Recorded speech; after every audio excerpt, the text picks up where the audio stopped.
Manifested online classes. We're here to make your CPA journey a success, no matter your learning style. Choose your path to CPA victory. Live Zoom classes. Experience the energy of live September 2nd. To enroll, use paybill 42166C8873 and enter the subject code as your account name. It's that simple. Manifested online classes. Your CPA success story starts here.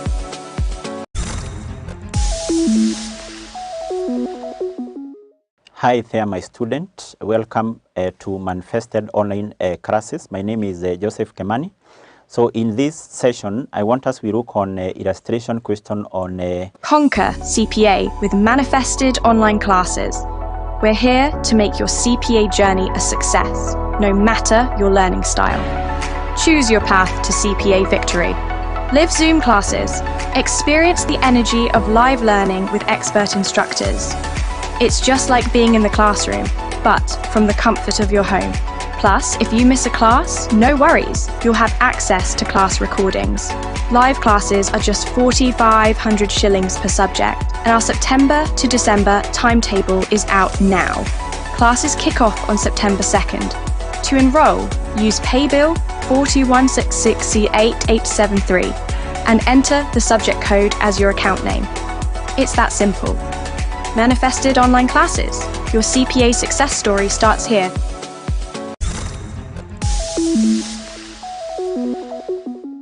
Hi there, my student. Welcome to Manifested Online classes. My name is Joseph Kemani. So in this session, I want us to look on illustration question on preparation or presentation of a statement of cash flows.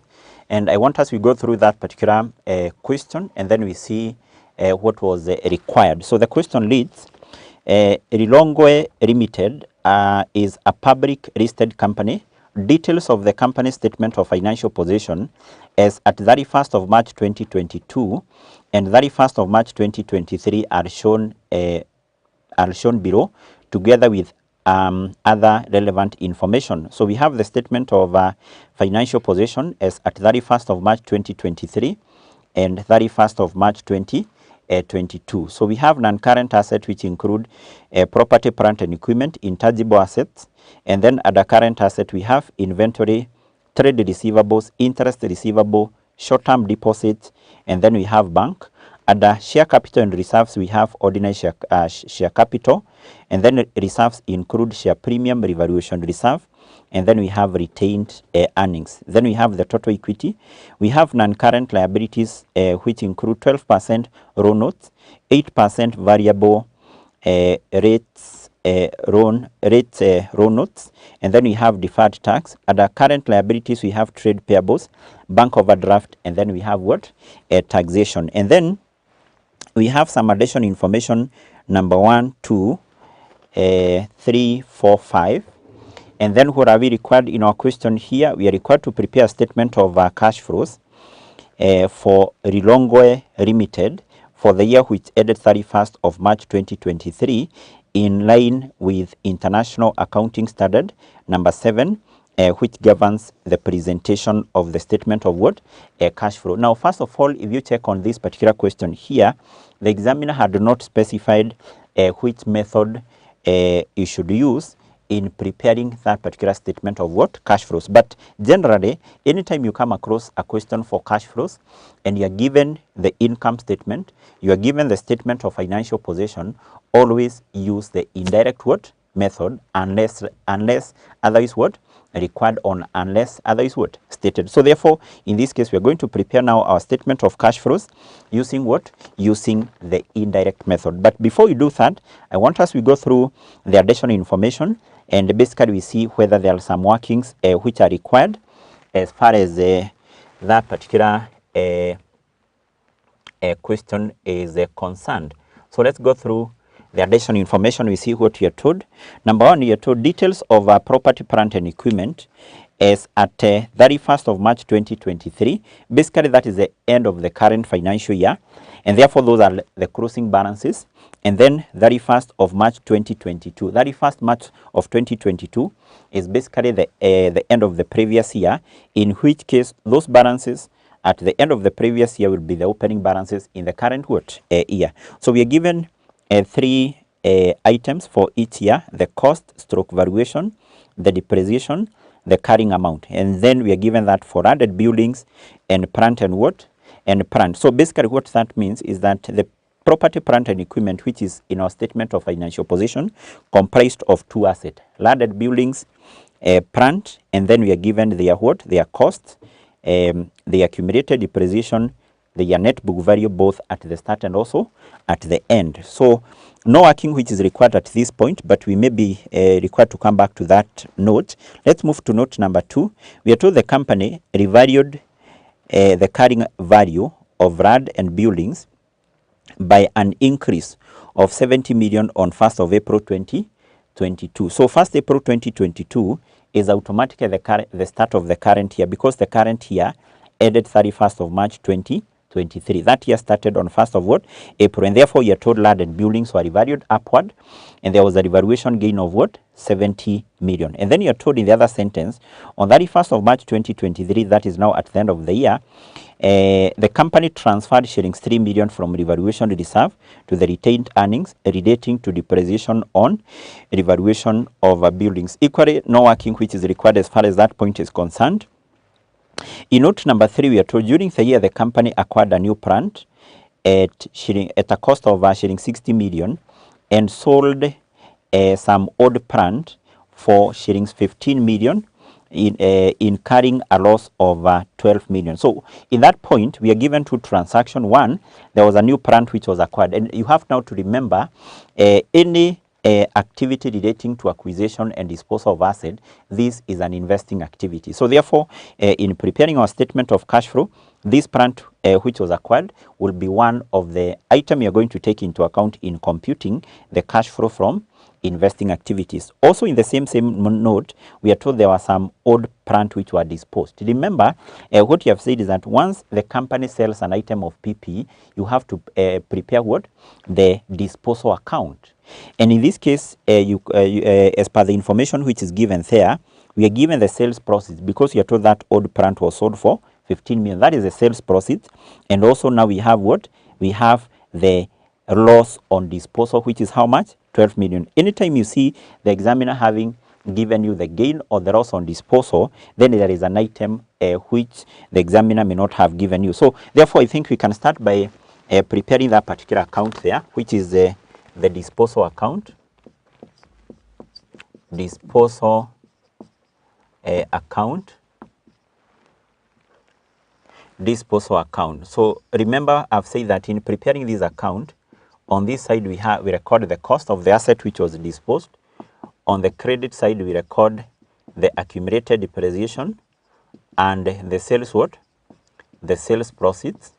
And then the balancing figure in this account we have said will be a gain or a loss. But in that point we are told that this item was disposed at a loss. So we already given the loss, and the loss in our case is how much? Is 12 million. So and all our figures are in million of shillings. So for us to be consistent, we are going to work with all our figures in million of shillings. And then which other item are we given here? We are given the sales proceeds. We are told it was disposed at an amount of what? 15. So if we check on the information which is given there, we are not given the accumulated depreciation. Equally, we are not given what? The cost of that particular what? Item. So, but we will see how to determine those particular what? Values there. Okay, before we go to note number 4 there, and also note 5, 6, there are a number of accounts maybe we can prepare here relating now to the PP. Relating to what? To the PP. For example, from the information we have in note number 1, we can open a number of accounts there. We can open the account for added buildings. We can open the account for plant, because there are a number of items which we must compute here and which are not given. So let's start with the account for what? The account for plant. Plant account. Plant what? Account. And for this particular account, we are going to prepare it at cost. So if we prepare that account at cost, we have now to prepare a separate account for something called the accumulated depreciation. Accumulated depreciation on what? on plant account, we also prepare that particular account here, this account, and also we prepare the other account that is for land and what? Buildings. Land and buildings account. As you are going to see, the number of items we are going to determine by preparing these accounts. So the first thing we need to record here, remember I've said this account will be prepared at cost. Prepared at what? Cost. So what we need to do is to record the cost of the plant at the start of the other is in note number 1. So what is the cost of the plant at the start? The cost stroke valuation. Remember I've said what you're given as the balances on 31st of March 2022. These are opening balances. 31st March 2023, these are the closing what? Balances. So the cost stroke valuation of a plant at the start of the year is 445. What about at the end of the year? The end of the year is 440.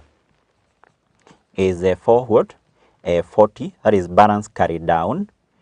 Balance carried down, which is 440. Then we record the accumulated depreciation both at the start and at the end. Now the accumulated depreciation, these accounts do have a credit balance because this is a provision account. So what is the accumulated depreciation on plant at the start of the year? It was 105. It was 105. And the accumulated depreciation for plant at the end of the year, which will be on this side, is an amount of what? 148. 148. So then we also do the same for building. What was the cost stroke valuation of buildings at the start? It was 500. And then at the end of the year, it was how much? It was 600. It was 600. Yes, so that's basically what we have in note number 1. And then can we go to note number 2? In note number 2, we are told that the company revalued the carrying amount of landed buildings by an increase of 70 million on 1st of April. So basically what that means is that these particular landed buildings, they were revalued at the start. It is important to note that once the assets have been revalued at the start of the year, then the depreciation for the current year will be computed based on the revalued amount. And therefore what we do is that we ignore the previous accumulated depreciations. Depreciations. For example, in note number 1, I hope you can see the depreciation which are given there for landed buildings for the current year. That is 31st of March 2023. Now that amount of 12 depreciation for landed buildings, that is the depreciation for the current year, because I've said that depreciation was computed based on the revalued amount. Once the assets have been revalued, the depreciation for current year we computed based on the revalued amount, and the previous accumulated depreciation are ignored.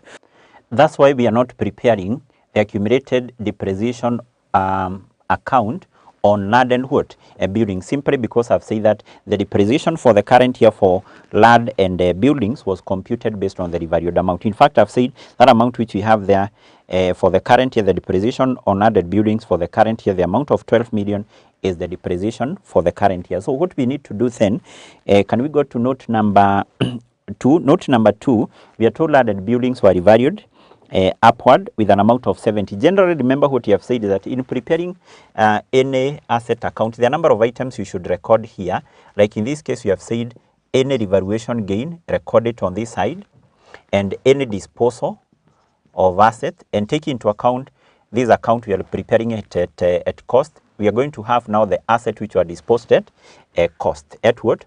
Cost. And take into account also this account is at cost. Depreciation is not recorded here, but it should be on this account here. So the depreciation for the current financial year for plant should be the balancing figure there. I don't think we have that figure. That is one of the items definitely we need to compute. Then on this account we should have any revaluation gain, and basically we know that during the current year landed buildings were revalued upward with an amount of how much? 70. And then what we should have on this side is any disposal. Any what? Disposal. Well, there are some items of landed buildings which were disposed. Are we given such? I don't think so. I don't think we have such disposal. don't think we have any disposal on land and what? Land and buildings. So, but we have a revaluation gain of what? Of 70. Yes. So that's what we have in note number 2.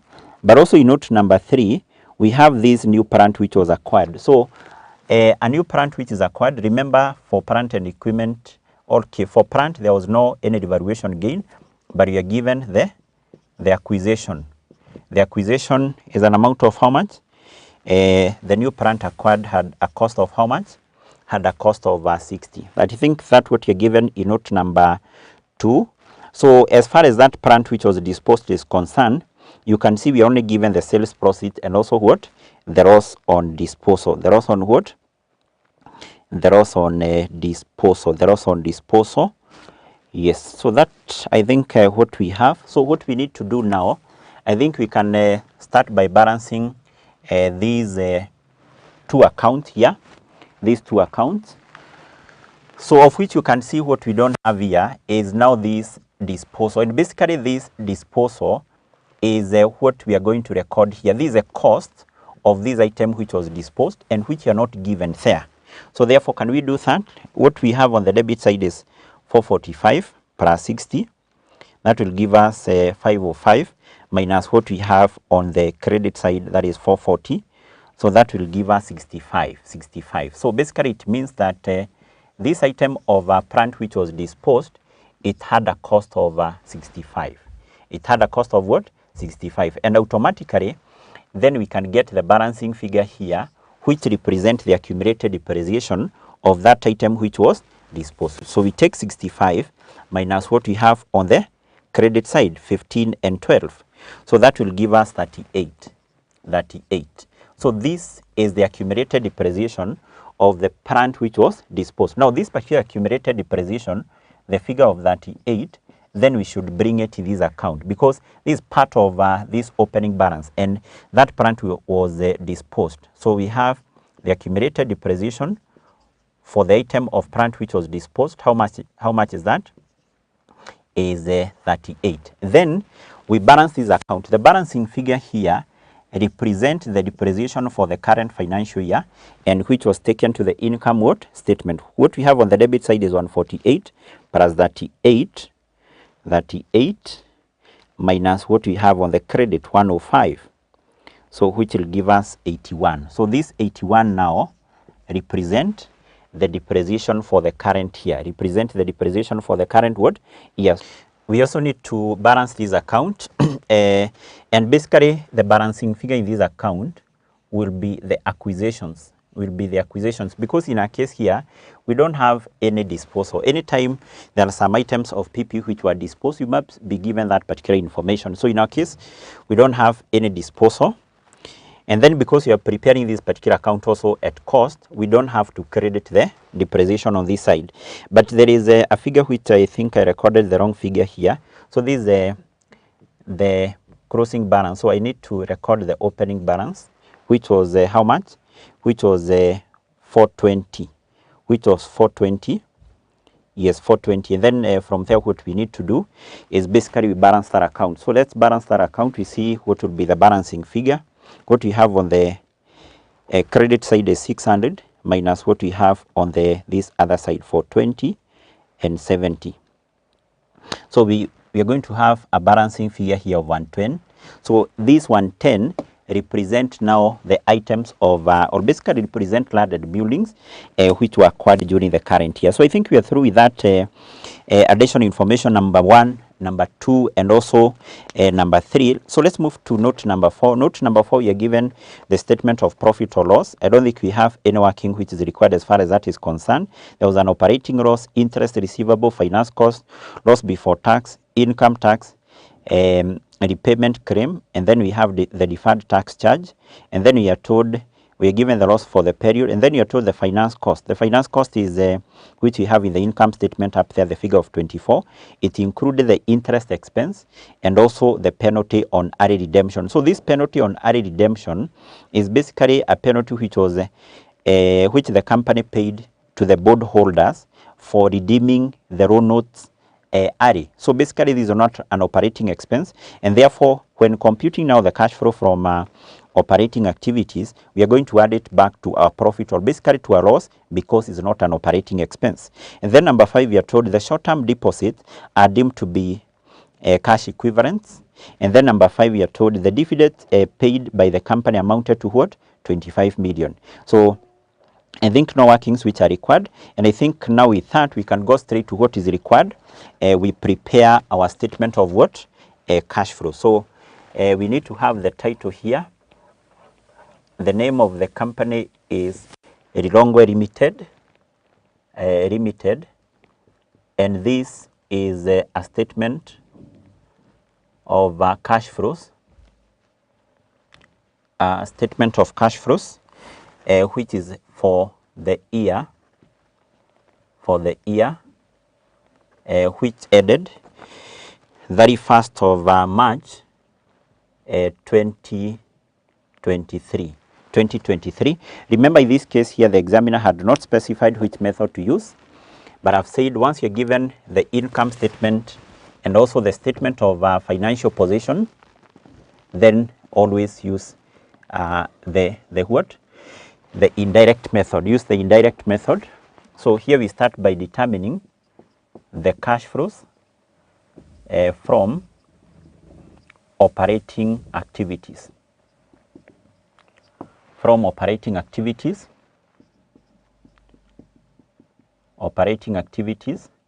we need to have 2 columns, and our figures are in million of shillings. Our figures are in millions of what? Of shillings. So what do we start with here? I said we start with a profit before tax. But if you check on what you're given in the income statement of this company, in the additional information number 4, we are not given the profit before tax, but we have the loss before tax. That's what we start with here. The loss before what? Before tax. Before tax, how much is that? Is a figure of 44, and because it's a loss, we record it there as a negative. And then we make a number of adjustments to this particular what? To this particular loss. And the first adjustment, recall what we said when we were looking at the format. We say the first adjustment you make to this particular profit or loss is the finance cost, because essentially I said you should start with the profit before interest and tax, or the loss before interest and tax. But because you will not be given that, start with what you are given, that is the profit or the loss before tax.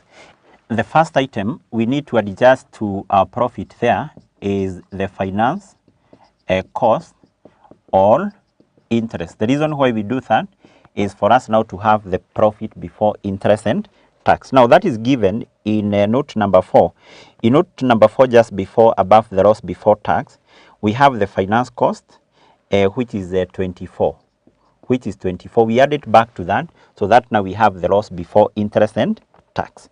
And then we have said to this particular profit here, when using the indirect method, basically there are a number of items we adjust to that profit, and I gave you a certain acronym which you can use in terms of remembering those items. Dial G, you check for depreciation, any impairment, loss on goodwill, any amortization on intangible asset, any loss on disposal, and the gain on disposal. And I think in our case we have a number of items. So first of all, we have the depreciation. So for the depreciation, we have the depreciation for what? For plant. And basically that is what you have determined here. We have depreciation, the depreciation on plant. How much is that? Is a figure of 81, because that was deducted in arriving at that particular profit. Add it back. And then the depreciation on land and buildings. So this is in note number 1. That depreciation for the current financial year for added building, that is a figure for 12. I've said that is a depreciation for the current year. Take into account our ad and buildings were revalued at the start.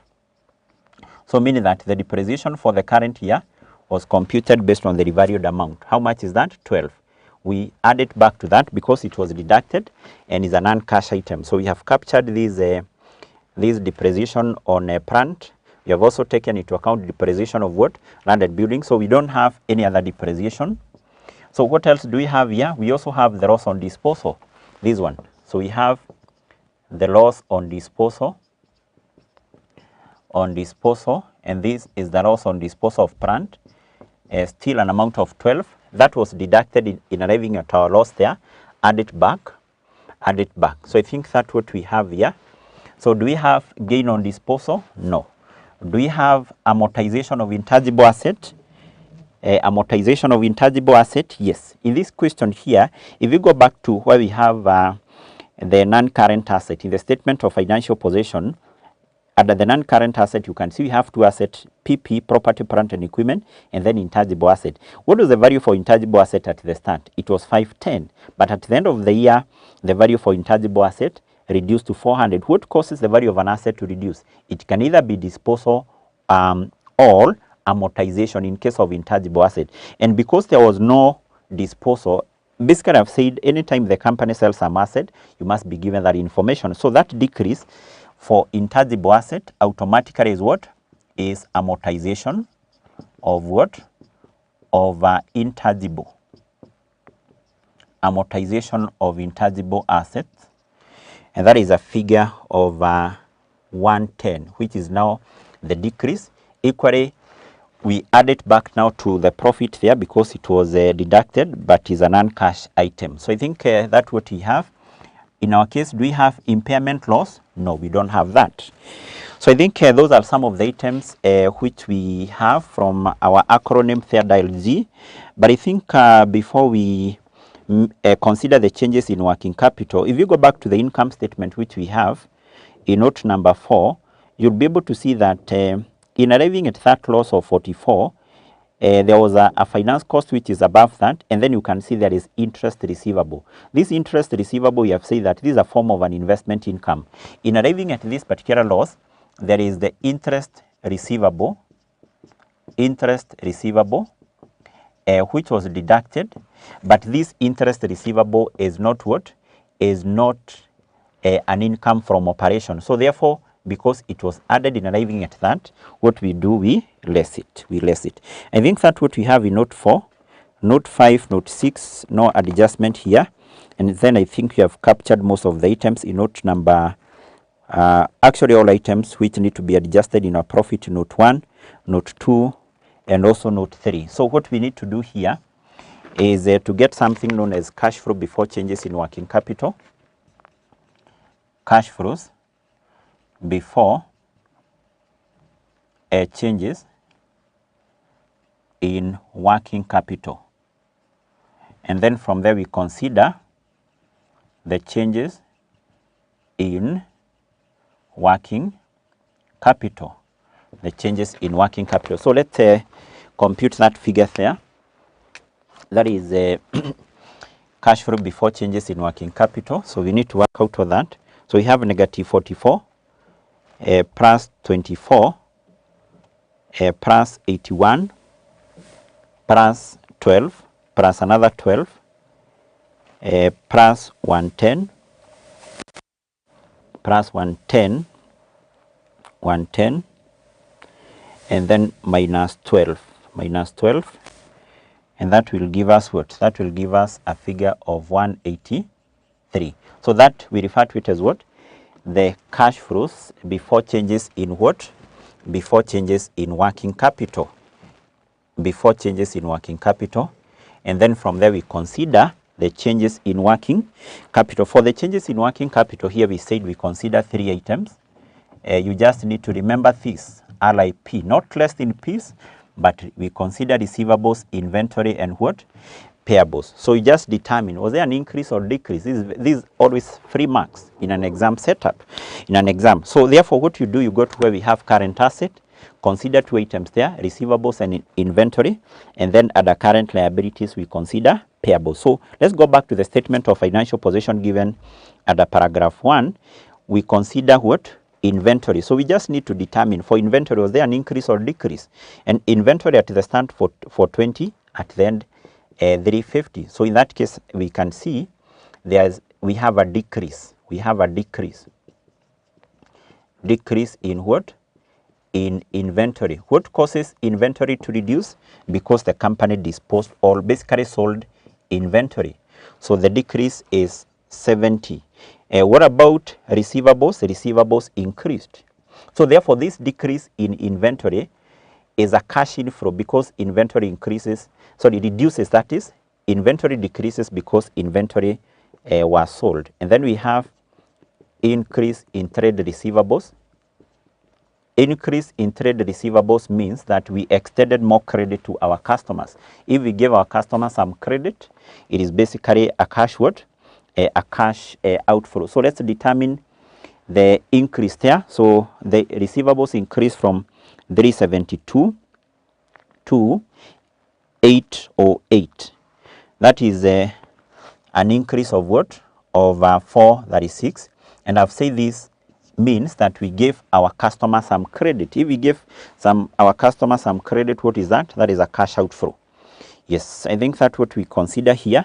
And then we go to where we have payables. We consider, or to where we have current liabilities, we consider payables. And I can see also for payables, we have an increase in trade payables. The trade payables increased from 515 to 530. That is an increase of 15. Increase of 15 in payables of 15 million means that our suppliers, our creditors extended more credit to us. That is a cash what? Is a cash inflow. Yes.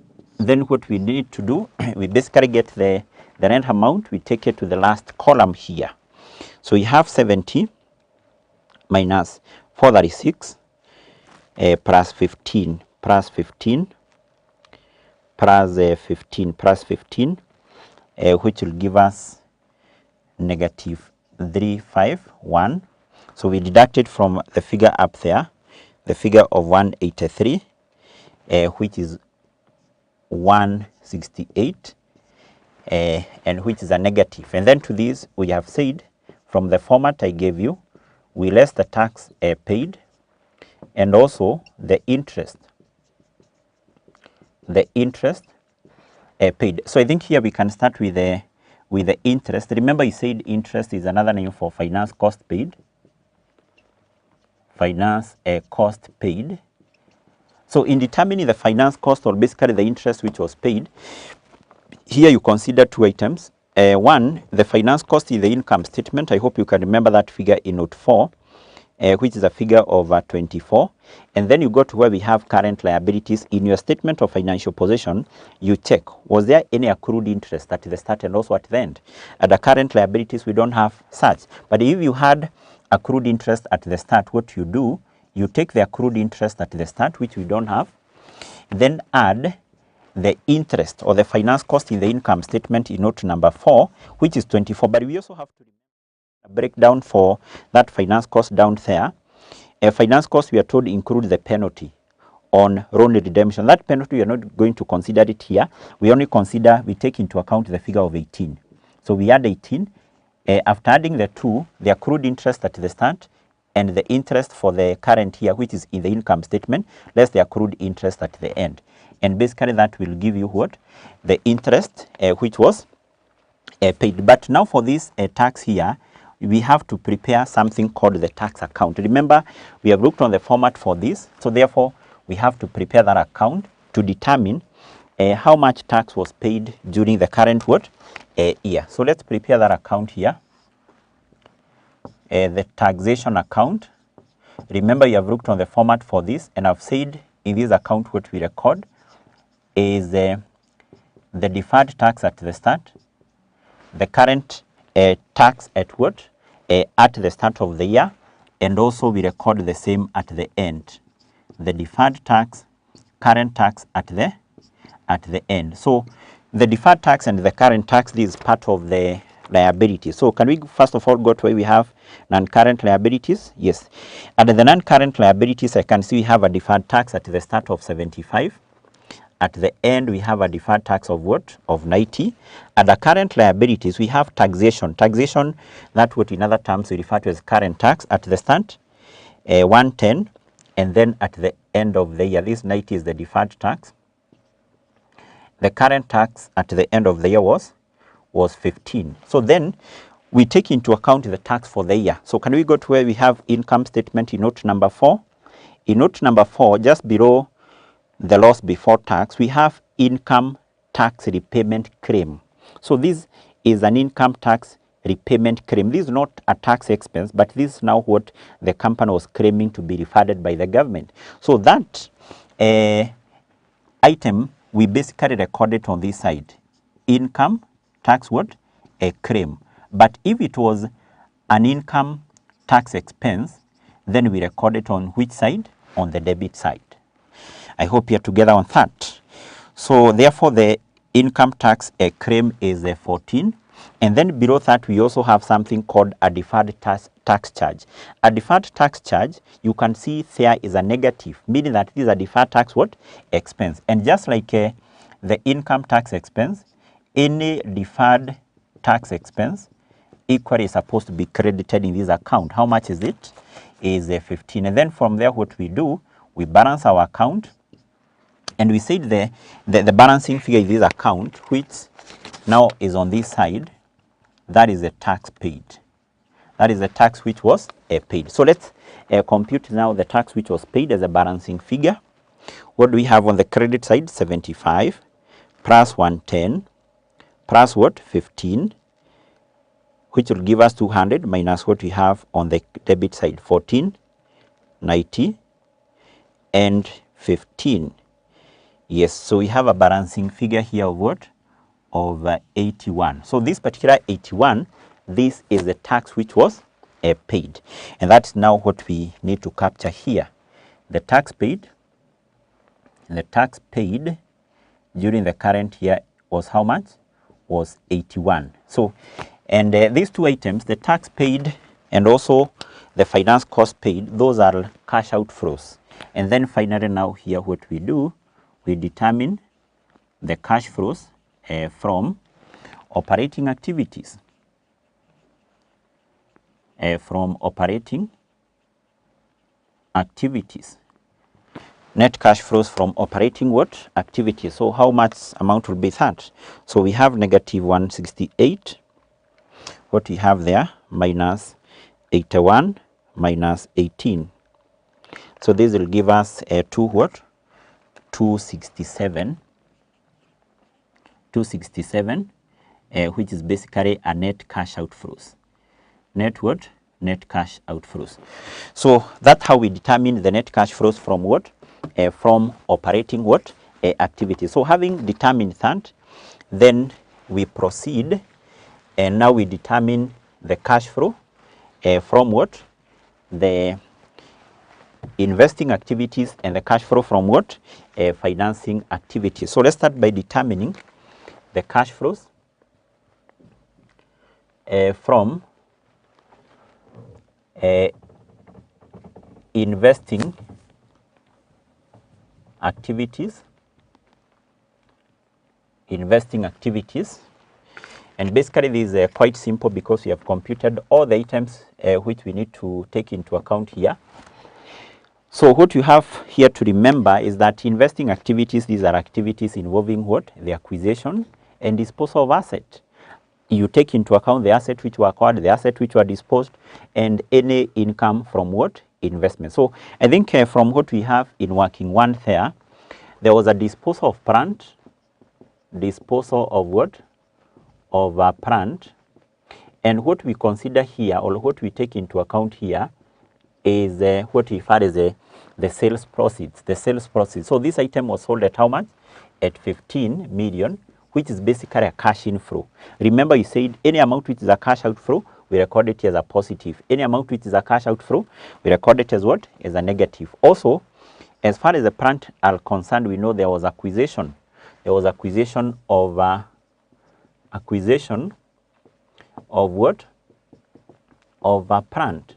The plant which were acquired had a cost of 60, which is a cash outflow. Record it there as a negative. And then this will not has nothing to do with asset acquired or disposed. And then from this account for added building, we have these landed buildings which were acquired. So there was acquisition of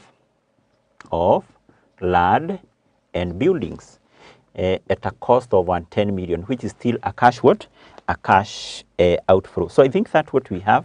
Then the other item you should also always remember to include here is any income from investment. And in our question here, I hope you can remember we had this what? Interest receivable. So interest receivable, or in other terms, you can just refer to that as interest received. So in our case, we are not going to take into account this because this is the amount which was received during the current year, simply because if you go to where we have current liabilities, you'll be able to see we have interest receivable at the start and also at the end. At the current, not at the current liabilities, at the current asset, we have interest receivable at the start and also at the end. So how do we compute the actual interest which was received during the current year? We use the same approach I've explained here for computing the interest paid. So that means we take the interest receivable at the start, which is 3 million. We add the interest for the year, which is 12, and then deduct the interest receivable at the end. So that will give you the actual amount of interest which was received during the current year. This 15 minus 5, which will give us 10. So that represent the interest, the actual interest which was received by the company during the current year. So, and I think those are the only items you're going to consider here. So what we need to do before we determine the cash flow from financing activities, so let's get the net amount. We have 15 minus 60 minus 110 plus 10. So this will give us a net cash outflow of what? Of 145. And then finally, we need to determine the cash flows from financing activities. From financing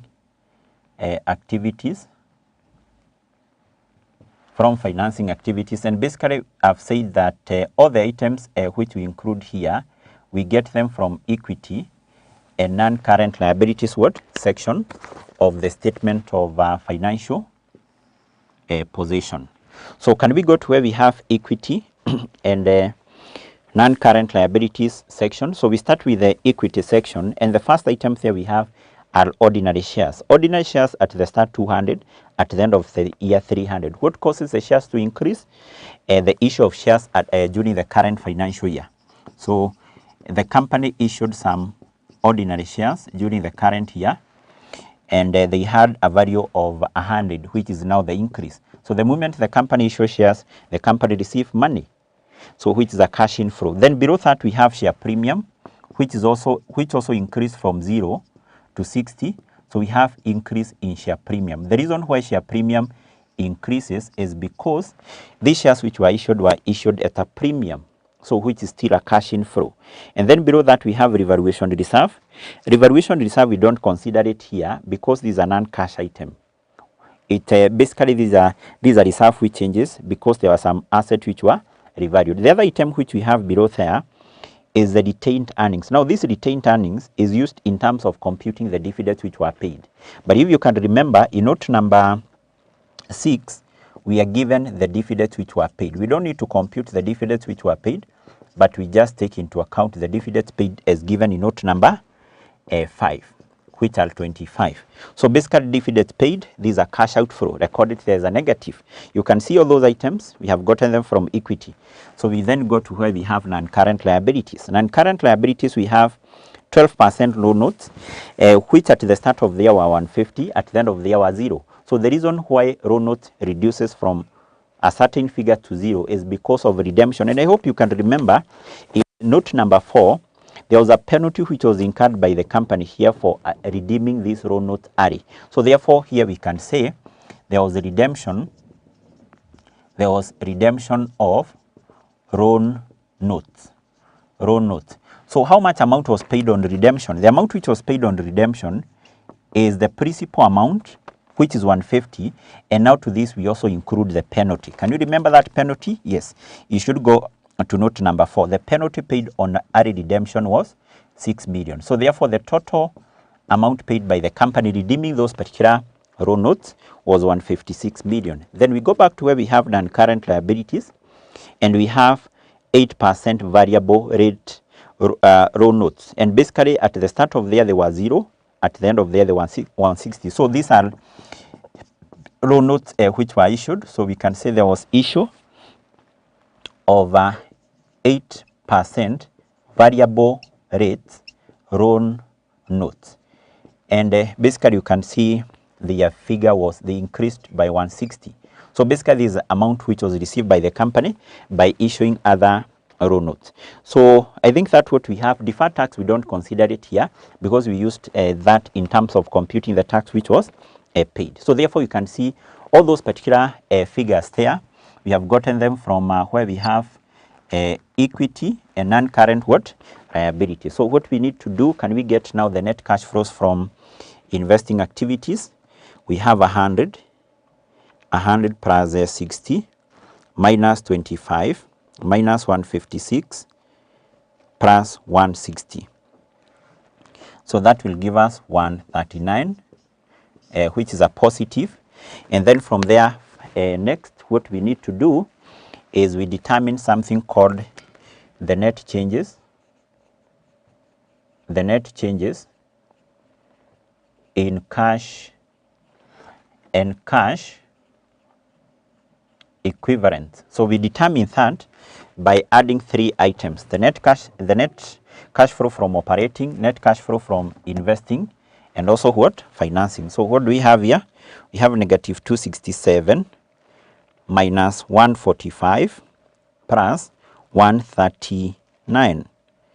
So that will give us negative 273, negative 273.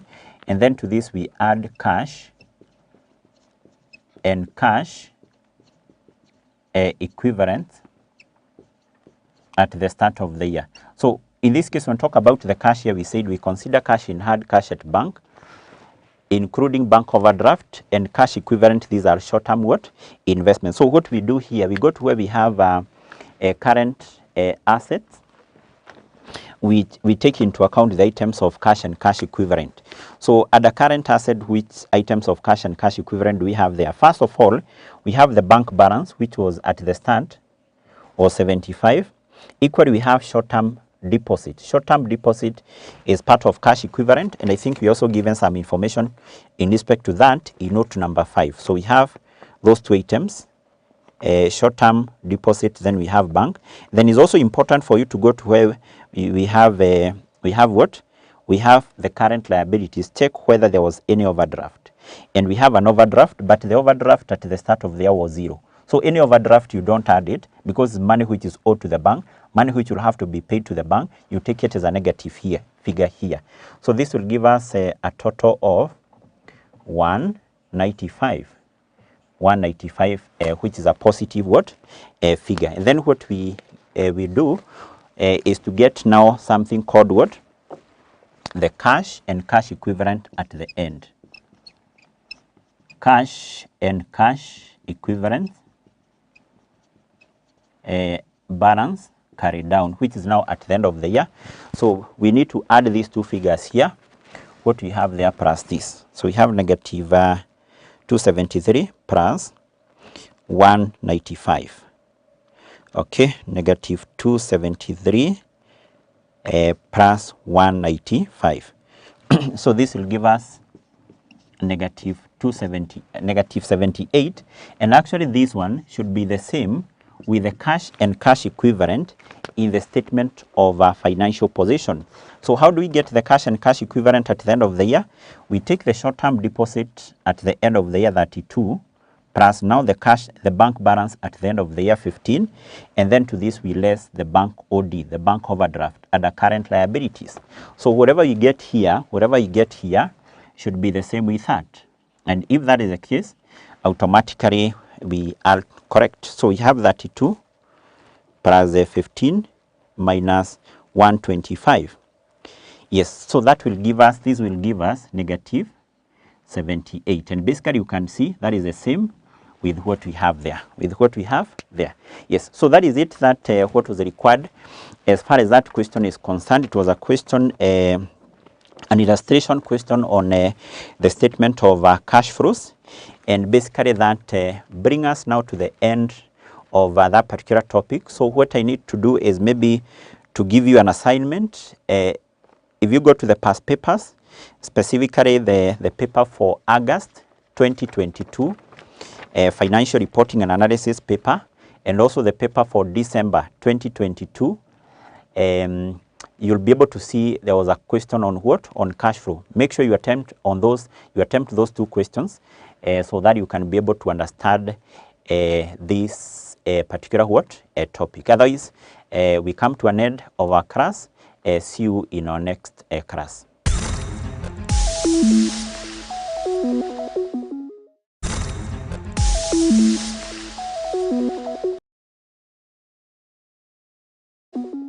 Hello learners, welcome to our today's session of Revision Management Accounting December sitting.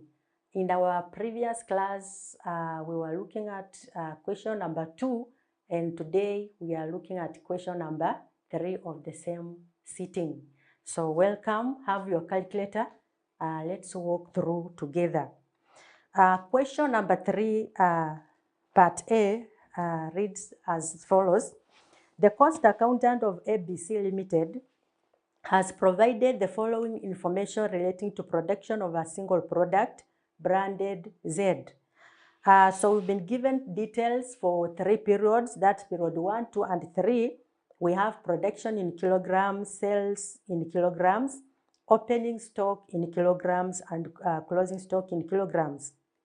Then additional information note number 1, the financial details for 1 unit of Z based on the normal activity level of 30 kilograms are as follows.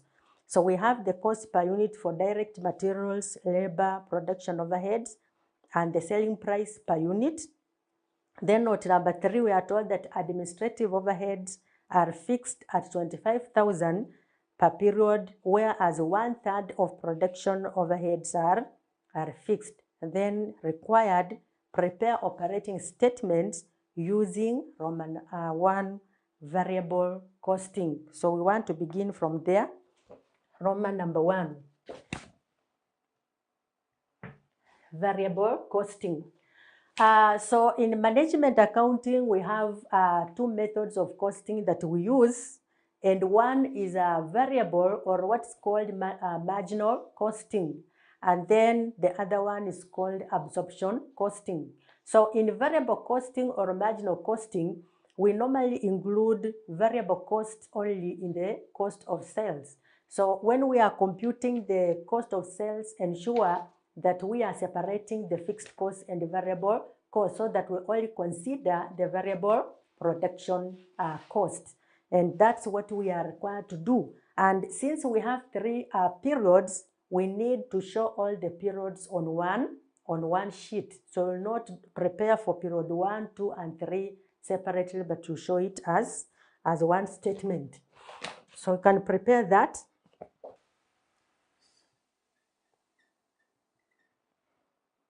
So this is ABC Limited variable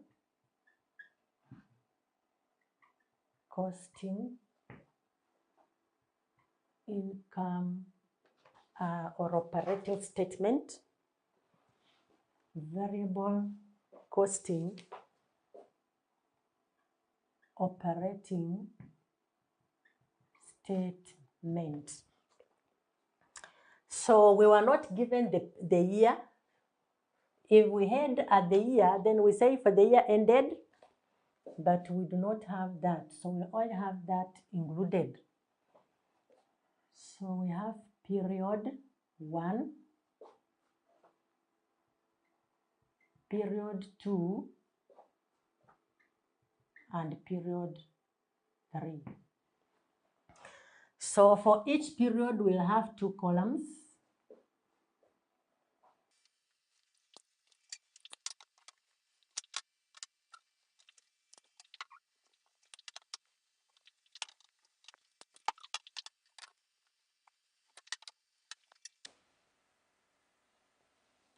So we have 3 periods, which will show it all together. And so we begin with the sales.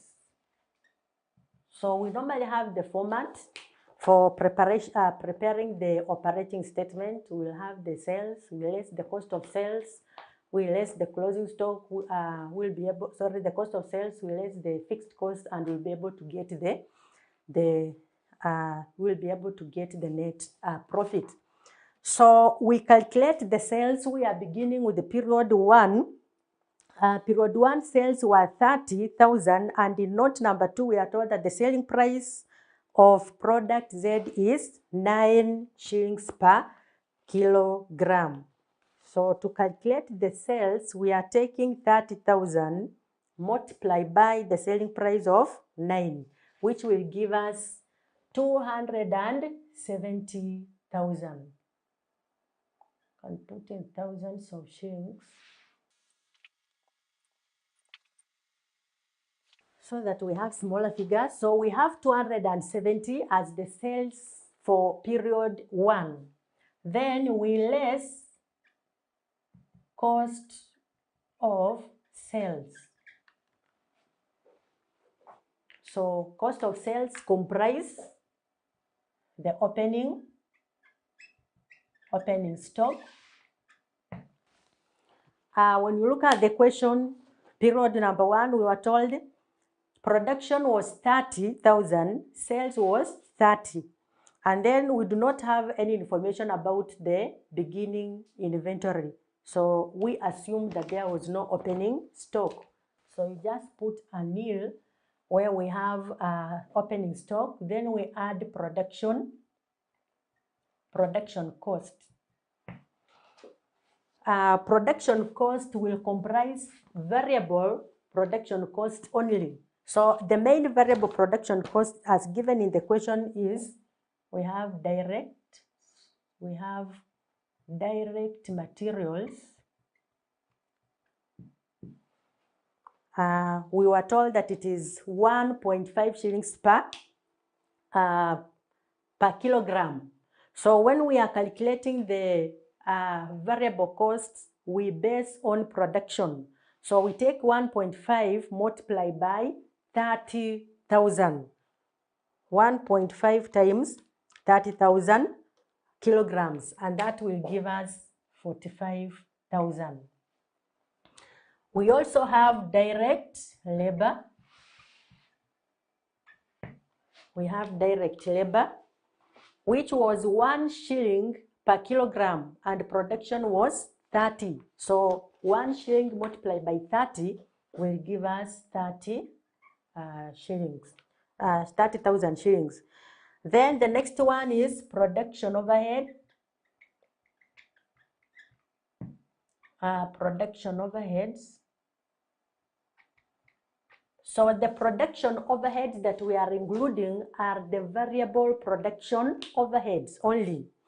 In note number 3, we were told that the administrative overheads are fixed at 25,000 shillings per period, whereas 1/3 of production overheads are fixed. So meaning the 3/4 of the production overheads is variable. So we are to get that variable part, and that's what we will include in the cost of sales for that variable statement. So how do we calculate that?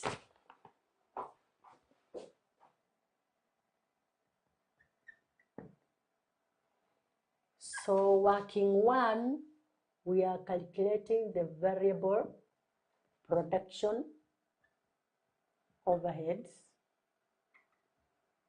which is simply variable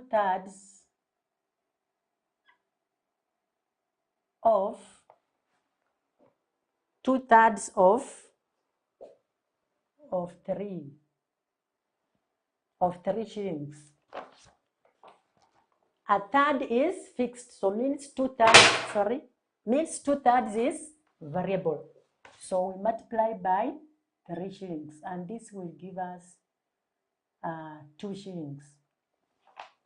So to calculate the variable production overhead, this is our working number 1.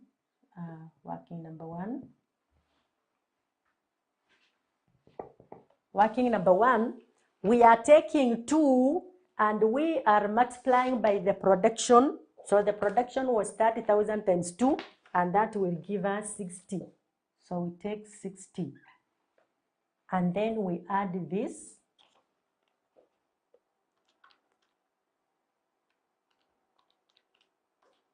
This gives us 135. Before we bring it here, this will give us 135, and this is the cost of goods available for sale. Then we less closing stock. So we were told that production was 30,000, sales were 30,000, meaning there was no closing stock. So we have nil stock, and therefore the amount will simply be 130, which is our cost of sales, and then we subtract it from the sales to give us what we refer to as contribution.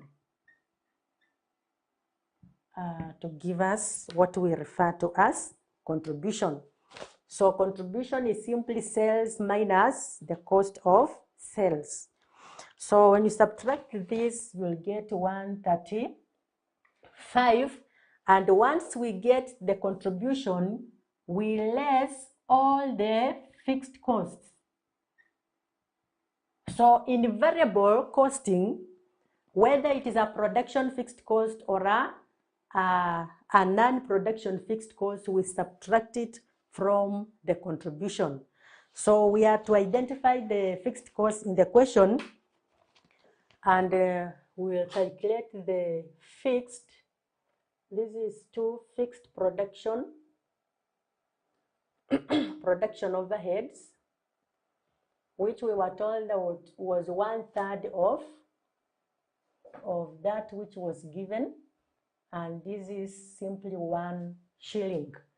So we have fixed cost under which we have production overheads, and this is 1 multiplied by the production. Production was 30,000 multiplied by 1, and that will simply give us 30,000. We also have administrative overheads, fixed administrative.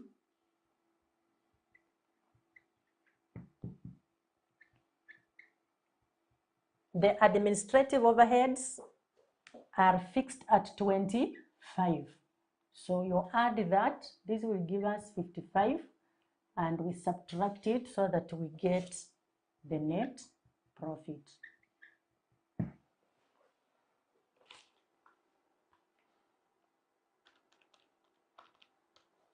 So the net profit will be 80. That's for period 1. We do the same for period 2 and 3. We do the same for period 2 and 3. So for period 2, the sales, we need to calculate the sales, which we are basing on the sales in kilograms times the selling price. So the sales in kilograms were 27,000 multiplied by 9 shillings. So this will give us 243,000. Then we are lessing the cost of sales under which we have opening stock. So we need to know whether there is opening stock. In period number 2, the production was 38,000. The sales were 27,000. So when you take 38,000, remember we do not have any closing stock from period 1. So when we have closing stock in period 1, this closing stock will automatically be the opening stock in the next period. So that simply means in period 2, we do not have opening stock. Why? We do not have closing stock from period 1. So for opening stock in period 2, we also put a 0.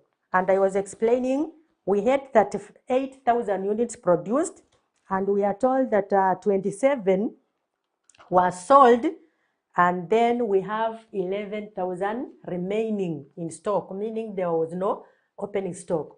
From there, we add production cost. So production cost comprises direct materials. We are including variable cost only. So direct materials for period 2, we are taking 1.5 shillings. That was the cost per unit, and we multiply by production of 38,000. And this will give us 57,000 shillings. Then direct labor is given at 1 shilling per kilogram. So we take 1 multiplied by production of 38. 1 times 38, we will have 38,000. And then production overheads for period 2, we were told that variable production were 2/3. Still working number 1, 2/3, which gave us 2 shillings per kilograms. So 2 shillings multiplied by 38,000.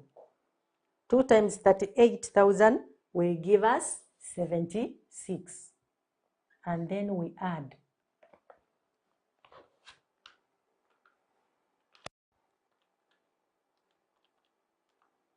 So the total is 171.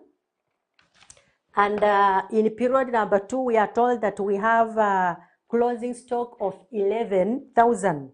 So we need to calculate the closing stock value. This is working number 3, closing stock. Closing stock, this will simply be based on variable cost only. So we were told that closing stock, that is for period 2. Period 2. We have 11,000 units times. So the question is, what is the cost per unit? The question per unit, the cost per unit will comprise the cost per unit of direct material, the cost per unit of direct labor, and the cost per unit of production overheads, which we've already been given in the question.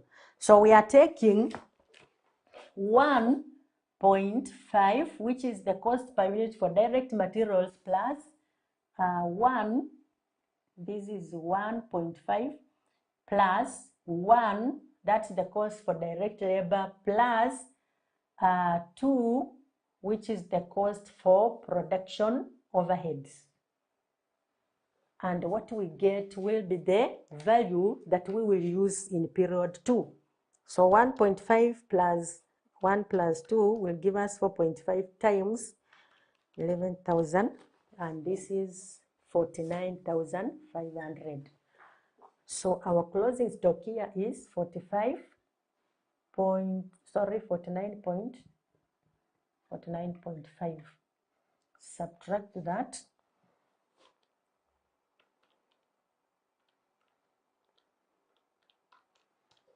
And this will give us 121.5.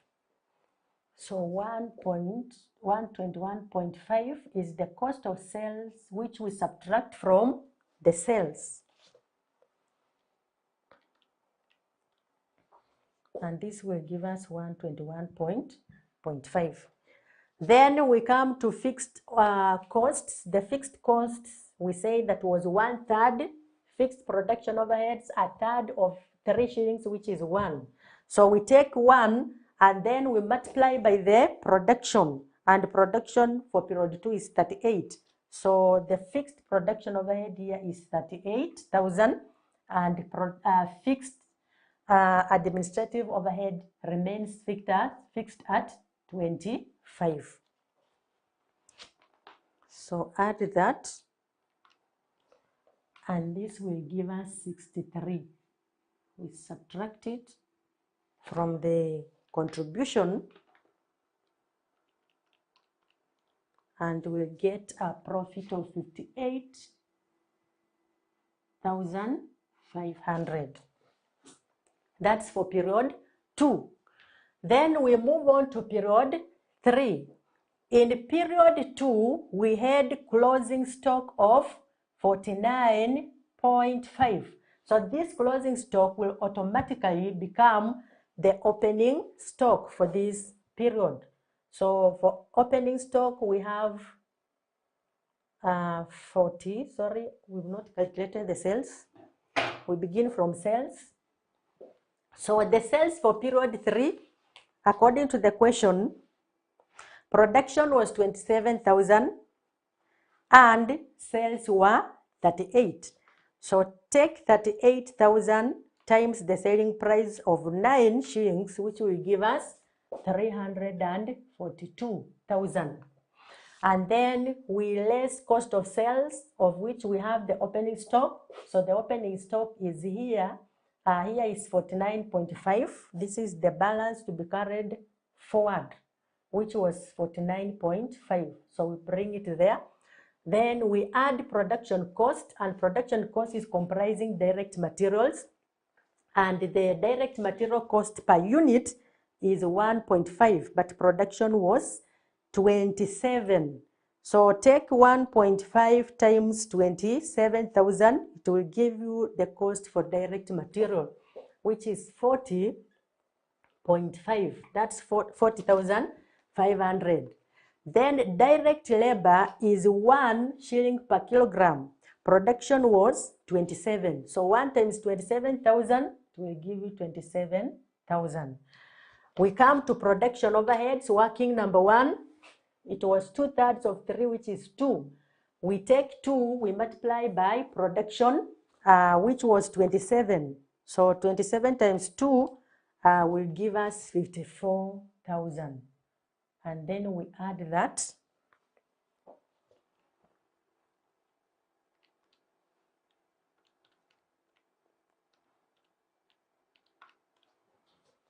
So this will be equal to 171. Then 171, we see whether there is closing stock. In the question, we do not have opening stock. Production was 27,000. The sales were 38,000. So when you take the sales of 38,000 and then you subtract it from the 27,000 production, you'll realize that there was a deficit of 11, which was just the balance that was carried forward from the closing stock. So there is no closing stock in period 3. So we subtract a 0, we subtract a 0, which will give us 171. We subtract 171 from the sales,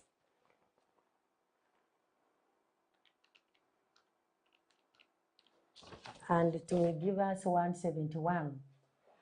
Then we less the production overheads. Production overhead, working number 2. Production overheads, working number 2. Working number 2, we have 1 shilling times production of 27, and this will give us 27. Then administrative overheads are fixed at 25. So we add that, and this will give us 52 shillings, which we then subtract from 171 to get a net profit of 119. And that's how we use variable. So a point to remember in variable, we are including variable production cost only. When we compute inventories or stocks, we use variable production cost per unit only. We don't include any fixed portion. And that was Roman 1. Then we move on to Roman number 2. So Roman 2, we use absorption costing. So the company is ABC Limited.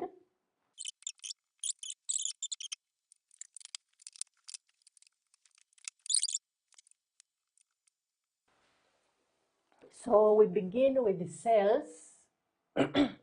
So how is absorption costing different from marginal costing? We have three main things that differentiate between marginal and absorption. In marginal, we have said we are separating fixed cost and variable cost so that what is included in the cost of sales is only variable.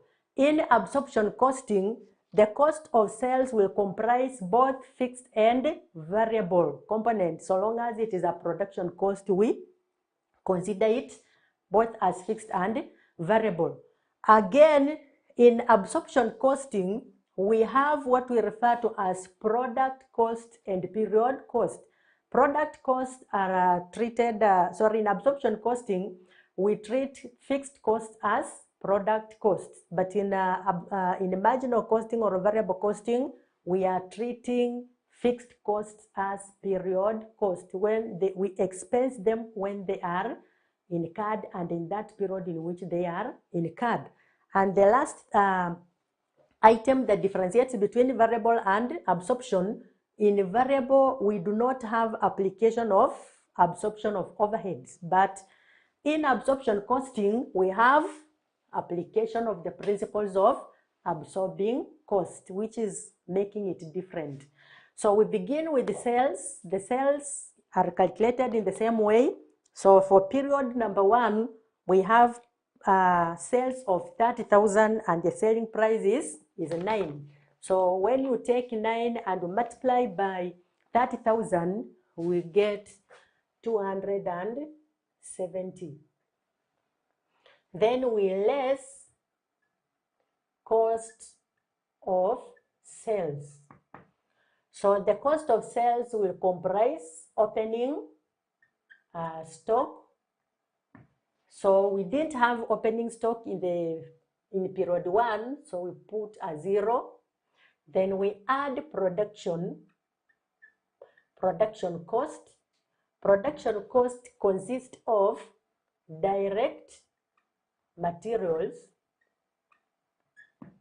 So the direct materials for period number 1 is 30 times 1.5, which gave us 45,000. We add direct labor, and direct labor was 1 shilling per kilogram, and we had production of 30, which is 1 times 30, and that's 30. Then production overheads.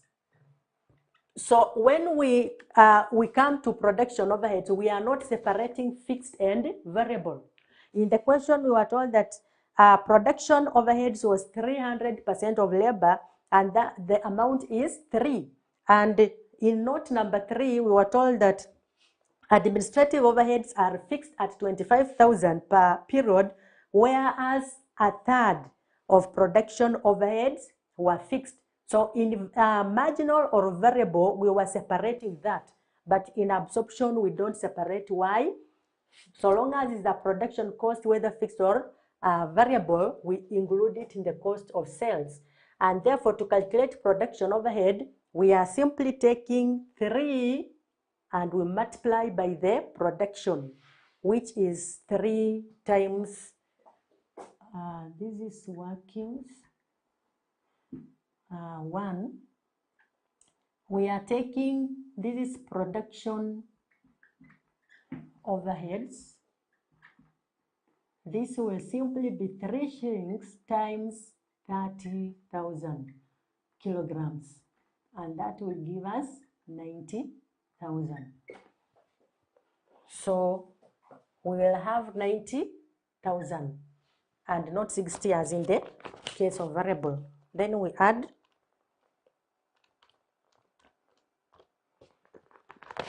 so we have 165. We have 165, which is the cost of goods available for sale. Then we less closing stock. Closing stock in absorption costing is based again on both fixed and variable, but according to the question, there was no opening stock. So there was no closing stock, so it is 0. We subtract that and we'll get 165, which is the cost of sales. When we subtract, we now get what we refer to as gross profit and not contribution. So the gross profit will be 105, and once we get the gross profit, we will consider whether there is any over or under. So we add over absorption. Over absorption arises when what we absorb or what we charge is more than what is actually incurred. So when you read note number 1, we were told that the financial details of one unit of product Z based on a normal activity level of 30,000 kilograms. So it means the details we have were based on the activity level of 30,000. So whenever a company produces either more or less than that, it means there will be either an over or under absorption. But in period number 1, we will not have an over or under. Why? This farm produced 30,000, which is equal to the normal level of activity. So for over absorption, there is a nil, and then under absorption will also give us a nil. So this is subtracted. Over absorption is added, under absorption is subtracted to give us the adjusted gross profit. So our adjusted gross profit is 105, and from there we less all the expenses. So in management accounting, expenses are simply referring to all the non-manufacturing costs. Any non-manufacturing cost is considered as an expense. So according to the question in note number 3, we were told that administrative overheads are fixed at 25,000. So our expenses here are simply the administrative overheads, and is fixed at 25. So you subtract that, and what we get will be the profit, which is 80,000. That was for period 1. We do the same for period 2. The sales remains the same. Sales made were 27,000. 27,000 times 9 gave us 243. Then opening stock, since we do not have closing stock in period 1, opening stock is not will not be there. We add production cost, which is comprising direct materials. So direct materials were 38 times 1.5, which gave us 57. Direct labor was 38,000 times 1, which gave us 38. And then we need to calculate production overheads. This is working number 2. So production overheads was working number 1, and then still working number 1, production overheads. Now for period 2, we are using the same formula.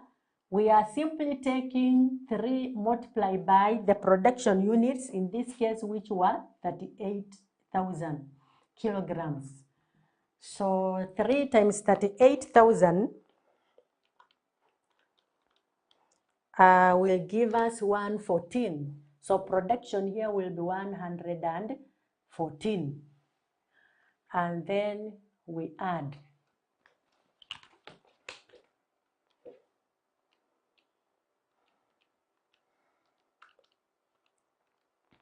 This will give us a total of 209. So something to note is the production overhead is 114, and the production was more than that of the normal activity level. We were told that this data provided is based on the level of 30,000. And so if we were to rate the actual amount should have been 90,000, which is based on the activity level of 30,000. But now here we have 114,000, which is above that. So it means that we will have an overabsorption. Why? What we are absorbing or what we are charging, the 114 is greater than what should have been charged under the normal, which is 90. So when we are absorbing more than that which is actual, then we have an over-absorption. Of how much? Of simply the difference. So we show the over-absorption of overheads, which will be equal to 114,000 minus that of the actual activity, which is 90,000. So this difference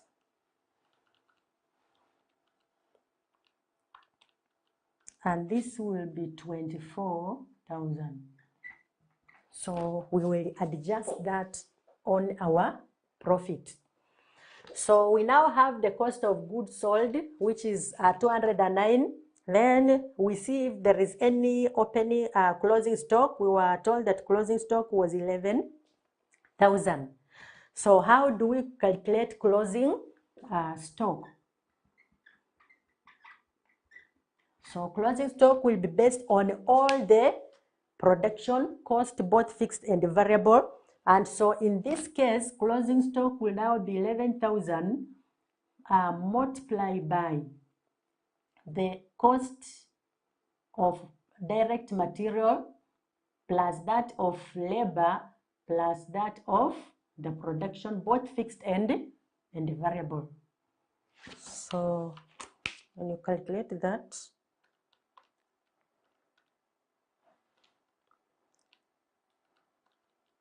this will give us 60,500.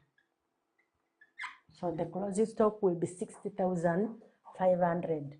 This will be 60,500. We subtract that and then we get the cost of sales, which is 148.5.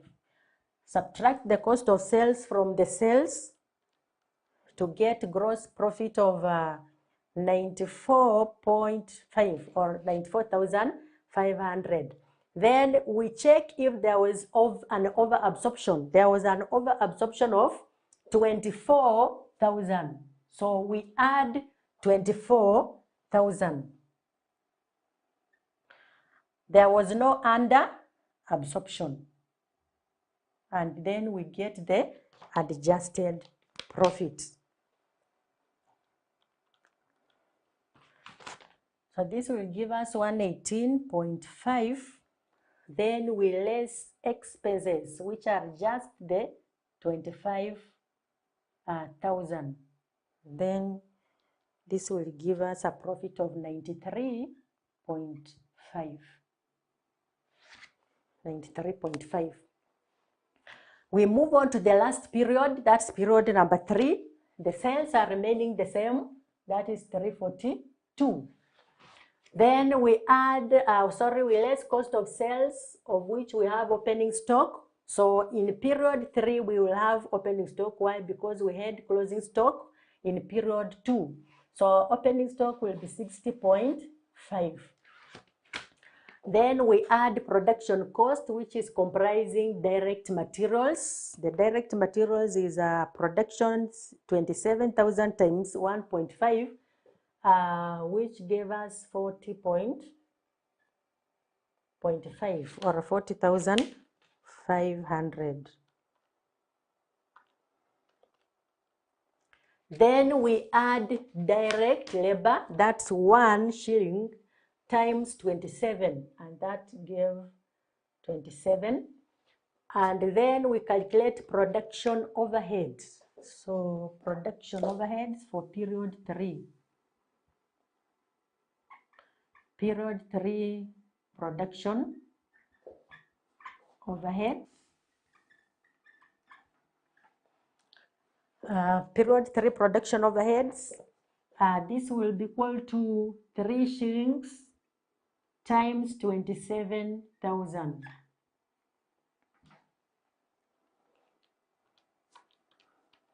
And this will amount to 81. So for the normal activity level of 30, the production overheads were 90. So the actual production overheads are 90, but now what we are absorbing is less than that which is actual. So when the absorbed is less than the actual, it means that we have an under absorption of overheads.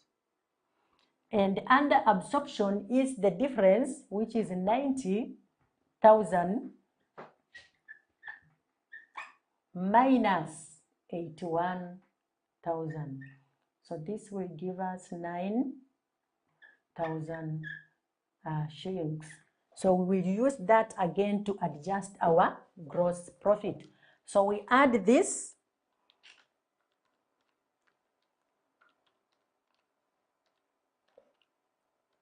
This will give us 128. There was no closing stock in period 3. So we have nil closing stock. And so we'll have 128 cost of sales. We subtract the cost of sales from the sales. And this will give us 214,000. So we do not have over absorption, but we have an under absorption of 9,000, which we subtract, and then we remain with 205,000. So 205 less expenses of 25,000 will remain with so the profit will be 180,000. And that was part A of question number 3.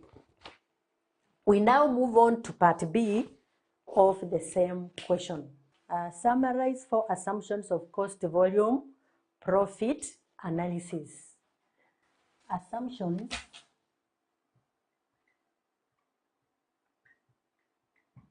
of cost, volume, profit analysis.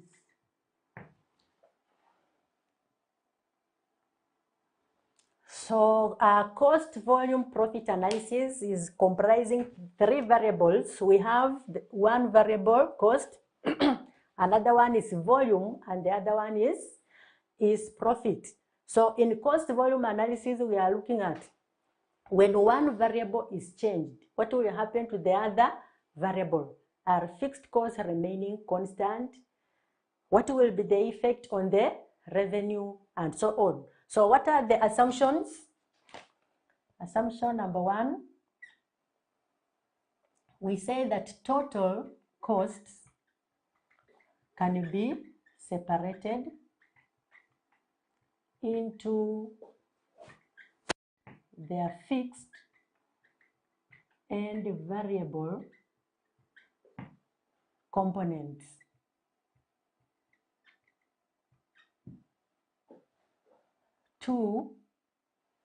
This is question 2, part B. 2, volume is the only factor affecting sales and expenses. Number 3, the theory of cost volume profit analysis. The theory of cost volume profit analysis applies to only a single product. Applies to a single product, only applies to a single product or service only.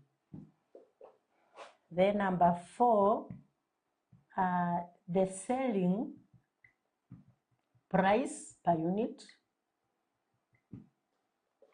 variable cost per unit, and fixed cost remains constant. We can add one. There is only a single product, a single product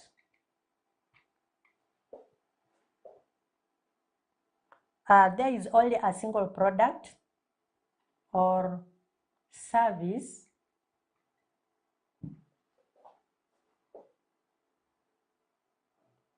there is only a single product or service, and in case of more than one, then a product mix will be applied.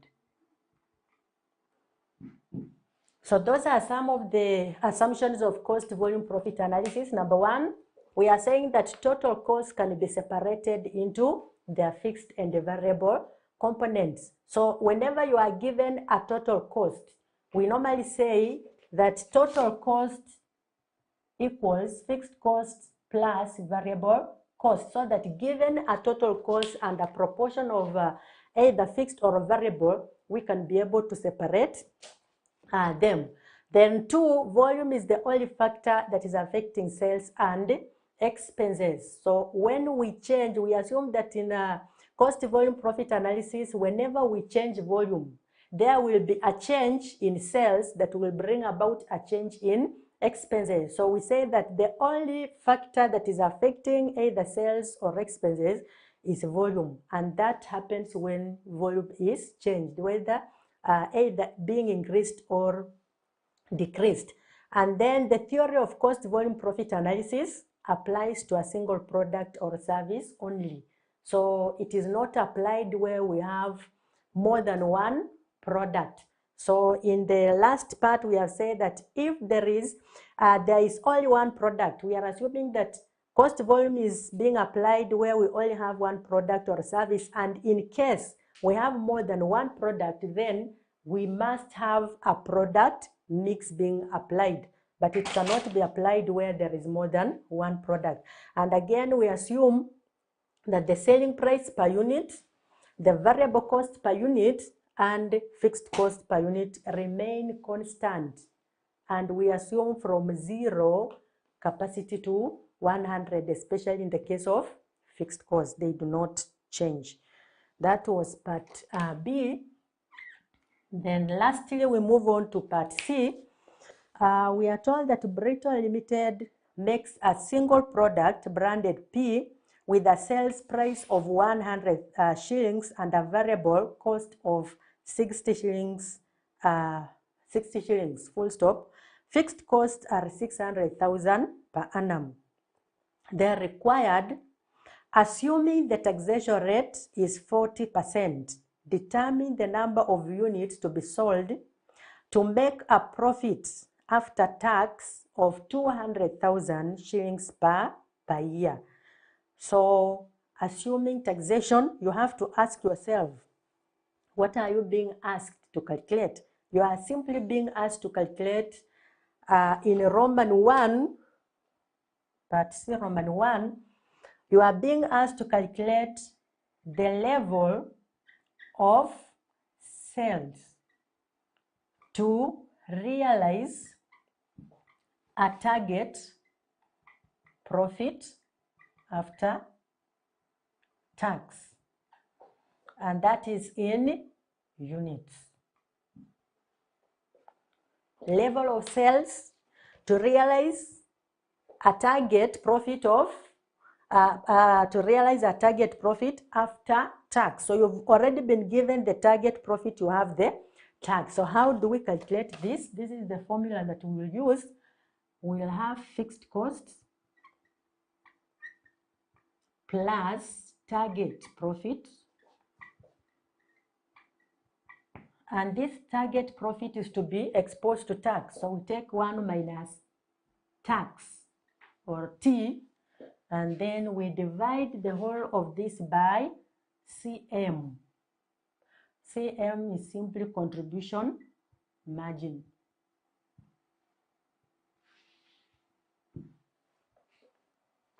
So we calculate that. We were told that the annual fixed costs are 600,000 plus the target profit assumed is 200,000. We divide this by 1 minus tax, and the tax rate given is 40%, which is the same as 0.4. We divide the whole of this by contribution margin, and contribution margin is simply the sales price, which is 100 shillings, minus minus the variable cost per unit of 60 shillings. So we normally refer to this as CM, which is simply the selling price per unit minus the variable cost per unit. So we calculate this.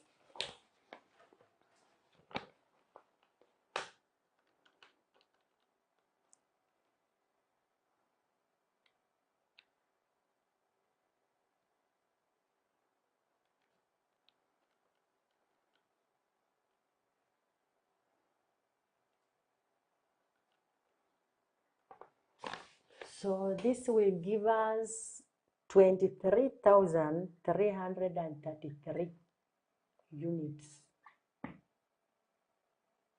So that's the level of sales that you will need to sell for you to realize a target profit of 200,000. Then Roman 2, we are told that as a result of increasing costs, the variable cost is expected to rise to 65. So it is rising from 60 to 65 shillings per unit, and the fixed cost to 700,000 shillings per annum. So we are told that assuming the selling price cannot be increased, determine the number of units required to maintain a profit of 200,000 shillings per annum. So we are told to ignore inflation. So in other words, we are to calculate, determine the level of sales to realize a target profit. Just the level of sales to realize a target profit. So how do we calculate this? This is simply equal to fixed costs plus target profit, and then we divide the whole of this by contribution margin.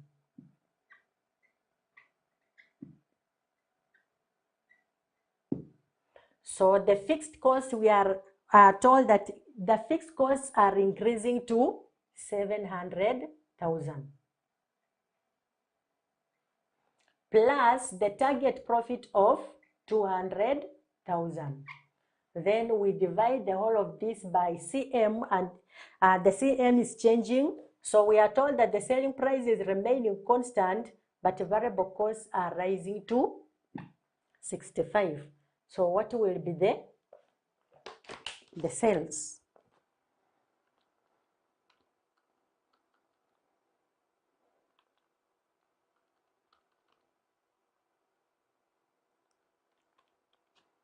So this will be 25,714 units. And that's all about question number 3. So to give a summary of question number 3, you are to read more on marginal and absorption costing and application of break-even point in decision making. And so when we are calculating the break-even point, be able to know how to calculate the break-even point in different situations. When there is tax, when there is no tax, when there is a target profit, when there is no target profit, and the mathematical formula that are applied in all those situations. So that brings us to the end of our question number 3, and let's meet in the next session.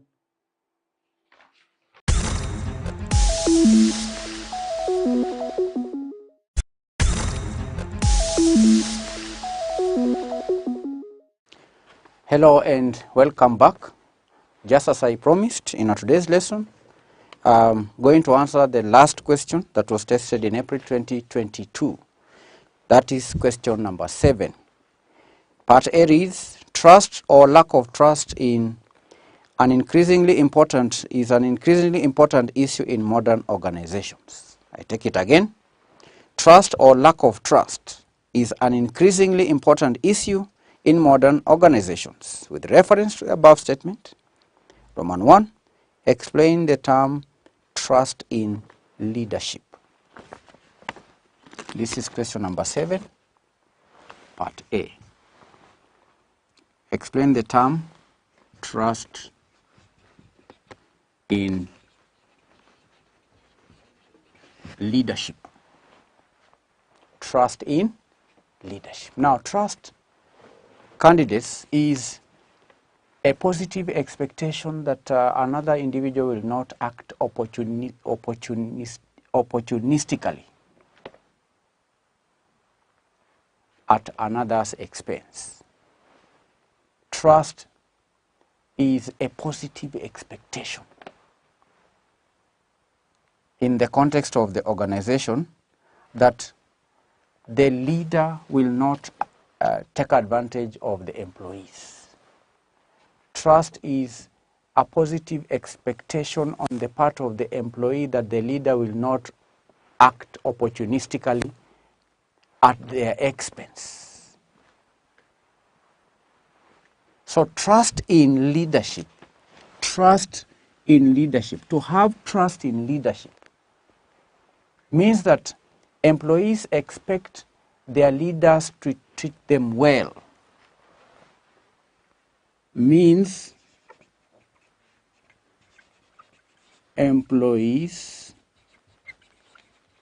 expect their leaders to treat them well.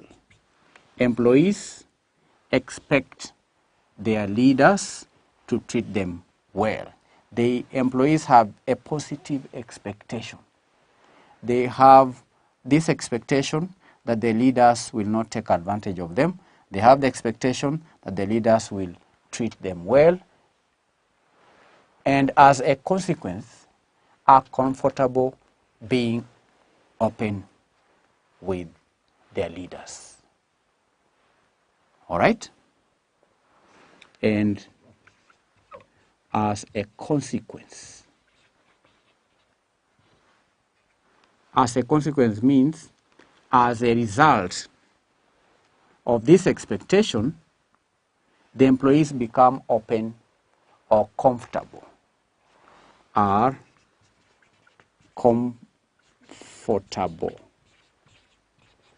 with their leaders.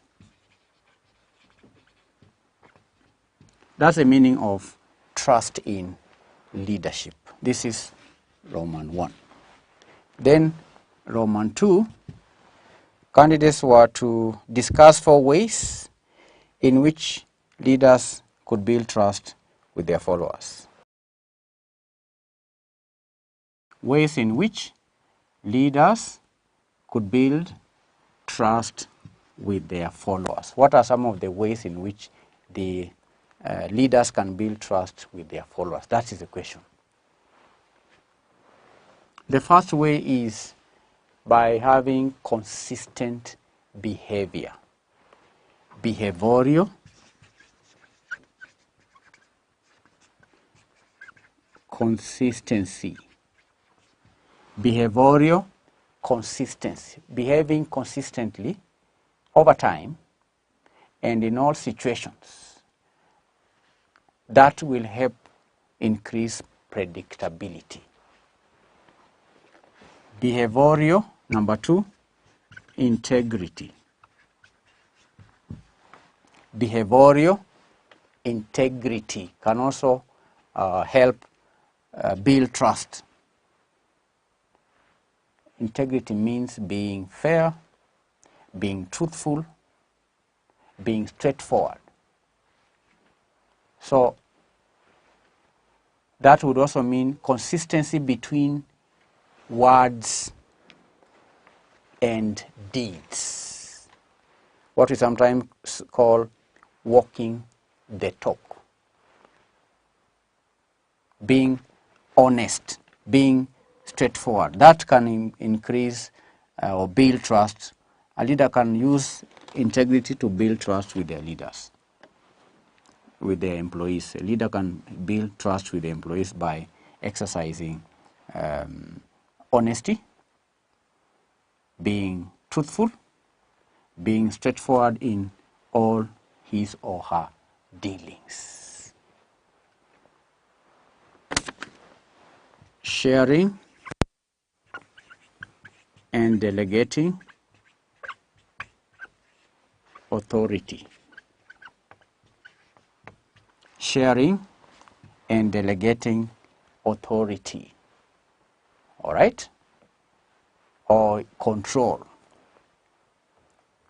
When a leader delegates part of his authority of power to the employees, that can increase the trust that employees have in the leaders. What we may call participatory decision making. All right? Engaging in participatory decision making with the followers can help build trust with the followers. Communication is yet another way in which leaders can build trust with their employees. Communication. This is communicating in a way that involves accurate information, explanations, and also the explanations for decisions and openness. When someone is open, then you are likely also to be open to that person. Communication. And communication is not one way. It's 2 way. When you say communication, that means the leader providing information and at the same time allowing the employees to give him or her information or feedback.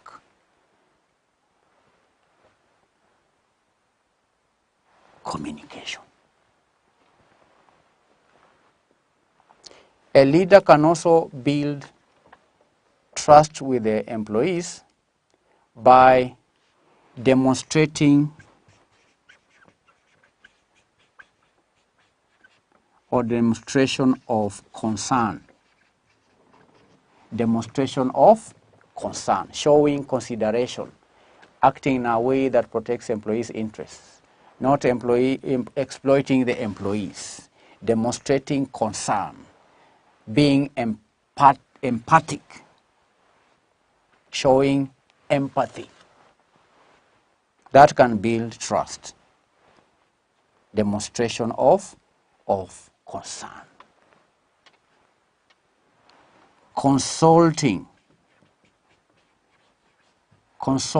with the team. When making decisions, the leader should consult with the employees.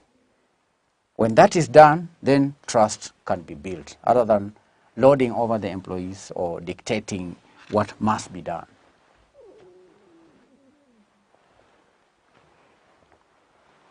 Then lastly, exhibiting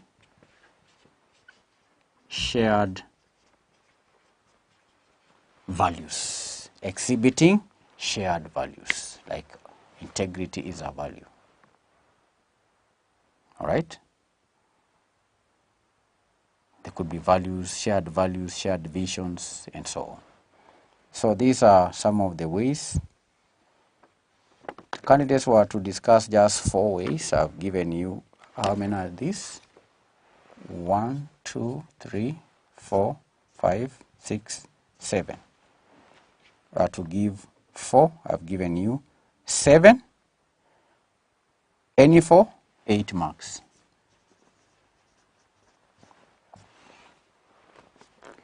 Then part B of this question reads, outline 5 characteristics of a project. Characteristics of a project. Characteristics of a project.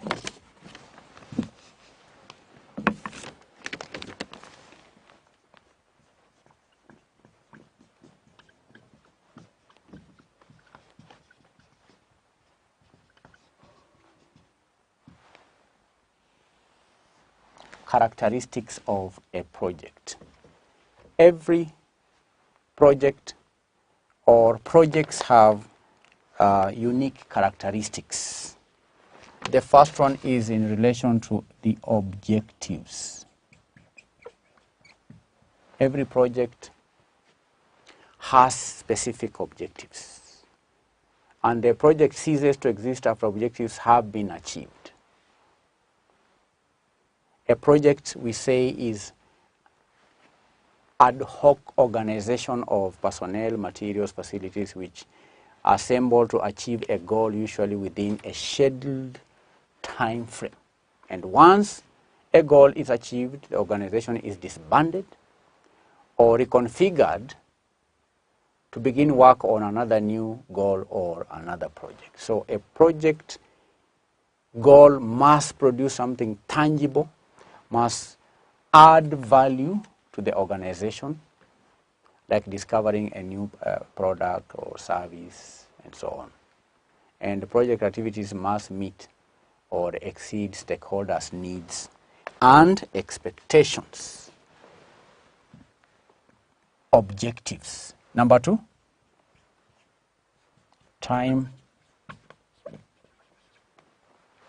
frame. Time frame. A project must have a beginning and an end. Many projects begin on a specified date, but the date of completion could be estimated. Therefore, the lifespan representing the start and the end of a project are specified in its objectives. That's a characteristic of a project. Time frame. Uniqueness. Uniqueness. Every project is unique in that it requires doing something different than was done previously. Projects cannot be similar. They have their own uniqueness. Interdependence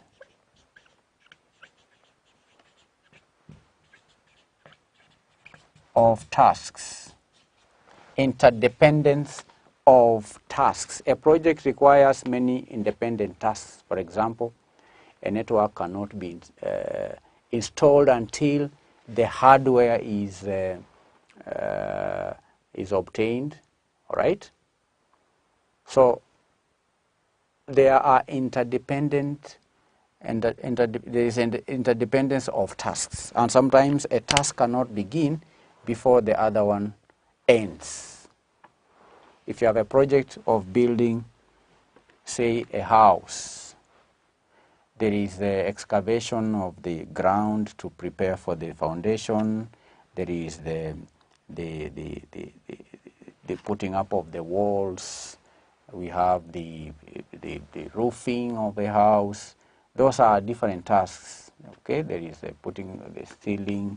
We have the interior design. The house has to be connected with water, connected with internet. All those are different tasks. You cannot install electricity before you put up the walls. The tasks are interdependent. Okay? Putting up the walls depends on the foundation. Constructing the roofing, okay? The roof of the house is dependent on the walls, the foundation, and all that. So project characteristic one is that there is interdependence of what? Of tasks. And sometimes delay of a task can affect the other subsequent dependent tasks. Number 5, progressive elaboration. Progressive elaboration. Projects are characterized by progressive elaboration through means that many of the project tasks will be conducted in steps or will be conducted sequentially. Progressive elaboration. Number 6, customer specific. Customer specific. Sometimes a project could be customer specific. The customer may give the various requirements or constraints within which the project has to be executed. If you are to do a project for a customer, for example, building a house or doing any other project, the customer will give specifications of whatever he wants the project to look like. The customer will come with constraints, will come with demands, and so on. Number 7, complexity. Complexity. A project is a complex set of activities relating to technology, relating to machinery, relating to materials, relating to equipment, relating to people, relating to work culture, relating to ethics, relating to financial resources, and so on. Planning, organizing, coordination is a complex activity. So these are 7 features. You are to give 5. 1, 2, 3, 4, 5, 6, 7, any 5 to earn 5 marks. See, candidates, how easy it is to raise 15 marks. And that will bring the question to an end. So candidates, you can see that there are questions that are very simple. Others may not be simple to the candidate. What is important is you need to be keen on how to choose your questions. Which questions do you begin with? I always urge you to refrain from the case study because this one takes time to understand, it takes time to analyze, it takes time to answer and all that. But a question like this one is a direct question. You can score marks quickly. All right? This one is a knowledge-based question. Knowledge-based question. This is a definition, knowledge-based question. Ways in which leaders could build trust with followers. Knowledge base. This, in fact, is a common sense question. You don't need to have attended lessons anywhere to come up with the ways in which a leader could build trust with their followers. And these are not the only points. You can give different points and earn the 8 marks. So that was a straightforward question. If you look at question number 6, again, straightforward question, knowledge-based question, which, to be sincere, these questions should be tested at the lower level, not the advanced level of such a professional course. But you can see that maybe the reason why the examiner had to bring such easy questions is because of the case study. There are students who shy away from answering case study questions. So I encourage you to practice, especially the case study questions which we have done or solved in our revision partners. We've solved these questions in the block revision segment. We've done several cases. So familiarize yourself with these kind of questions so that you can, your knowledge can be increased in leaps and bounds. Thank you. God bless you. Bye-bye.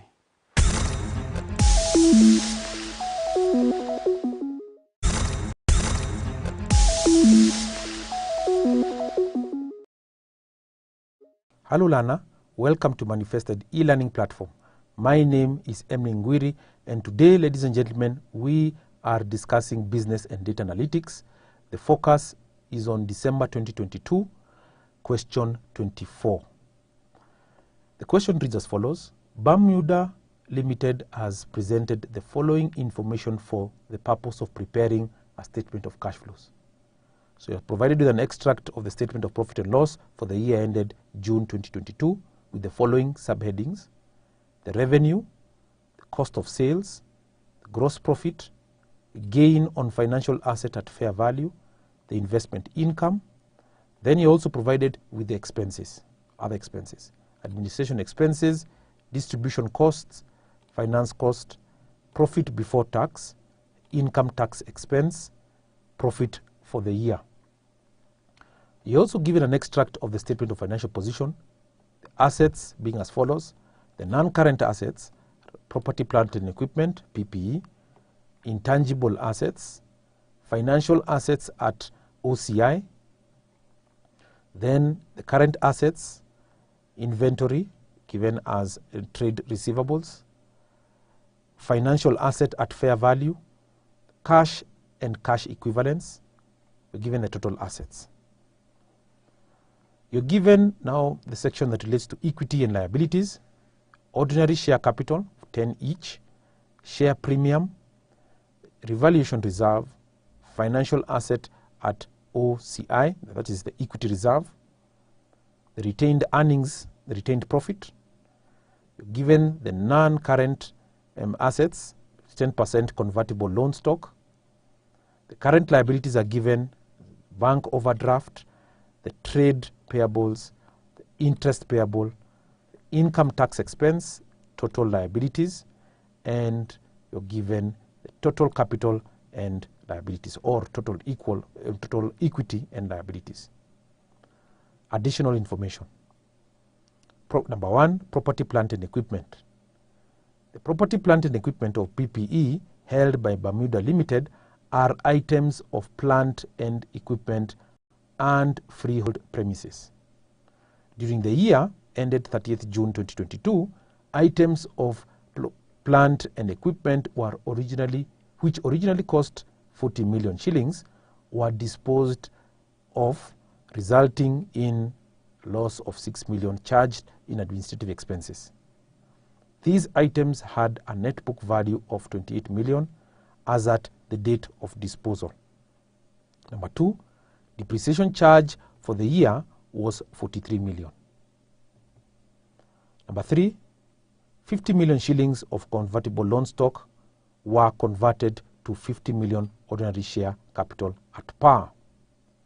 You are required to prepare statement of cash flows for Bermuda Limited for the year ended 30th June 2022 as per IAS 7 cash flow statement. So I'll be able to just walk you through the steps, the requisite steps that are going to enable us achieve our objective of the cash flow statement. But as you can see over here, the word stock wasn't written properly over here, so we just make a small adjustment over here. Stock, sorry, that's in caps. Stock were converted to 50 million ordinary shares per share capital there. So we've adjusted that, and we can begin with our solution, which is on the right of your screen. So the first step, ladies and gentlemen, is to compute or have some side workings based on the financial asset at fair valuation. So we are going to have items listed, and then you'll be able to now have the changes being the description of the figures being given on this. So we'll first of all begin with balance brought forward. So brought forward, CF, like that. So we begin with financial asset at fair value, right over here. So financial asset at fair value, that. So don't worry even if it crosses like that. So I'll just double click right here, and it will be able to give us a space over here. If you prefer it not to have any space over here, you just delete that space like that, so that you can be able to have the values close to the narrative over here. So we can pick over here, or we can be able to also insert over here, because we're dealing with shillings. An accountant is supposed to have at least proper values given properly over here in terms of the given currencies. So shillings, and also in terms of thousands, millions, billions. So we need to provide that for completeness sake. So shillings, and we are saying that it is in millions. So you can put M like that. You can see it's over here, shillings in millions over here. So we need to honestly do the same over here. Shillings, caps, millions, like that. So we put it in small letters like that for consistency. That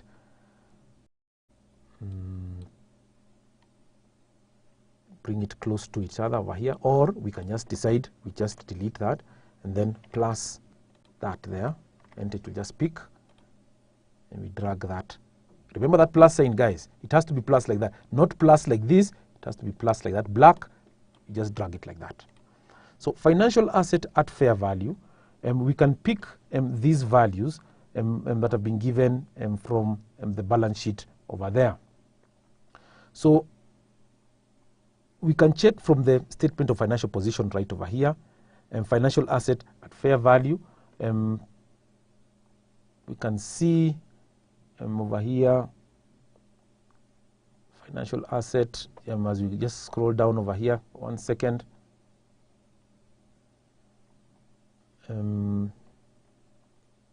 That means that we need to actually get it from the balance sheet right there. So just 1 second as I try and trace it over here. Oh, it's actually under current assets. I hadn't seen it. I was just really trying to take my time. So it's under current assets over here. Financial asset is right here. Yes, you can see it. You can see here. So we are going to indicate the values there. So balance brought forward, we have 30 over here. So we pick it because we are using Excel plus. We do not want to cook and just put our figures over here, because I can decide over here to put 30 over there like that, and then we can be able to also put over here as 65, because we've seen right over here current assets, this one, financial asset at fair value right over here. If it allow me to maybe just highlight it like that, I can decide to put 30 and 65 based on the figures, but because we are accountants, we need to properly relate or link the value. So plus, so you can put over here that one, enter, and then plus 65 there. enter that. So once we've done that, then we can be able to now proceed on to now incorporate the changes due to fair value gain over there. So changes due to fair value gain over there. And why we are creating a space over here is because we want to also include it in terms of millions. So there's no need for us to actually indicate over here that it's millions, because going down over here is in millions. So we just copy this, just put them down there like that in millions. So as you can see, if you don't copy them properly, copy, paste special, guys. And what do you want to paste? You want to paste just the way the values are like that, or do you want to complete the formulas? We want to the format over here, or do you want to keep source formatting so it give you like that? So we are interested in the values. You can see over here values there. So interested in the values, let it stay like that. So the changes due to fair value gain are given to us over here. You can check from the income statement or the balance sheet over there. Changes due to fair value gain. You can see it here. Actually, it's given to us over here, highlighted there. It's 5. Right? So we put it as negative value there. We are following based on this statement over here, IAS 7 cash flow statement. So we are picking the value of 5 over here, and that is gotten from the revenue, from the income statement here. So plus, minus, because we want it as a negative value, that one there, put there, 5. Then cash and cash equivalents. And cash equivalents. So cash and cash equivalents, where do we get the values for cash and cash equivalents? From the balance sheet over here. So cash and cash equivalents, you can see them right over here, cash and cash equivalents right here. So we pick which one? We pick the most recent value. For 2022, we pick the 29 right over here. So you can pick that value there. If you allow me to use red to highlight that. So we pick the 29. So plus, so we go on to the balance sheet and pick the 29 right there. Enter. Here, we're going to put a 00 value. So 0. It means like that. Next, we're going to pick the bank overdraft. So bank overdraft. That. So pick the bank overdraft. We're going to pick it from the statement of financial position. So we just try and see from right over here, the bank overdraft. That should be current liabilities. You can see 22 over here. So we're picking 22, and that is what we're going to pick, 22 plus 22 right here. Bank overdraft is here. So once we pick that, for this other year over here, carried forward. So this has been brought forward from the previous year, because you're seeing, ladies and gentlemen, over here, the 22 bank overdraft here was from the previous year, 2021. So it has been brought forward to 2022. So I need to highlight that in red there. It's been brought forward. Then we now get the totals right there. So the total from the beginning is going to be plus sum. You can see sum over there. It's going to add from here, moving down. Close the bracket. 60. what I did was I put the cash equivalents. Remember what I did to the cash equivalents? I picked 29 over here, but the way I put it, or I put it as if it was 2021. So I should have put it on this other further end over here, because that would mix things up over here. So I just pick this over here like that. I just wait for the plus sign, not that plus sign. I'm looking for this sign that appears to black. I just put 29 right there like that, and here 0. I hope you've understood that. I can really explain it. So this one is going to be 2021. Allow me to put 2021 so that I cannot be able to mix myself up. 2022 like that. I think that seems to be better, or I can be able just to insert this moving down.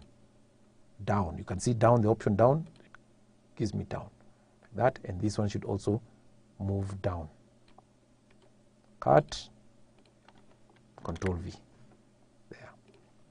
So 2021, 2022. So bold. So if this is 2022, we got 29, and that's where we put the 2029 over here. It is 22 over there. Remember the 65 over here, financial asset fair value, 65, we put it under 2022. So it was me who did an error. Apologies for that. So the bank overdraft over here changes the cash and cash equivalents is that the bank overdraft is given to us there. The bank overdraft should be 22, and here we are saying it's not be the sum. Here should be 00, because we're saying the bank overdraft for 2021 was 22, and which we've gotten right over here, 22. You can see the 22 relates to the year 2021 right above over here, so that is 0. So now we're going to get the totals over here, total. So this should be bolded, that, and we can say we're just going to get plus sum to give you a prompt. You click the first one, not sum if, that, we go from there to down over there, and then we close the bracket, enter. We get that as the total. We can drag this. We don't have to now do the same, because once we put the formula over here, we just drag it moving backwards like that. So this bank overdraft, ladies and gentlemen, should it be positive or negative? A bank overdraft should indicate that we owe individuals. So it should be plus minus like that. So plus minus. So this should be a negative value. So we can now do the format, yeah, like that. So we just put formatting. We click on this one that has got brackets like this if you want this to be in brackets, and then you select Format Painter. That. This is now, of course, just presentation and all. We don't have to underline this over here. We just remove the underline there. So this one is negative, that's negative. So negative and so on and so forth. So once we have that, we can then move on to get workings on purchase of PPE. So purchase of PPE. Put workings on purchase of PPE. So workings. Purchase of capital, PPE, property, plant, and equipment. So we'll still go by this, will be our guide, 2021 and 2022. So we begin by analyzing the balance at the beginning of PPE. Working, spelling. Working, I-N-G, working of purchase property PPE. So put that as bold. So our first talking point over here is the balance at the beginning. The beginning. Balance at the beginning, we're dealing with 2022. So the balance at the beginning, we should be able to get from the balance sheet. You can see this is the 264. It was balanced at the beginning over here. So we select plus that value. Why are we putting it under 2022? We're putting it under 2022 because the closing balance over here, becomes the opening balance in this year.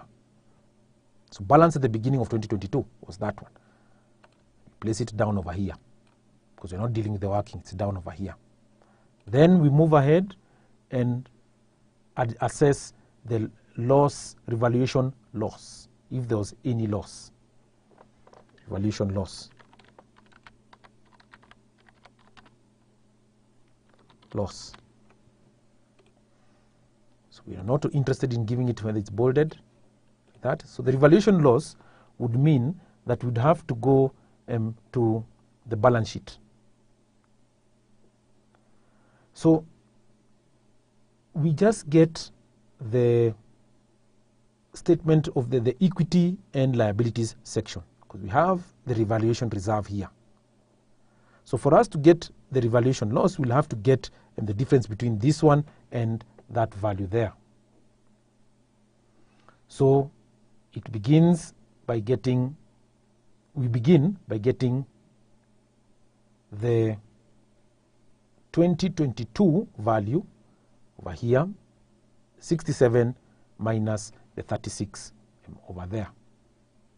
So plus, move up over here, plus 67. We are not going to put the figures. I'm just going to go over here, 67, because you're dealing with revaluation reserve, minus 36. Click there.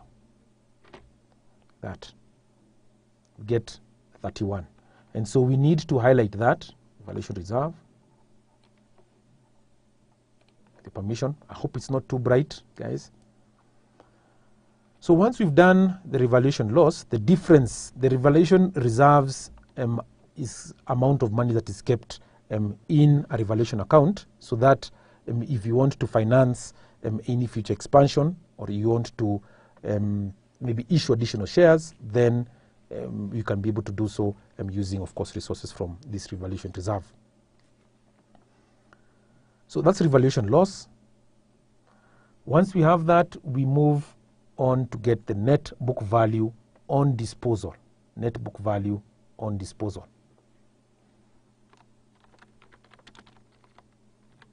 Value on disposal. So the net book value on disposal we get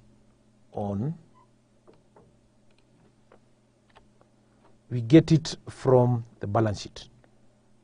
So the net book value on disposal, we should be able to try and get it from over here, from the balance sheet over here. Net book value on disposal, we can see it under the additional information. Property, plant and equipment. This is information that relates to PPE. PPE, property, plant and equipment, held by Bermuda Limited are items of property and equipment and freehold premises. During the year ended 30th June 2022, items of plant and equipment which originally cost at 40 million were disposed of, resulting in a loss of 6 million charged in administrative expenses. These items had a net book value of 28 million. So this is the 28 million that we're going to use over here. We're going to use it as a negative value. So negative. So I cannot be able to use it directly over here because it's in continuous prose over here. So just allow me to use it to hard code it and key it in like that. So we need it to be similar format there as this one here. Then we assess depreciation.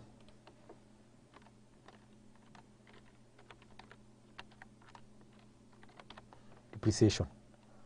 So depreciation, we can be able to get it. Let's check the additional information over here. Number 2, depreciation charge for the year was 43 million. So depreciation, we include the 43 million as a negative value. Like that. So we just use format painter to move along. So once we've done that, This also needs to be a negative because we're talking about a revaluation loss. So revaluation losses are given negative values, or is represented as a negative value. So you put negative there, then we open the bracket there like that and close the bracket there like that. So gives us minus 31. So format painter again like that. Once we've done depreciation, we need then to get the purchase of new asset over here. So purchase of new asset over here. So we don't have the value of the purchase of the new asset over here, but we already know what the balance of the PPE is. So the balance of PPE, or balance of property, plant and equipment. Pardon me for that. Balance of PPE. So the balance of PPE, with your permission, I'll just bold it like that. Or if I bold it, it will mean that it is a subheading over here. So let me not, let me just undo that. So this value over here, I can put the totals as like so, double underline like that. You can also do that for these values here. So you double underline that to represent that those are totals. Will be the balance of PPE over here. So the ending balance of PPE, we can be able to see clearly it's right over here. So plus that value there. The purchase of new asset would be the difference between 327 and these totals over here. So I'll insert a formula over here, plus 327 minus, open the brackets, the sum of the beginning balance at the beginning through to depreciation there. Sum there like that, put it like that, then we close the brackets and we say, okay, there's another bracket that I need to close because we're saying we have two brackets. So there's this opening bracket, so there are two brackets that need to close like that, and those are just function arguments, 165. So this should be the purchase of the new asset there. We need to have these workings over here because these workings will be contributory towards the preparation of the statement of cash flows based on IAS 7. So once we've done the working of purchase of PPE, we move ahead and now analyze the share capital component, which represents the final working before we prepare the final statement of cash flows. So we can say here, balance at the beginning. So I skip over here. So balance at the beginning.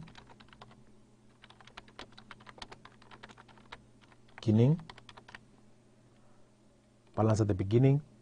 What are we talking about balance at the beginning? We're talking about share capital over here. So share capital.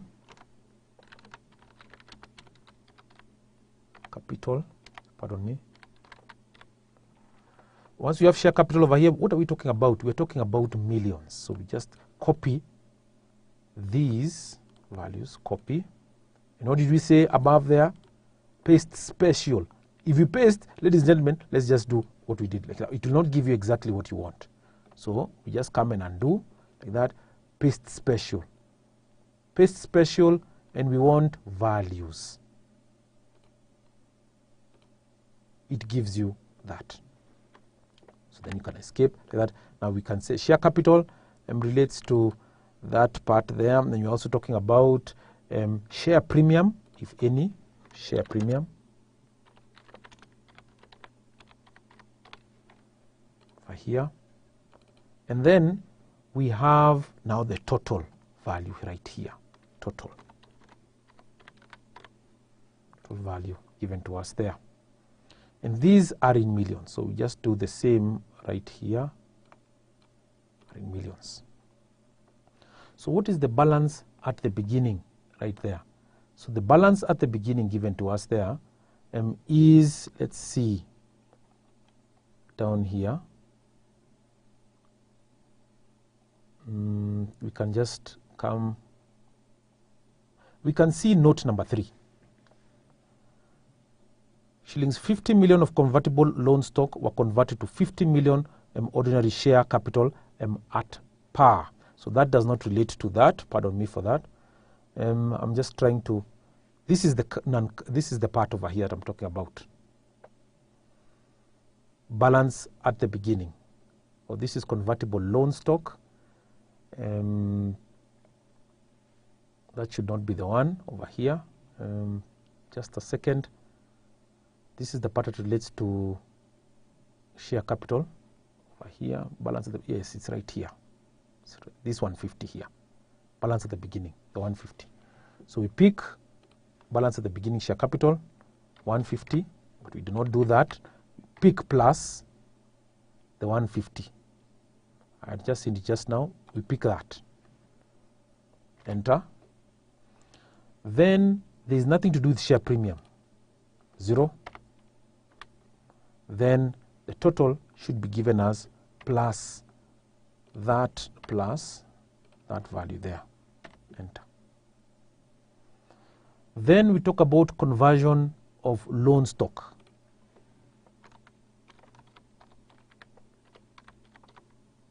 Conversion of loan stock. Spelling conversion. Loan stock. We have some information given to us there at the additional information. That is what I had initially read, thinking that that was the beginning, balance at the beginning. So 50 million convertible loan stock were converted to 50 million ordinary shares. So conversion of loan stock, how much? Just put 50 there plus 50. So the 50 does not represent any figure, it's continuous prose, so we just put 50. That. Do we have share premium for that? No. So we put 0 there, and then we just drag the formula here. Remember that plus sign? We drag it like that. Conversion of loan stock, after that, we try and assess the changes over here, changes. Over here, so we put 2 lines that go like so. So we come over here. So we try and assess the bottom border, and you can be able to put the top border like that. What is the effect? It gives us just that line like that. So the changes is plus that one plus that one. We get 200. And we just drag the formula like that. So it will always speak like that, so we just drag it like that. Here there is nothing. So we can be able to just put the comma format, come to comma, or we can be able to, you press Alt H. Now the comma format, you can see K, where the comma is, K. So what happens is that it puts dashes like that for items that don't exist there. So here we just put the same, the comma format, just click it like that, just for presentations purposes. So once we have that, then we can proceed on to identify the ending balances. Ending balance.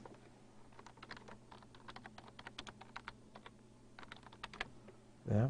So the ending balance, right over here, we assess the ending balances right over here from the expenses. You can see them here. The 230 was the current, is the most recent over here. So we pick plus, go all the way here, like that, down. 230. Enter.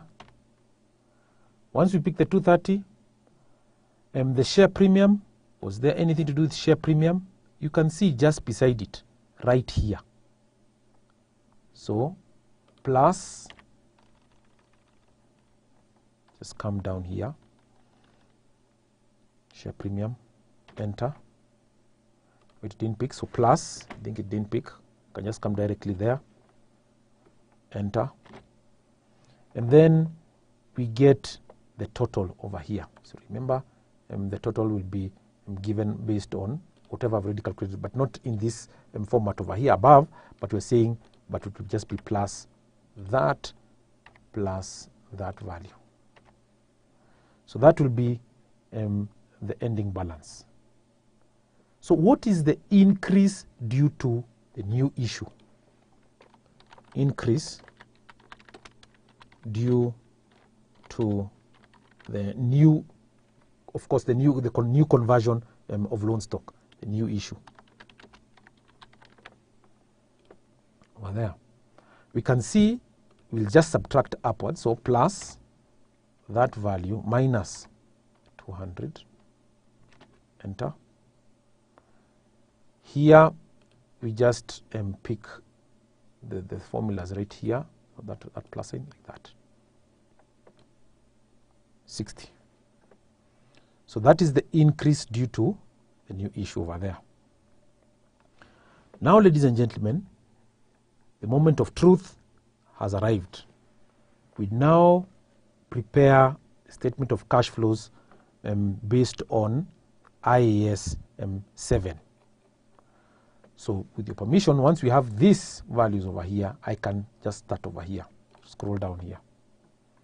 Cash flows from operating activities.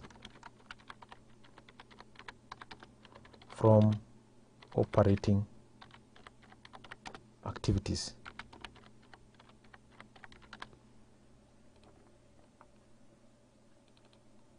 I'll bolden that. So we are interested in the statement of cash flows. So it's always good to write statement of cash flows for the year ended 30th June 2022 before we just go directly to write the cash flow from operating activities. Prudent as an accountant. So Bermuda Limited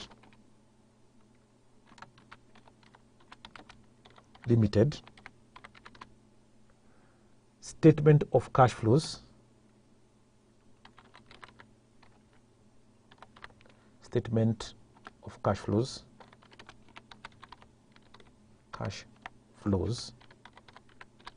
for the year ended 30th June 2022. That. So maybe you could decide to merge the cells so that now it, at least for presentation purposes, so you come over here, merge cells, merge and center. So that now it can indicate that now it's the entire, whatever side workings we have over here, at least it relates to Bermuda Limited. So cash flow from operating activities. You can be able to put now shillings, millions over here. So similar format over here. You can just do it something like this. Copy, paste special, values. There.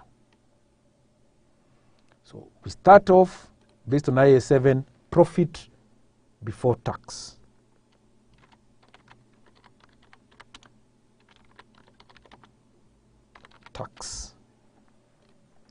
So profit before tax, we pick it plus this one. You can see it over here. This is the value over here. We're talking about statement of profit and loss. It's 114. So we pick that, enter, and then we proceed on to do the adjustments for non-cash incomes and expenses.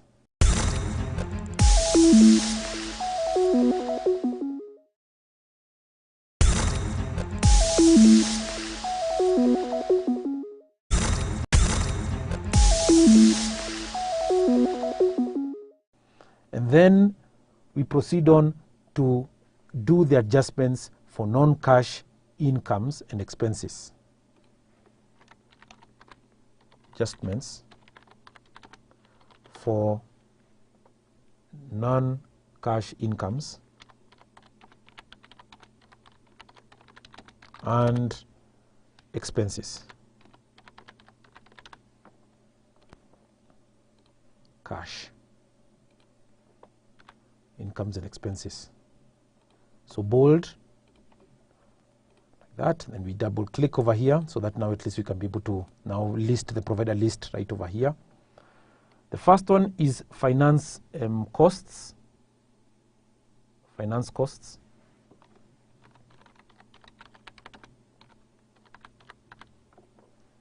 Finance costs. So we pick what is the finance costs. 17. You can see it's 17 there. So we pick plus that value. Then we proceed on to select depreciation.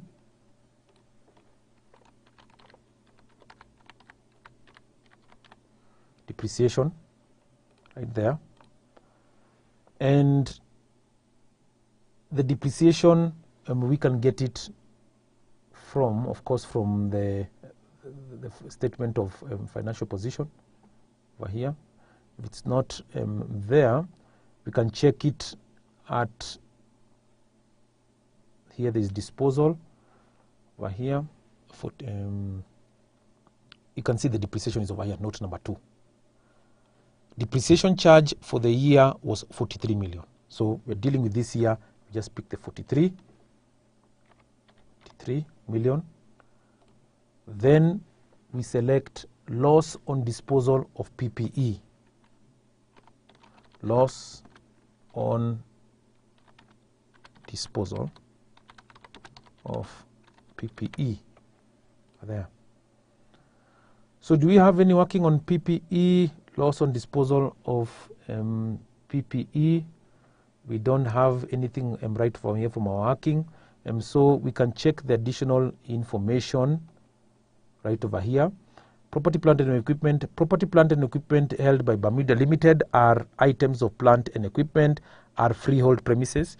During the year ended 30th June 2022, items of plant and equipment which originally cost 40 million were disposed of, resulting in a loss. Here it is, loss of 6 million charged in administrative expenses. So loss on disposal of PPE, 6.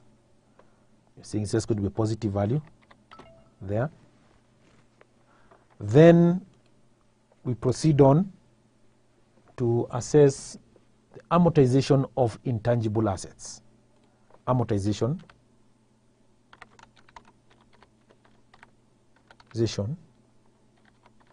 of intangible assets. Amortization of intangible assets. So we just assess from the assets over here, the intangible assets, that is non-current assets. You can see the intangible assets given to us there is, for 2021 is 50 and 40. So we'll just get the difference between that plus that one minus that one there. So enter. You can see it's 10. Once we have that, we can be able to now include gain on financial assets at fair value. Gain on financial assets. Assets at fair value. Value. So we need to identify that. Gain on financial assets at fair value. So there's nothing over here. Financial asset OCI. That's not the one. So we need to identify that.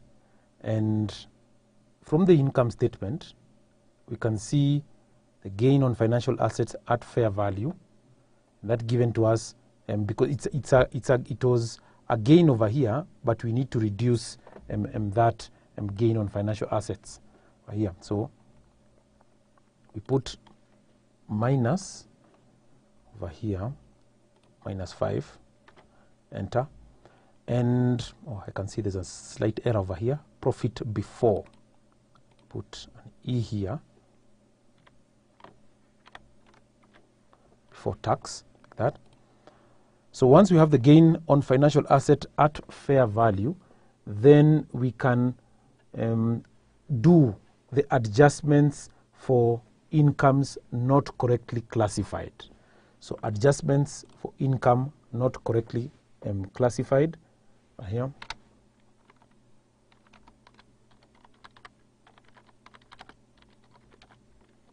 Incomes not correctly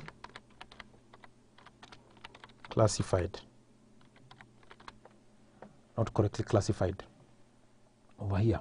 So this one we can maybe perhaps, if we bold it, it will indicate it's a heading, but you can just try and italicize that and indicate that the adjustments for incomes not correctly classified. The first one is investment income.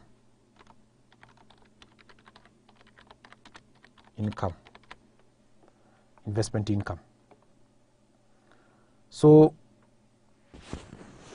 investment income can be identified from the income statement or statement of profit and loss. So the investment income was over here, so it needs now to be deducted from over here. So plus, so we just put in investment income there, but it should be negative. So we should put negative plus minus that. It should indicate that that is -6. So those are the adjustments for non-cash incomes and expenses there. And from our working over here, this working over here represents the working for cash and cash equivalents. So cash and cash equivalents. Someone might ask, what were we doing by working out the 8 and the 89? So I can put that bolded like that. So this is the working for cash and cash equivalents. We proceed on with the cash flow statement. Adjustments for working capital there. Adjustments for working capital. Adjustments for working capital. So this format, put that like that. The first item is decrease in inventory. Decrease in inventory.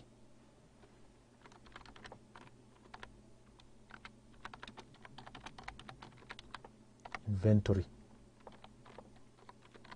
That an inventory can be found from statement of financial position. You can see it's right over here. So you can highlight that in red with your permission.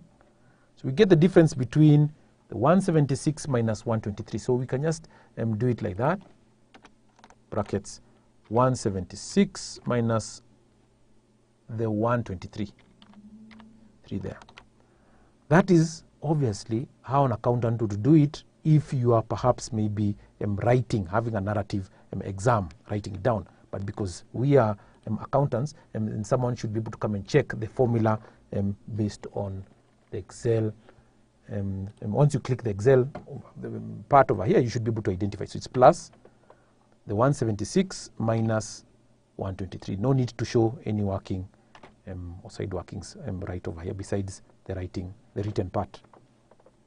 Then we need to also assess the increase in trade receivables or decrease, increase or decrease. So are we seeing whether it's an increase or a decrease in trade receivables? So it's moving from here, which is the 2021, to this part. So obviously we can see that there's an increase. In the previous case, it's a decrease from 176 to 123. So here we are increasing. So increase in trade receivables. Increase in trade receivables. So plus, just do it. The 87 minus 95. So for format painter, let's move along like that, saying it's going to be an increase in trade receivables. It represented as a negative value. Next is increase in trade payables, increase or decrease in trade payables. So that should also be highlighted in red like that. So let's see trade payables. like that. So the payables are right down here under current liabilities. It's from 3 to 7, so that's an increase in trade payables. So we can just drag that down, then we adjust trade payables.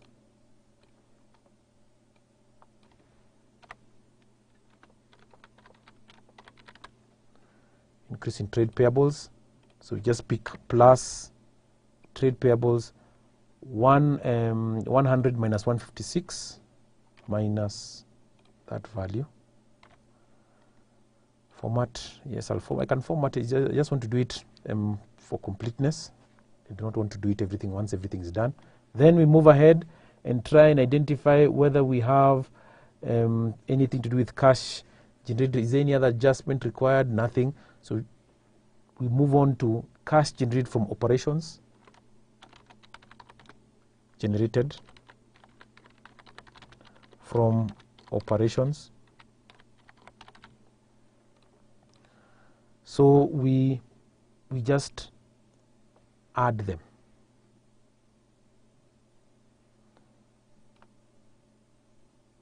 Like that. So we just get them. You see this button here, auto sum? You can just add them. Minus like that. So if it's increase in trade payables, we are saying that it should represent an actual increase in trade payables. So we are saying it should be plus trade payables, this value minus, sorry, I did it the other way around, that value minus the 100 over there. So we should be able to have 56. So the cash generated from operations should be the sum from the beginning. It should not just be the sum from there. So what we do is that we can just change this and okay, so we just say plus sum, click there from the beginning, there up till there. Close the brackets, enter. You can see it is cash generated from operations. So now we move ahead and analyze interest. So the interest, we can see the interest has been given to us over here of 3. How do we calculate the interest, the final interest value, the interest paid? So it's this one, which is the interest at the beginning of 2021. Then you add these finance costs, and then you subtract the interest payable like that at the end of the year like that. So that now we can be able to include how much interest was actually paid. So interest paid over here, we are saying we get plus interest payable, which we're saying is right here, the 3. Then we add, so we are going to open this and put a negative value, open brackets, and then we put a negative value there, plus how much was paid, finance cost within the year, and then we subtract the closing value, interest payable. Close the bracket, enter. So we have the interest given to us there, interest paid. We move on to the next item, which you're saying is going to be tax paid. So the tax paid is going to be plus the tax, you can see right over here under current liabilities, the income tax payable, you're saying is 34. Then we're going to get a negative value also for that, plus how much tax was actually paid within the year, income tax expense 47 right there. And remember, it is a negative value over here, so I think I'll need to also change the formula. Then we deduct the tax closing value, closing balance here. Saying we're getting 32, so we'll need to adjust this part over here. We subtract, we should get 62. Why are we doing that, this adjustment of negative? Because we actually deducted, you can see here the 47 is actually a negative value. So we first of all add the beginning tax component 34 plus a positive tax component over here of 47. But you see now you get, this is already negative, so I need to subtract. So I can be able to negative, negative, negative, negative will give me a positive value there. So this is the value for the tax paid. Format printer there. Then we assess the net cash received from operating activities. Received from operating activities.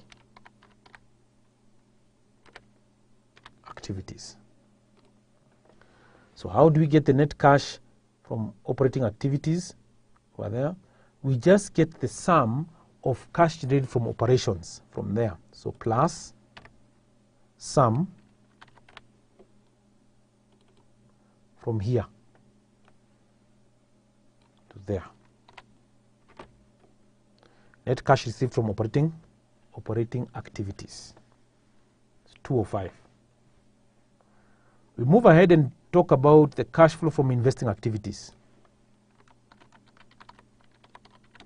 From investing activities. Cash flow from investing activities, we need to put it in a similar format to these adjustments here. The first talking point over there is investment income.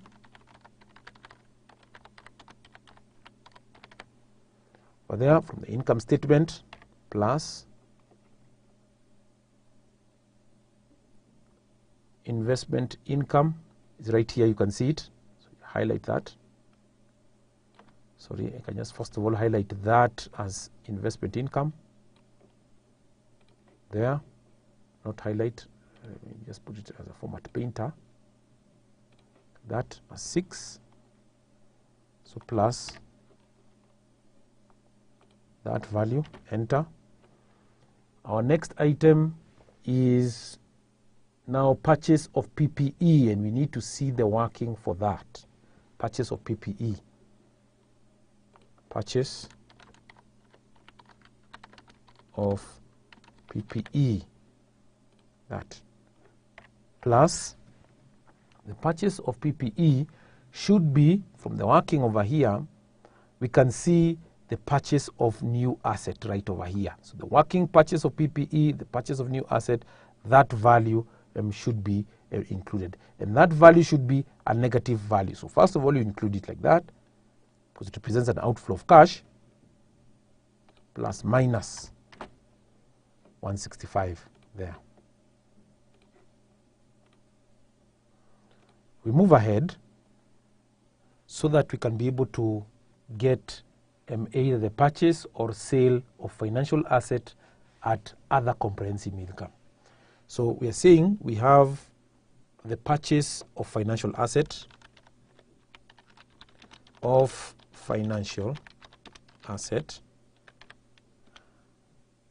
at other comprehensive income, at OCI, other comprehensive income, right over there. So what you need to take note of, is that we had initially, we can just go to other comprehensive income, this part right over here, I highlight over here, and also the other comprehensive income, right, this part over here. So at the beginning of 2021, we had 10 as far as the financial asset was concerned at the beginning. And at the end of the year, this was at the beginning of the year, this is at the end of the year. So at the end of the year, we had 22 as financial assets at other comprehensive income. Now, within the year 2022, there was a reserve there that was provided for, and it's actually represented by this value right over here, the 2. So because this was what was provided for as a form of equity reserve, this value plus that value will give us a total of 12. But because this is the closing value, we will need to ensure that this 12 will actually close, or ensure that we will be able to end the year at a value of 22. So the balancing figure, or the difference between the sum of this financial asset at the beginning of 2022 and the financial asset equity reserve minus this 22 should be able to give us 10. So in essence, I'm saying this, I can just work out over here, plus that value plus the 2, enter, give us 12. But at the end of the year, I can put it right over here, at the end of the year was that value there. So we need to ensure that this side and this other side actually balance. So what do? The difference between this 22 and 12 will be termed as the purchase of financial asset at other comprehensive income, and we can be able to pick plus that value minus that value. We get the purchase of the tune of 10, and this, because it's a purchase, we are saying that we are going to include a negative value there. So plus, you can say or minus 10, because I've already explained it, so just put minus 10 there. So once we've understood the purchase of financial asset right over here, we can proceed on to identify the proceeds on sale of PPE.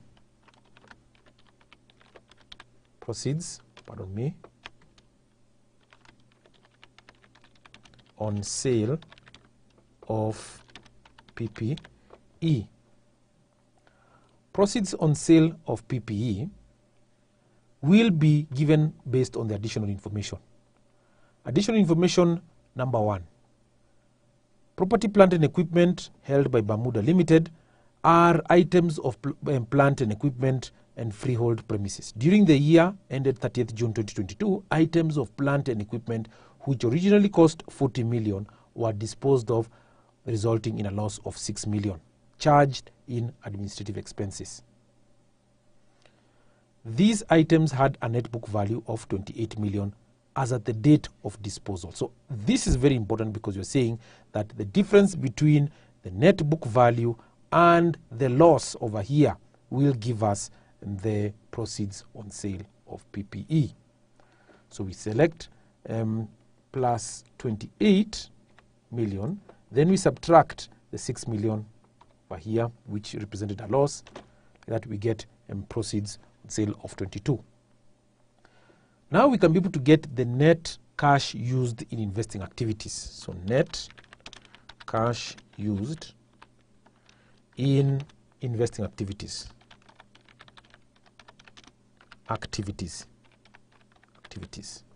That. And getting the net cash used in investing activities is just the sum over here plus sum. So you select the first one of these values, of these items there, close the bracket, enter. 147, negative 147. Now we can move to the final part of the cash flow statement, cash flow from financing activities. Cash flow from financing activities, financing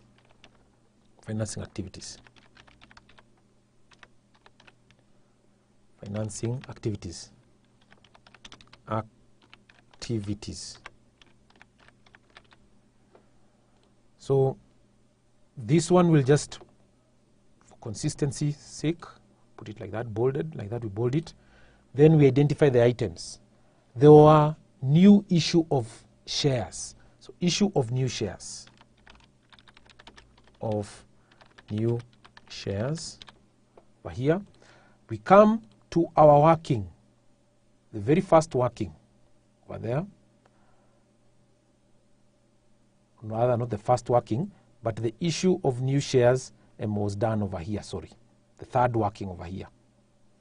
We can see there was issue of new shares of 60. So we click that over here, put a formula, plus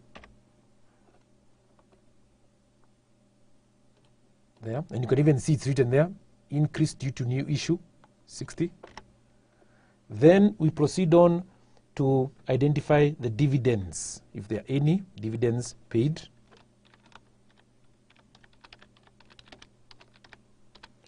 Dividends paid. And we check the balance sheet over here. So there's nothing to do with dividends. I'm over here on this subsection over here. So we can just move up as we move. Yes, retained profits. You can see over here. And when we talk about retained profits, we talk about now monies that have actually been kept up. There is a dividend payout ratio and there is what we call a retention ratio now. So these retained profits relate to the dividends. So we have this 91, so comes plus dividends paid, the 91. Then we add if we have any component in the income statement over here. We don't have any item on the income statement. We can then proceed on revaluation reserve if there is any element of revaluation reserve, or profit for the year, sorry, pardon me, profit for the year. Over here, the 67 over here. Then we deduct now this closing balance over here. So closing balance, the 121 here. These retained profits right over here. So I think the formula didn't pick very well. So plus the 91, and then we add this value here, and then we deduct this 121 right over here. Enter. So this should be negative, and we just put in a negative sign right over there. Enter. Like that. Dividends paid. And once we've done that, we can be able to see clearly that we don't have any other item from financing activities. So we get the net cash received from financing activities. Net cash received from financing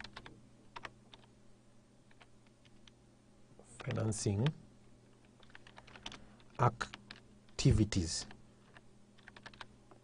Activities there. How do we get it over there? We just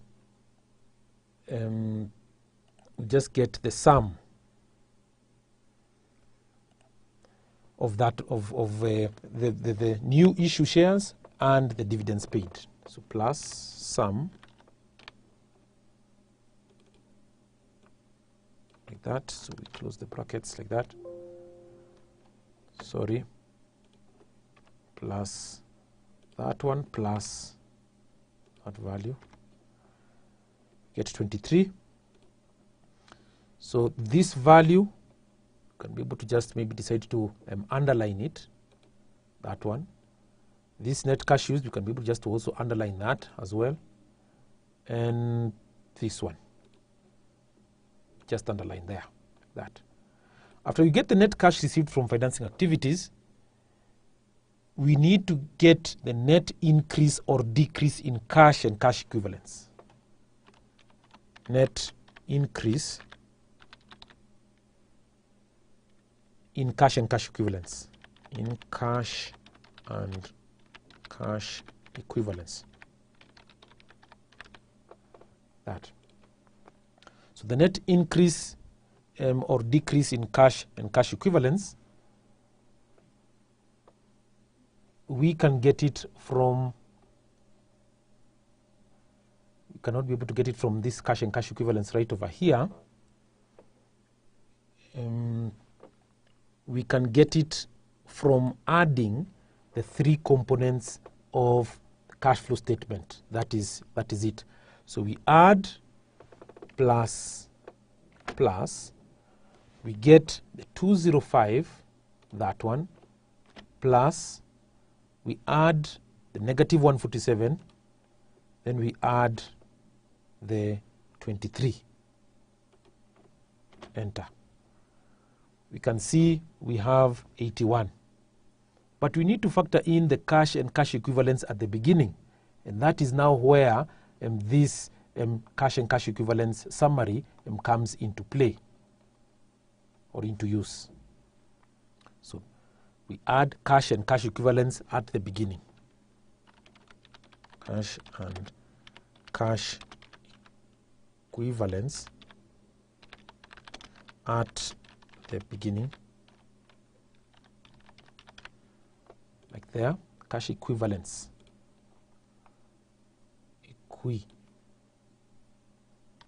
equivalents, that's correct, like that, at the beginning.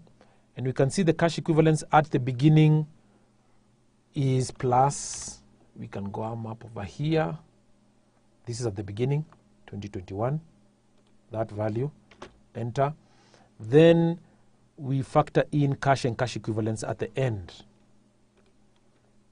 Cash, and you can just put it like that. Then we now adjust this to the end.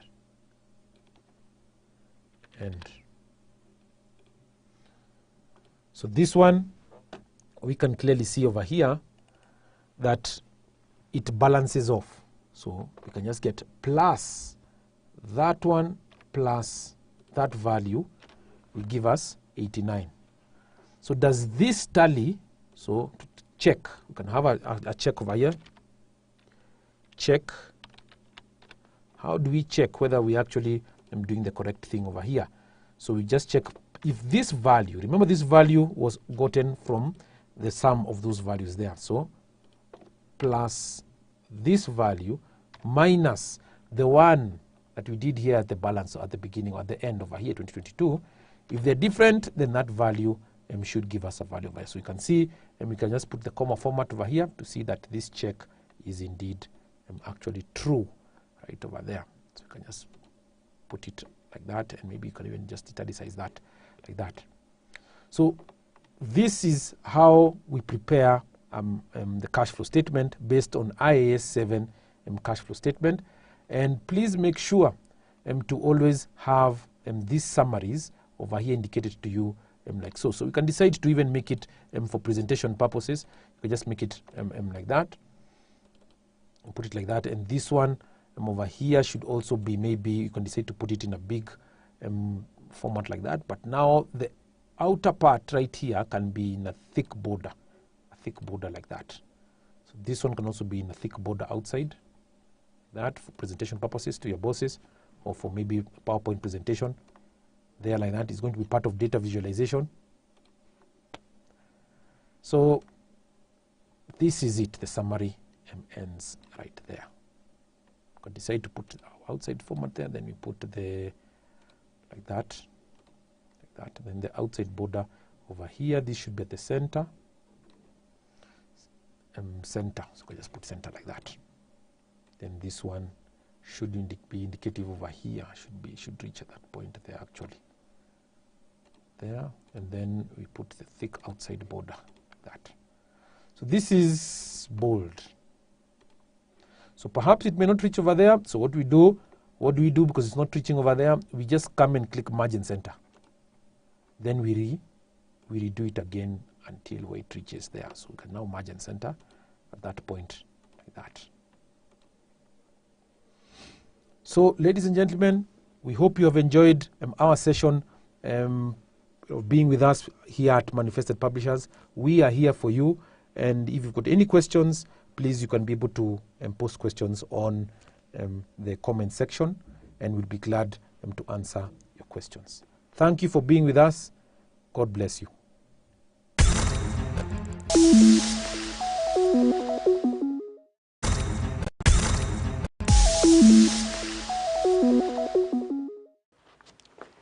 Greetings to you all and welcome to the revision session of the financial accounting paper that was done by CPA and CFA candidates on Monday, 4th of April 2022. This was a morning paper. The candidates were expected to answer 5 questions in a time period of 3 hours.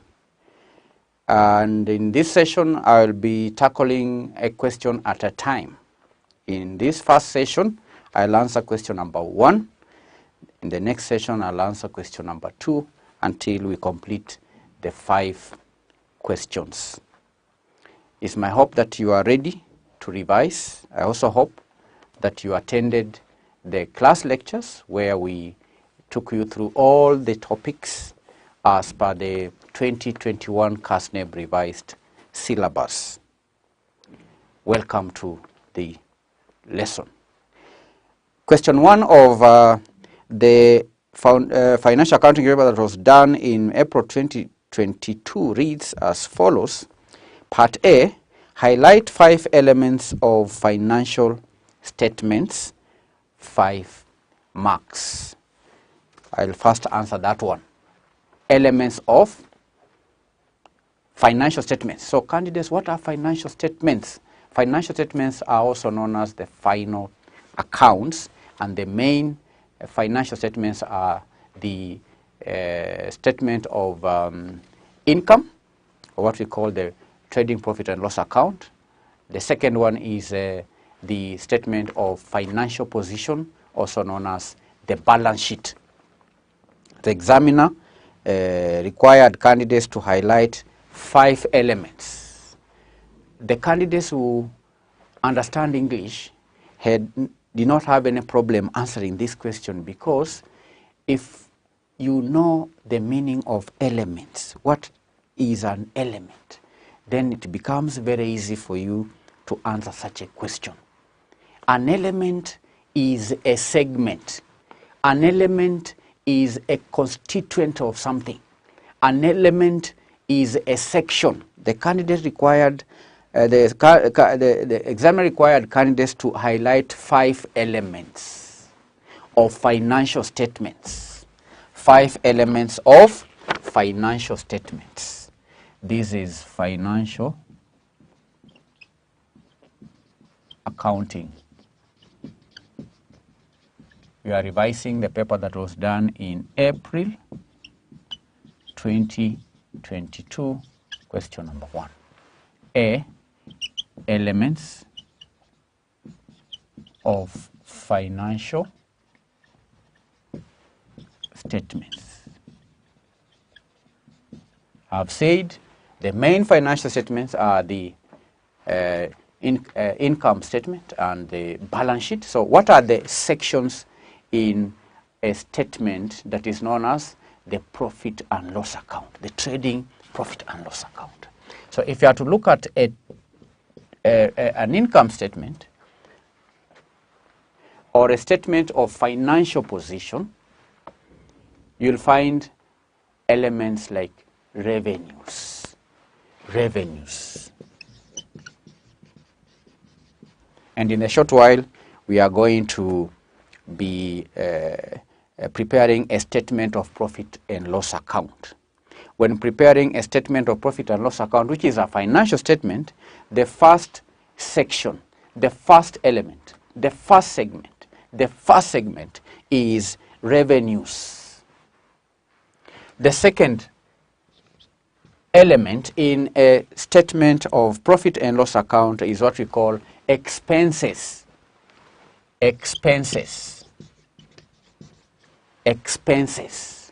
So these are the main elements in a statement of profit or loss account. Then the main elements in a statement of financial position, the main elements, we have assets. We have number 4, liabilities. Number 5, what we call equity. So these are the main elements of financial statements. Revenues. Now, what are revenues? Revenues are increases in assets or decreases in liabilities. What are expenses? Expenses are decreases in assets or increases in liabilities. When liabilities increase, then that is as a result of the expenses. Then there is assets. What are assets?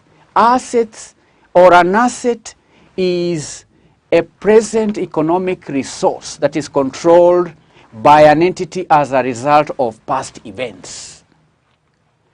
What are liabilities? Liabilities, or a liability, is a present obligation of the entity to transfer an economic resource as a result of past events. How about equity? Equity, learners, is the residue interest in the asset of an entity after deducting all its liabilities. We know from the balance sheet equation that assets equal liabilities and equity. So if you are to make equity the subject of that formula, then equity will be equal to assets minus liabilities. So these are the main elements of financial statements. Example of revenues are things like sales, right? Revenues are items like discount received, commissions, and so on. Expenses are like airtime, telephone expenses, transport expenses, insurance expenses. You can name them, all right? Assets are like land. Land is an asset. Buildings are assets, all right? Prepayments, prepaid expenses are assets.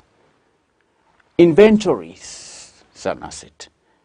Then liabilities, accounts payable. Loans, those are liabilities. Okay? Equity, we're talking about here, capital. Reserves. Premium, share premium, and so on. So this would earn you how many marks? 5 marks. Identifying the elements will earn 5 marks. 1, 2, 3, 4, 5 marks. Let's now move on to answer part B. I read, Fatuma Ali commenced business as a retail chemist. Fatuma Ali commenced business as a retail chemist on 1st January 2021 with an initial capital of 30 million shillings, which she paid into her business bank account. She hired a shop manager at an annual salary of 2 million shillings. In addition, the shop manager is to receive a commission of 10% of the gross profit. During the year ended 31st December 2021, Fatuma Ali did not maintain proper books of account. After an examination of the available records, the following information was extracted. The bank statement for the year ended 31st December is as follows. We have the receipts and the payments. Then below the bank statement, additional information number 1, I read, all sales were for cash and sales are banked. All sales were for what? Were for cash, and sales are banked daily, subject to the retention of a cash float of 100,000 shillings. The following payments are made out of cash sales. We have the manager's salary, drawings, payments to suppliers, general expenses. Note number 2, I read, as at 31st December 2021, checks sent to suppliers amounted to 2.5 million had been presented to the bank for payment. Number 3, as at 31st December 2021, invoices from suppliers amounting to 8.6 million had not been paid. Number 4, as at 31st December 2021, inventory was valued at 36.5 million shillings. Number 5, depreciation per annum is to be provided on motor vehicle at the rate of 25% on cost and on the shop fittings and equipment at 10% on cost. Note 6, during the year ended 31st December 2021, Fatuma Ali took goods which cost 100,000 shillings for her personal use. Required 1. Statement of profit or loss for the year ended 31st December 2021. How many marks? 8 marks. 2. Statement of financial position as at 31st December 2021. How many marks? 7 marks. 7 marks. This is part B. Statement of profit or loss. The name of the business? Fatuma Ali. Fatuma Ali. Fatuma Ali. Fatuma Ali. We are preparing statement of profit or loss as at what? For the year ended, the period is 31st December 2021. 31st December 2021. This is a statement of profit or loss. And in part A, we said that the elements of a profit or loss include revenues. So we're going to begin here with the revenues. The revenues are in millions. Fatuma Ali revenues. So the first revenue here is the sales. Sales. For us to calculate sales, we need a working because the sales are not provided clearly in the question. Why? Because Fatuma Ali did not maintain proper books of accounts. If Fatuma Ali prepared proper books of account, then these sales we need to pick it from the trial balance. But here there is no trial balance, therefore we are going to use the information provided to determine the sales. So working number 1 will have sales. Working 1. And from the receipts, from the bank statement, we can see we have sales amounting to 123,720 shillings.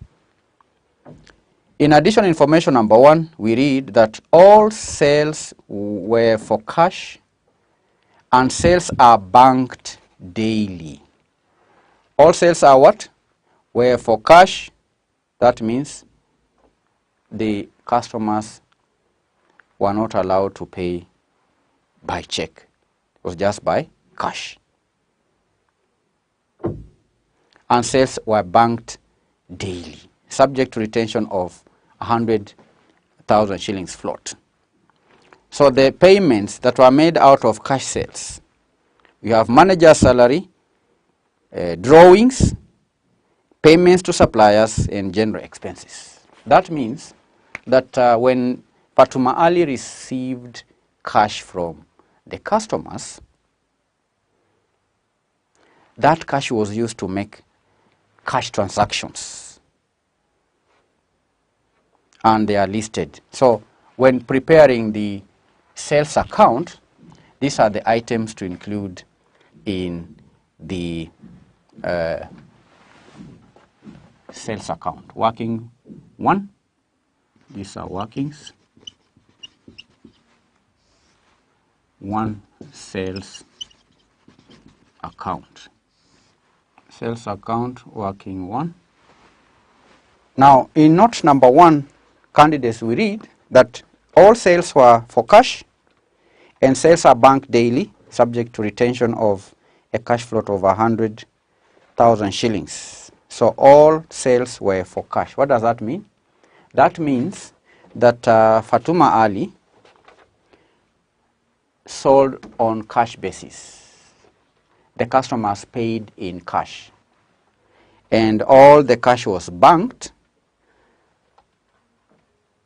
So if we check the bank statement, you can see the second item on the debit side of the bank statement reads sales 123,720,000. So that's the first item to recommend to record in this account, bank 123,720,000.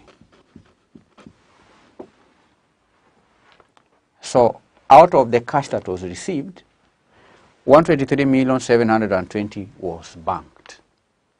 But we read in note number 1 that not all the cash that was received was banked. Part of that money was spent, and we've given the items here.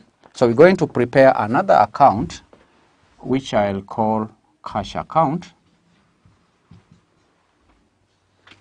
The cash account, because some of the sales that were received were paid out of cash.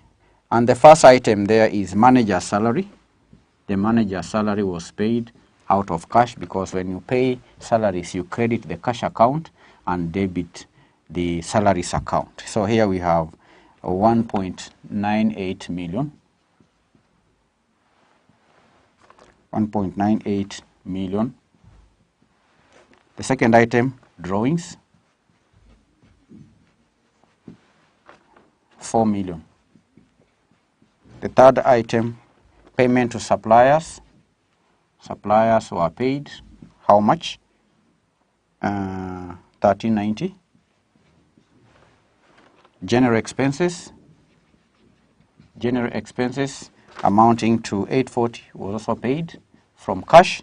Then there is also the float, retention of 100,000. Float of 100,000. So these are the payments that were made out of the cash sales. So I'm going to have the total 1980 plus 4 million plus 1390 plus 840 plus 100 is 100, which gives me here 8,310,000. 8,310,000. So the balancing figure, we need to balance this account by transferring all these amounts, which is a total of 8,310,000. This amount we transfer to the sales account. Sales account. So this amount is transferred from cash account to the sales account. So we record here cash 8310. 8310. So these two will constitute the sales for the year. So there are sales that were banked and sales that the amounts that were used to pay these expenses, 8,310,000. I'm going to get the total 123,720. The amount that will be transferred to the statement of profit and loss is 132,030. 132,030. 132,030 is the figure for sales, working number 1. 132,030,000. 132,030,000. That is sales for the accounting period ending 31st December 2021. So what is the cost of these sales? Cost of sales. We read from this question that Fatuma Ali commenced business as a retail chemist on 1st January 2021. That automatically tells you that Fatuma Ali did not have opening inventory, because it's only been in operation for 1 year. So there is no opening inventory, but we have purchases. Purchases.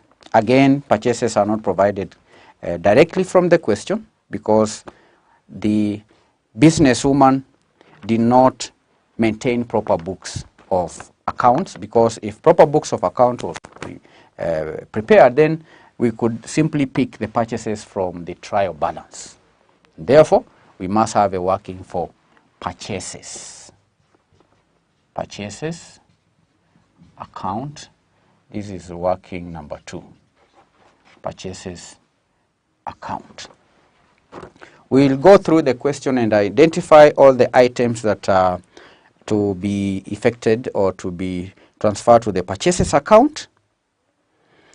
And I want you to look at the bank statement first of all. The bank statement, we have payment to suppliers of 112,360,000, payment to suppliers. You can see the bank statement is credited. Therefore, the purchases account will be debited with the bank. The amount there is payment to suppliers 112,360. Then additional information. We read in note number 2 that as at 31st December, checks sent to suppliers amounting to 2.5 million had not been presented to the bank. So suppliers were paid there. We have checks amounting to 2.5 million. 2.5 million. Those are checks. Note number 2. In note number 3, as at 31st December, invoices from suppliers amounting to 8.6 had not been paid. So these are invoices. Invoices amounting to 860. This is 8.6 million. 8.6 million had not been paid, so we debit the purchases account with 8.6 million. Then depreciation. Note number 6, we read, during the year ended 31st December 2021, Fatuma Ali took goods which cost 100,000 for her personal use. That is an amount that we'll have to have it here as drawings. Drawings, we'll have drawings there. Then we see in note number 1, payment to suppliers. That is payment to suppliers, cash payment to suppliers. Out of the sales that were received, suppliers were paid. As we saw here, suppliers were paid. These are purchases, 1390. So these are the items that will enable us determine the purchases for the year. Purchases for the year. We are going to get the aggregate. Aggregate. We add 1,2,360 plus 2.5 plus 86 plus 1390. The total 124,850. So this is what will be transferred to the statement of profit or loss. 124,850. 124,850. 124,850 is the value for purchases. 8. This is 124. 124,850. 124,850. Then there is the drawings of that is the last note. During the year, Fatuma Ali took goods which cost 100,000 for her personal use. These are drawings of 100,000 shillings. Drawings 100,000 shillings. The drawings reduce the It's a reduction in the goods that are available. Then do you have closing inventory? Closing inventory. The closing inventory note number 4 was valued at 36.5 million. Closing inventory. Closing inventory note number 4, 36.5 million. So that will be the cost of sales. We're going to add 124,850 minus 100 minus 36.5. Cost of sales 88,250. Deduct cost of sales from sales of 132,030. The gross profit 43,780,000. This is the gross profit. I hope you are also confirming, candidates, the figures, the gross profit. Are you arriving at 43,780,000? Yes. Then the second element in the statement of profit or loss is what we call expenses. What are the expenses? We again run through the question, identify the expenses. First of all, let's look at the bank statement. Are there expenses from the bank statement? Yes, we have interest on bank loan. Interest is an expense. Interest is an expense, 1 million. Then there is the general expenses. General expenses will have a working for general expenses. Why? Because general expenses were paid through the bank. Then there were also that were paid out of cash. General expenses were paid out of cash. General expenses will be equal to the amounts that were paid through the bank of 83.35. So we have 83.35 plus the amounts that were paid from cash note number 1, general expenses 840. These two will give the total value for general expenses 83.5 plus 840. General expenses 91.75. 91.75. That's the value for general expenses. Then from the bank statement, rent was paid. Rent is an expense. Rent is an expense, 37.50. 37.50 is the value for rent. Now let's check from additional information. Do we have any expense? Manager's salary. Manager's salary is an expense. Manager's salary, that is an expense. Manager's salary is an expense. And you recall, candidates, that in sentence 2 of the question, that Fatuma Ali hired a shop manager at an annual salary of 2 million. In addition, the shop manager is to receive a commission of 10% of the gross profit. And from the trial balance, I mean from the bank statement, there is no payment for the manager's salary, neither the commission. But in note number 1, you can see that the manager was paid 1,980,000, meaning that this manager, there is salary owing. The business owes the manager some amount, because the amount ought to be 2 million. But for the purposes of preparing the statement of profit or loss account, we need to indicate the total value, whether the money was paid or not. So the manager is paid 2 million.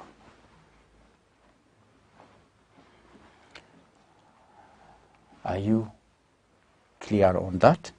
2 2 million. That means that out of this 2 million, only 1,980,000 was paid, but 20,000 is due. That's outstanding manager salary. Then below here we need to indicate the commission. This manager we read is also paid commission of 10% on gross profit. So 10% of gross profit, the gross profit 43,780. 10% of 43,780 is equal to 43,778. So 10% of 43,780,000 is equal to 4,378,000. That is the commission. Is there any other expense? Yes. Look at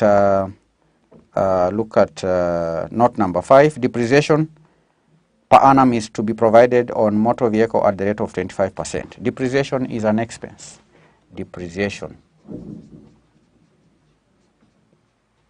This depreciation should be, the rate should be applied on motor vehicle, one motor vehicle. The rate for motor vehicle is 25% on cost. So this is 25% times the cost. The cost is to be found in the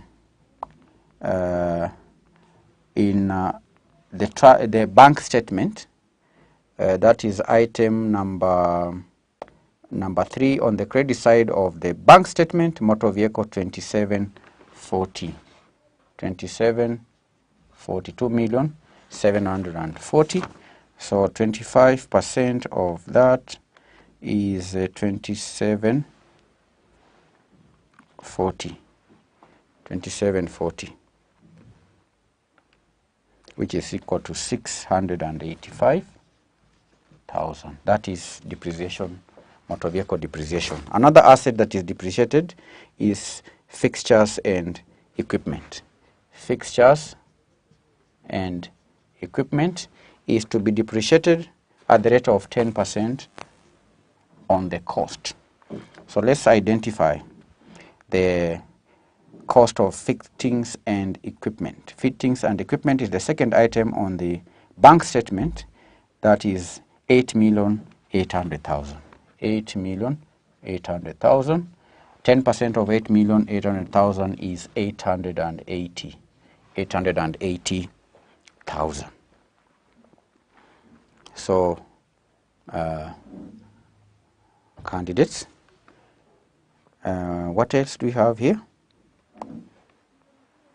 Going through the question again, I don't see any other expense. We have salaries. That is manager's salary. We've identified it and recorded it.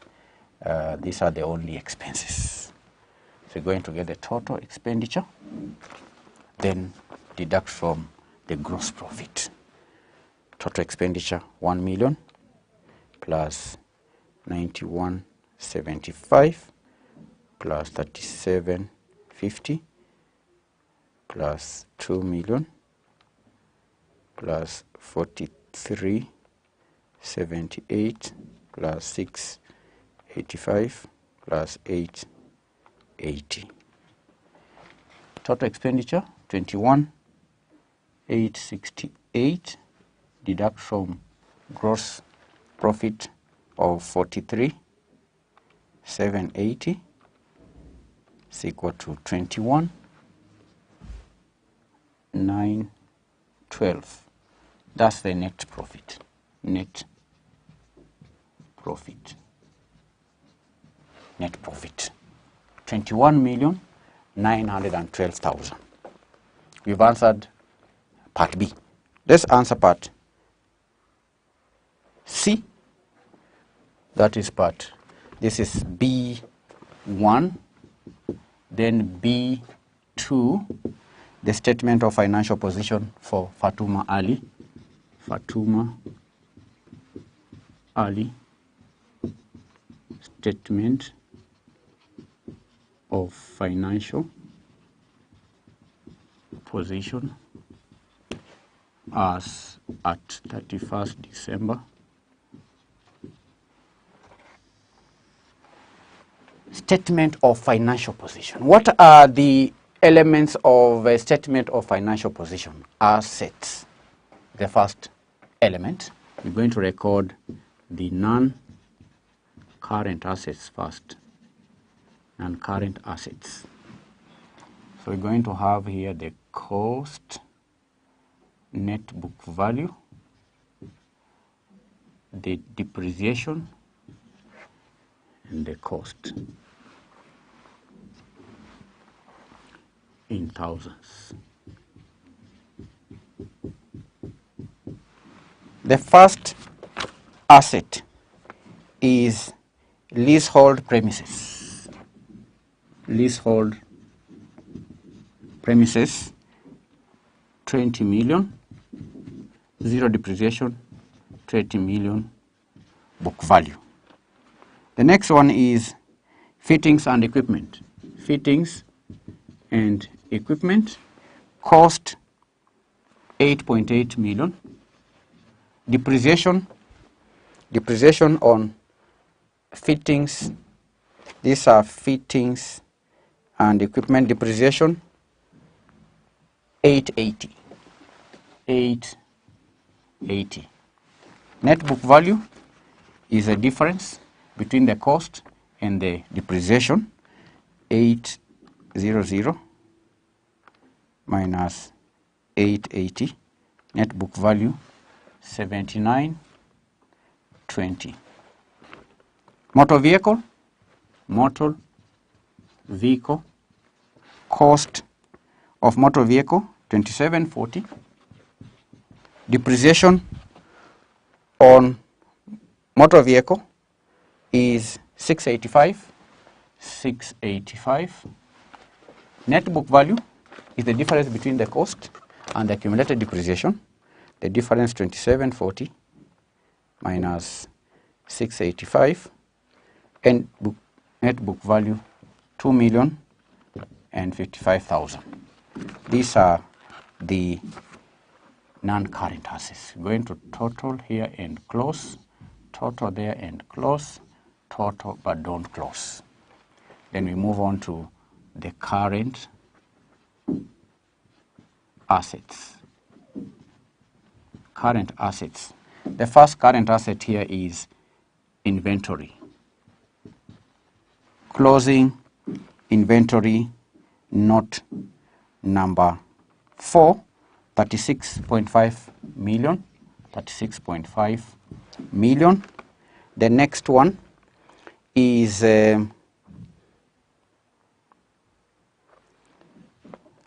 bank,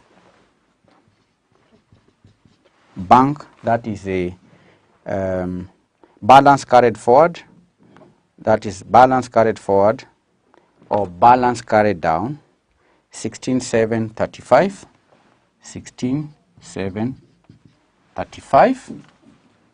What else? I draw attention to note number 1. All sales were for cash and sales are bank daily subject to retention of a cash float. So that is a cash, which is a current asset, 100,000. So we get the total. We'll add to the non-current assets. I'm moving on to calculate the liabilities. This will give us the total assets.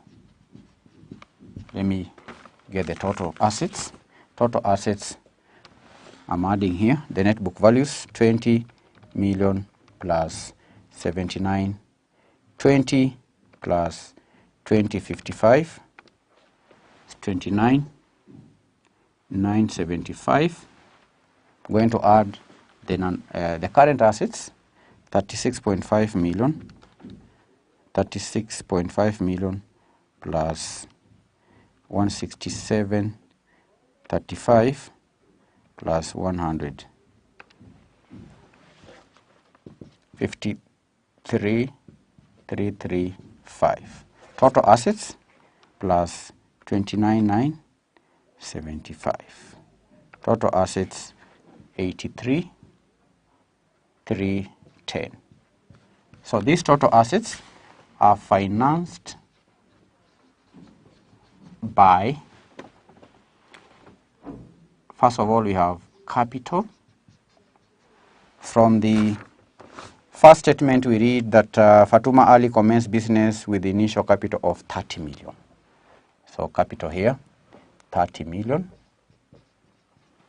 Then there is, we add the net profit for the year, 21,912, 21,912, 21,912, and then before I get the total here, I'm going to deduct the drawings. Drawings from the cash account, we saw that Fatuma Ali withdrew 4 million. 4 million, that is from cash.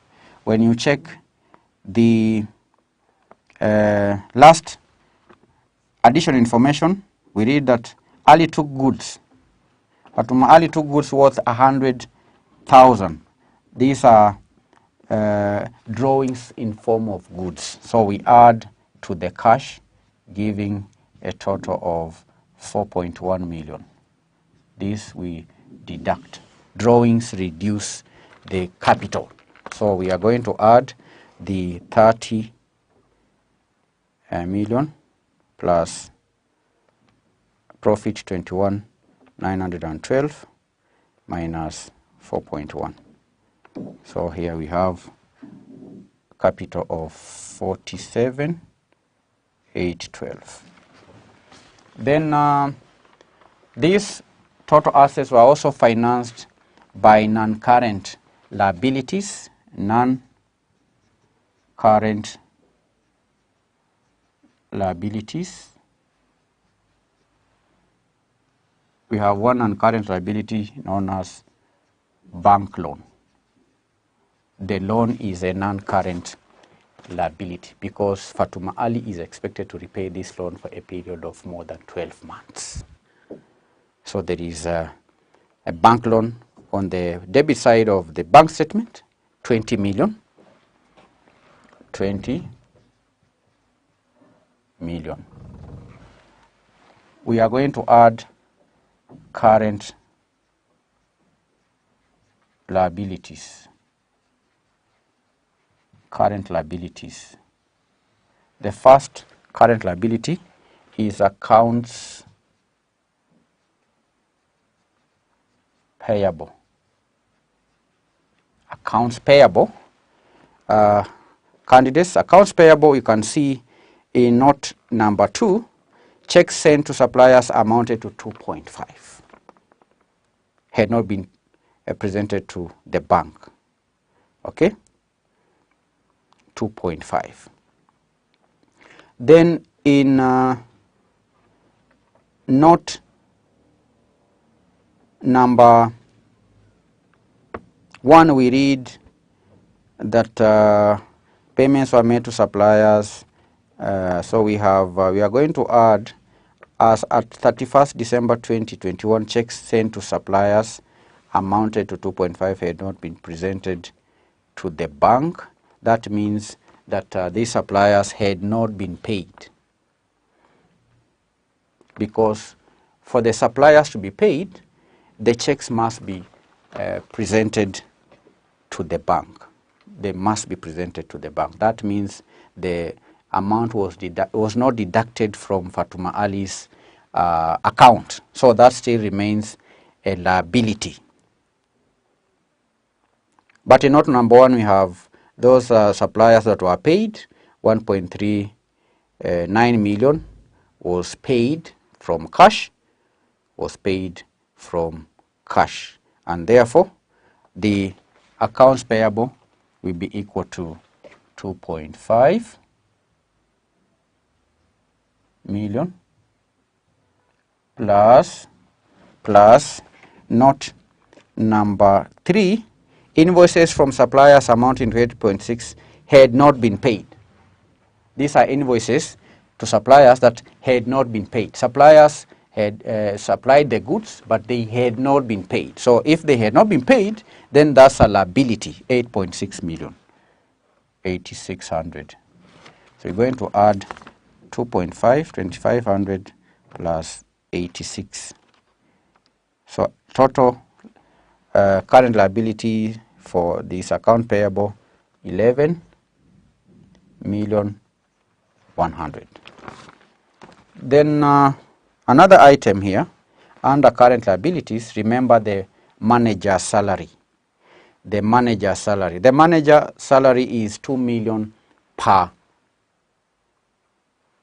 year. From the bank statement, we read that the manager was only paid, that is from the cash, manager was only paid 1,980,000, meaning that there is accrued salary. Or let me write salary due, the same thing, or salary outstanding, outstanding salary, salary, manager's salary due, 20 million. The manager was expected to be paid 2 million, but he was only paid 1,980,000, meaning 20,000 is due. Then from the records provided, there is no account where the manager's commission is to be paid. We read that the shop manager is to receive a commission of 10% of the gross profit. From the bank statement and the cash payment, no commission was paid. So therefore, that commission is also a liability. Commission due, we had calculated the commission due here, 43.78. 43.78. So these are the liabilities. We have the long-term liability, 20 million. Then the short-term liabilities, I'm going to add the short-term liabilities, 111,000 plus 20 plus 43.78, 15,49,8 plus 20 million plus 47,812. So I'm getting here 83,310,000. This is total equity or capital and liabilities. The total equity total equity plus liabilities should always be equal to the total assets. You can see here the total assets 83,310,000, 83,310,000. So that marks the end of the question. We've done part A of the question, 5 marks. Part B, Roman 1 of the question, we have 1, 2, 3, 4, 5, 6, 7, 8, 9, 10, 11, 12, 13, 14, 15. All these marks give a total of 8 marks. All the ticks will earn 8 marks.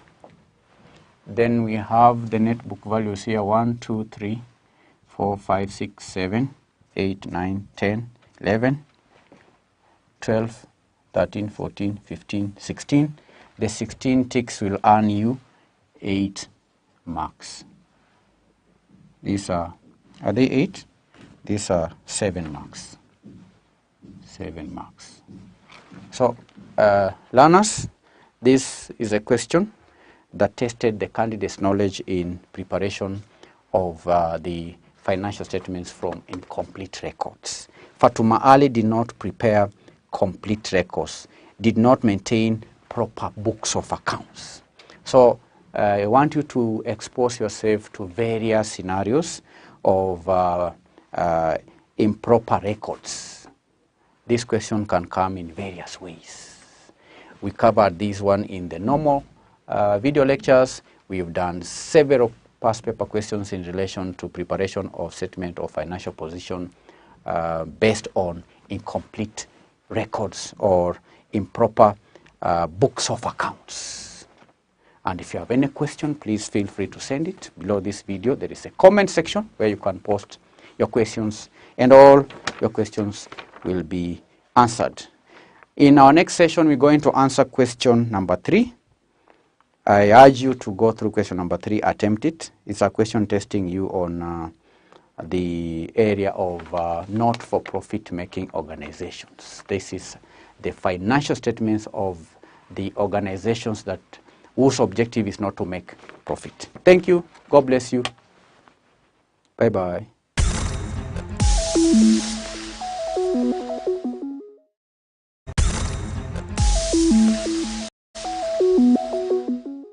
Welcome to our today's session.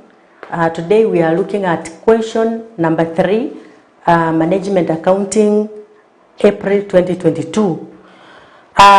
Question number 3 reads, discuss 4 challenges that you are likely to encounter when installing a cost management system. So what are the challenges that one can encounter when installing a cost accounting system? Remember, you need to understand the qualities of the cost accounting management system for you to know the challenges that are likely to be incurred. But I'll go straight to answer the question. This is question number 3, part A. Challenges to be encountered. 1, you may have lack of support from the top management. 2, lack of cooperation from the staff. 3, we have changing environment. And number 4, we may have difference in lines of authority. So we were required to discuss 4, but I can give 5. Lack of clarity of objectives.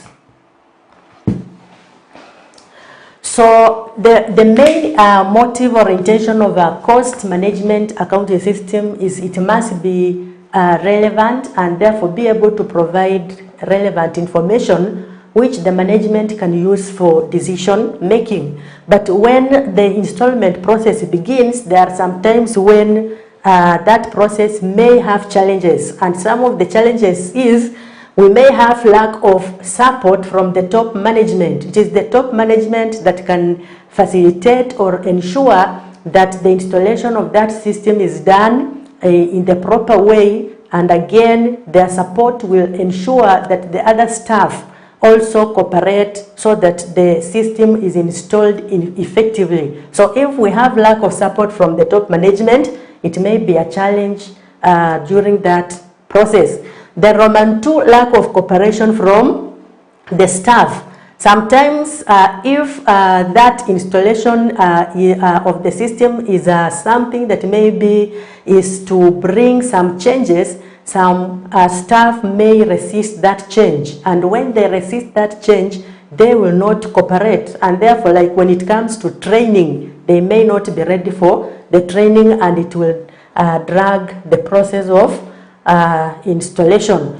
Then changing environment. Sometimes we may have technological changes, within the economy. Sometimes we have some systems that may become obsolete after a very short period of time. And because of that, when you are installing the system, you may not be able to detect, like it's a factor that is beyond the control of the installer to know whether we'll have future technological changes or not, which is a challenge.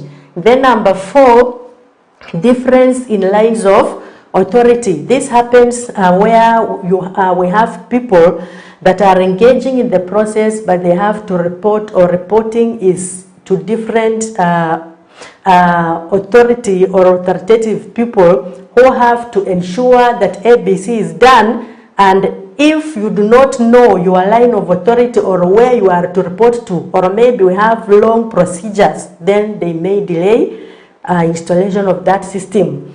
Then finally, we have lack of clarity of the objectives. What is that system meant for? You need to understand that for you to ensure that you make that system to match with the main objective of the business. So if there are no, if there is no clarity, then you may not be able to tell if that system will be a proper one. Then part B of the question, you are told that the following information is derived in relation to Baridi Co Limited. The annual demand of its product, branded D, is 30,000 units. The ordering cost per order is 2,500 shillings. The holding cost is expressed as a percentage of the purchase price at 20%. The following price ranges are given with their respective quantity. So you've been given a table showing the range, the quantities, and the price. And the question is, advise the company on the quantity to purchase. So again, to answer this question, we have different approaches that we use to advise the management that wants to buy a quantity that is above the economic order quantity. And therefore, when you look at this question, it is simply referring to a multiple price approach. So it is not a one price approach, but it is a multiple price approach. And therefore, how do we advise the management where we use multiple price approach?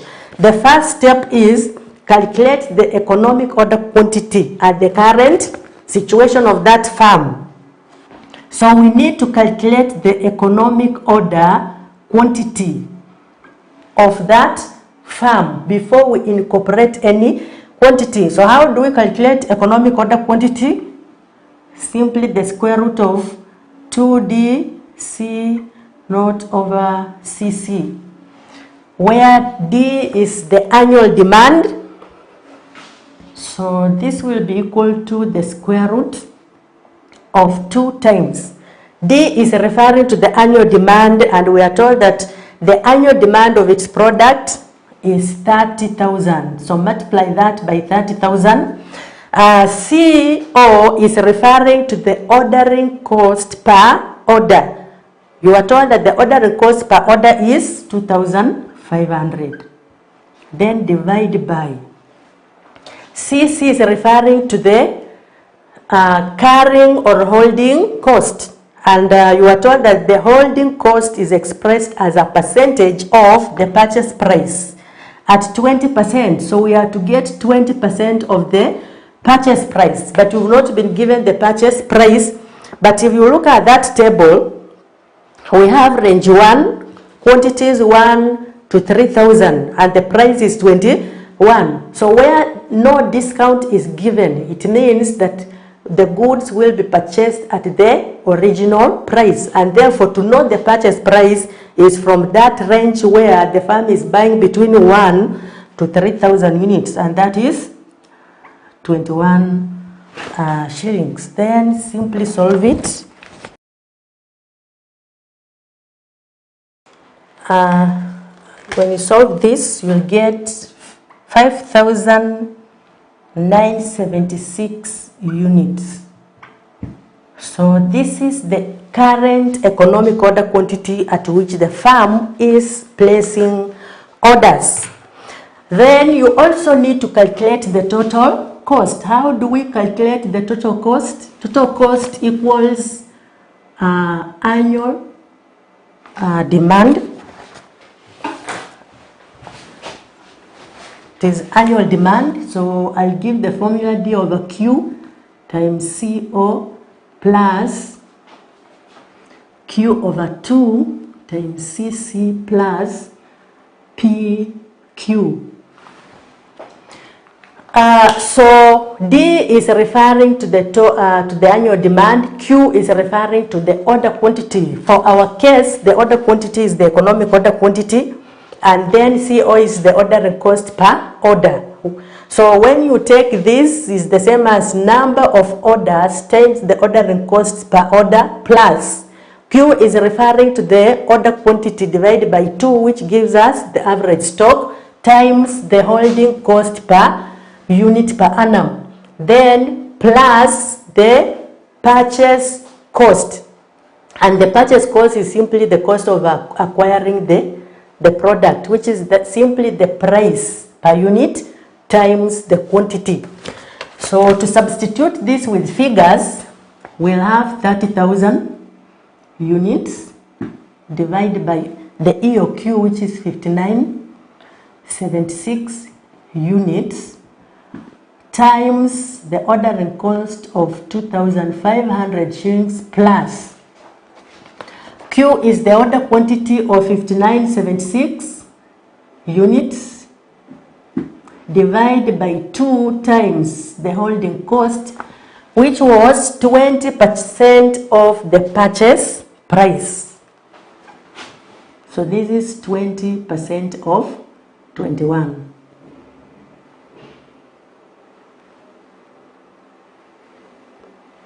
Plus the purchase cost is annual demand, which is 30,000 units. We multiply by the price per unit, and the original price is 2021.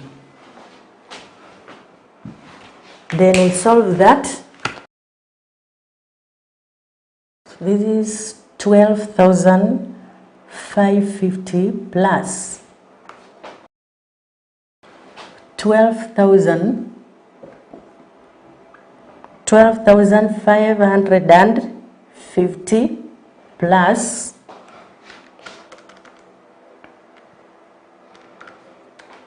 630,000. So the total cost will therefore be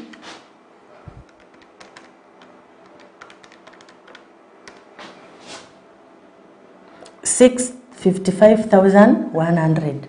So that means that if the farm is to buy without considering any discount, then this is the total cost that it incurs when it is buying 5,976 units. So that's the first step to consider.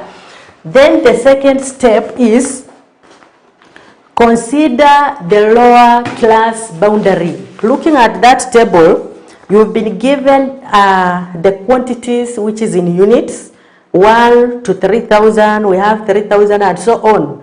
So our intention is to ensure we advise the management. The farm is already buying 5,976 units. So meaning we are to disregard all the other quantities that are falling below 5,976 units. And I'm saying that we consider that by looking at the lower class boundary. So meaning the other quantities will remain with is range 4 and range 5. This is at 7,001 and at 9,001. Those are the quantities that are above the current EOQ, and those are the ones we want to base on, so that we are disregarding all the ranges from number 1 to number 3. So once you have identified the ranges, we are to calculate the total cost at range 7,001 and at range 9,001. So beginning with at 7,001, total cost will be equal to The same formula is applying. We have D over Q times CO plus Q over 2 times CC plus PQ. And so the annual demand, according to the assumptions, is it remains constant. So it is 30,000 units. Divided by the order quantity in this case is 7,001 times the ordering cost, which remains constant, plus order quantity in this case, which is 7,001 divided by 2. Carrying costs are 20% of the purchase price. So when you look at that range, the purchase price is not 21, but it will be 20% of 15.5 plus the purchase cost, which will be now 30,000 times the purchase price of 15.5. Then you calculate. We have 10,713 plus, these are shillings plus. So this will give us 10,852 plus 465,000. Therefore, the total cost at that point will be equal to the total 486,565. So at 7,001, that's the total cost. We do again for 9,001. The quantity is remaining, that's 30,000 over 9,001. These are units. Plus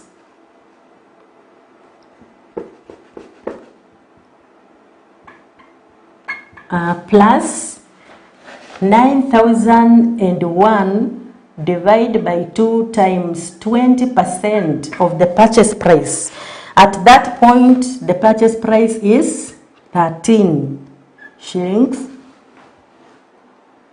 13. Then plus the purchase cost, which is 30,000 multiplied by 13 shillings. Again, you get the total. This will give us 8,332 plus 11,701 plus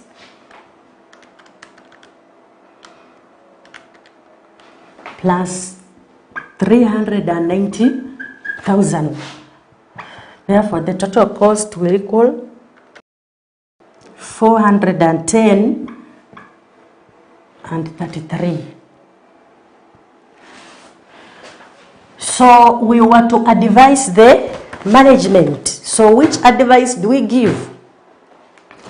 The advice is the firm should buy. We are comparing the total cost at the current situation, the total cost at order quantity 7,001 and the total cost at order quantity 9,001. Where are the minimal costs? So we advise the firm to purchase the order quantity that will enable them to make a saving. And according to this, the lowest cost is at order quantity 9,001.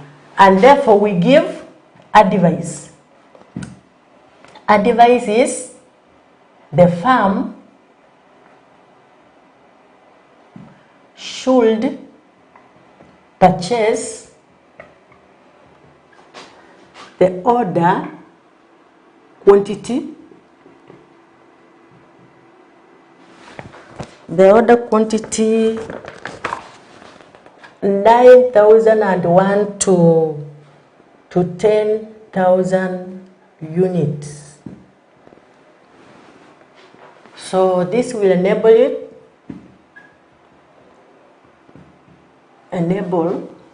the farm to save, how much will it save? The difference between the cost, the current total cost, and that which we are advising it to. So that is 655,100 minus 410.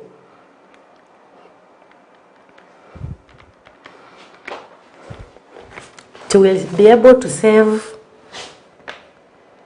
245,067. So that's the advice we give. Then we proceed on to part C of the same question. You are told that SICK Plastics Limited manufactures plastic components for water pumps. The following budgeted information is available for 3 of their key plastic components. So you've been given the selling price, direct materials, direct labor, we have units produced, and then additional information. Note number 1, the total number of units of each of the 3 products for the period are as follows. We have product X, W, X, and Y, number of purchase requisitions, and then we have number of setups. Then note 2, overhead costs have been analyzed as follows. Receiving, inspecting quality assurance, the amount is given. Production scheduling stroke machine setup is also given. Then required, determine the budgeted profit per unit of each of the 3 products using activity-based costing, or the ABC method. ABC method is where we believe that we have activities in an organization that causes costs to be incurred, and therefore we identify the activities causing costs to be incurred, we group them together into what we refer to as cost drivers. And then any activity that is causing that cost, the costs that are being incurred are now put together into what we refer to as cost pools. And so we are to use what we refer to as cost driver rates rather than the absorption rates that we use in the traditional method. So the method we are required to use is the activity base. How do we go about that? Step number 1, we are to calculate the cost driver rates. How do we calculate cost driver rates? This is simply equal to overhead cost, and we divide by the cost driver. So remember, the cost driver is an activity that is causing the cost to be incurred. So we have the cost drivers that have been given. Number 1 is number of purchase requisitions. So we have number of purchase requisitions. To calculate that, note number 2, we have overhead cost. So you will simply take 1,400,000 and you divide by the number of purchase requisitions, and remember you compile for all the products. So we'll have 1,200 plus 1,800 plus 2,000. This will give us the cost driver rate. This is 280. That is per requisition. 280 shillings per requisition. The second one is number of setups.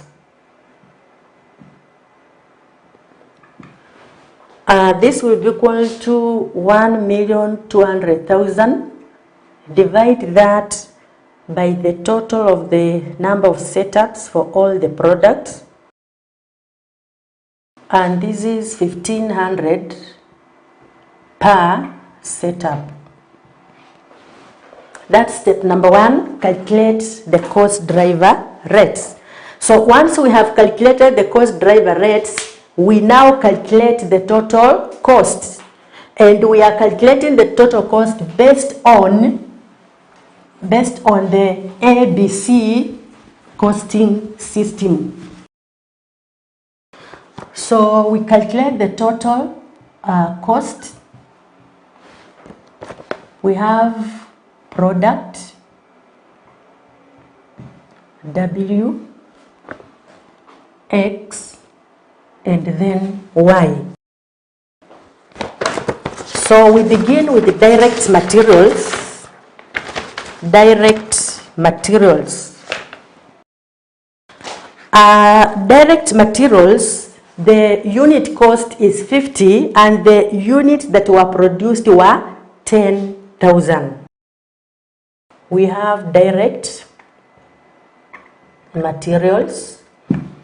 This is 50 shillings times 10,000. This will give us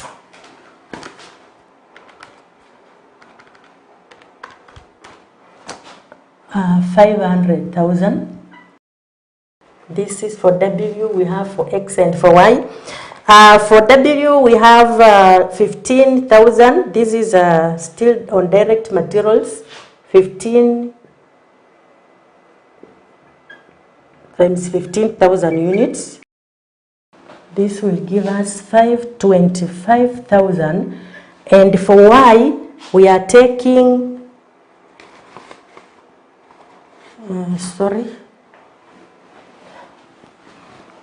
this should be 40 and not 50. X is 40 times 15,000. 40 shillings times 15,000, which is 600,000. And then Y is 35 multiplied by 18,000, which will give us 630,000. Then we move on to direct labor.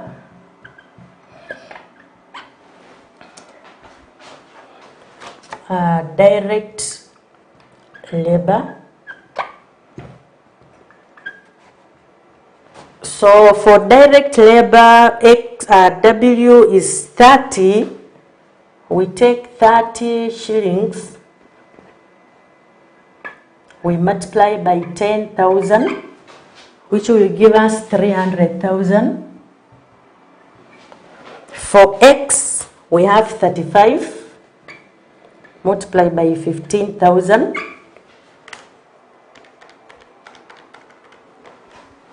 This is 525,000. For Y, we have 30 multiplied by 18,000.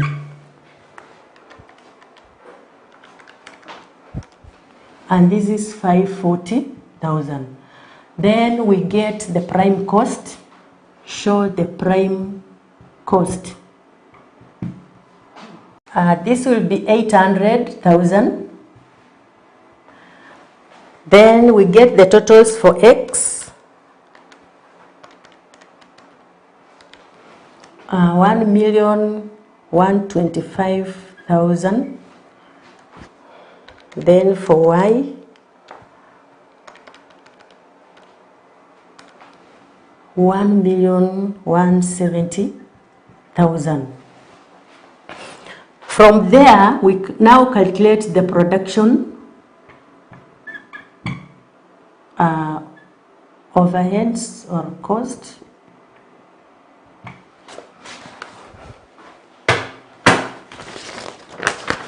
So according to the question, we are using ABC.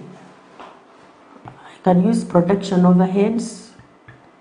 So the production overheads that we have are based on the number of requisitions.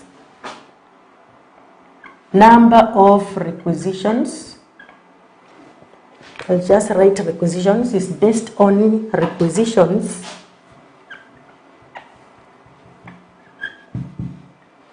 And the number of setups. So we are beginning with the requisitions.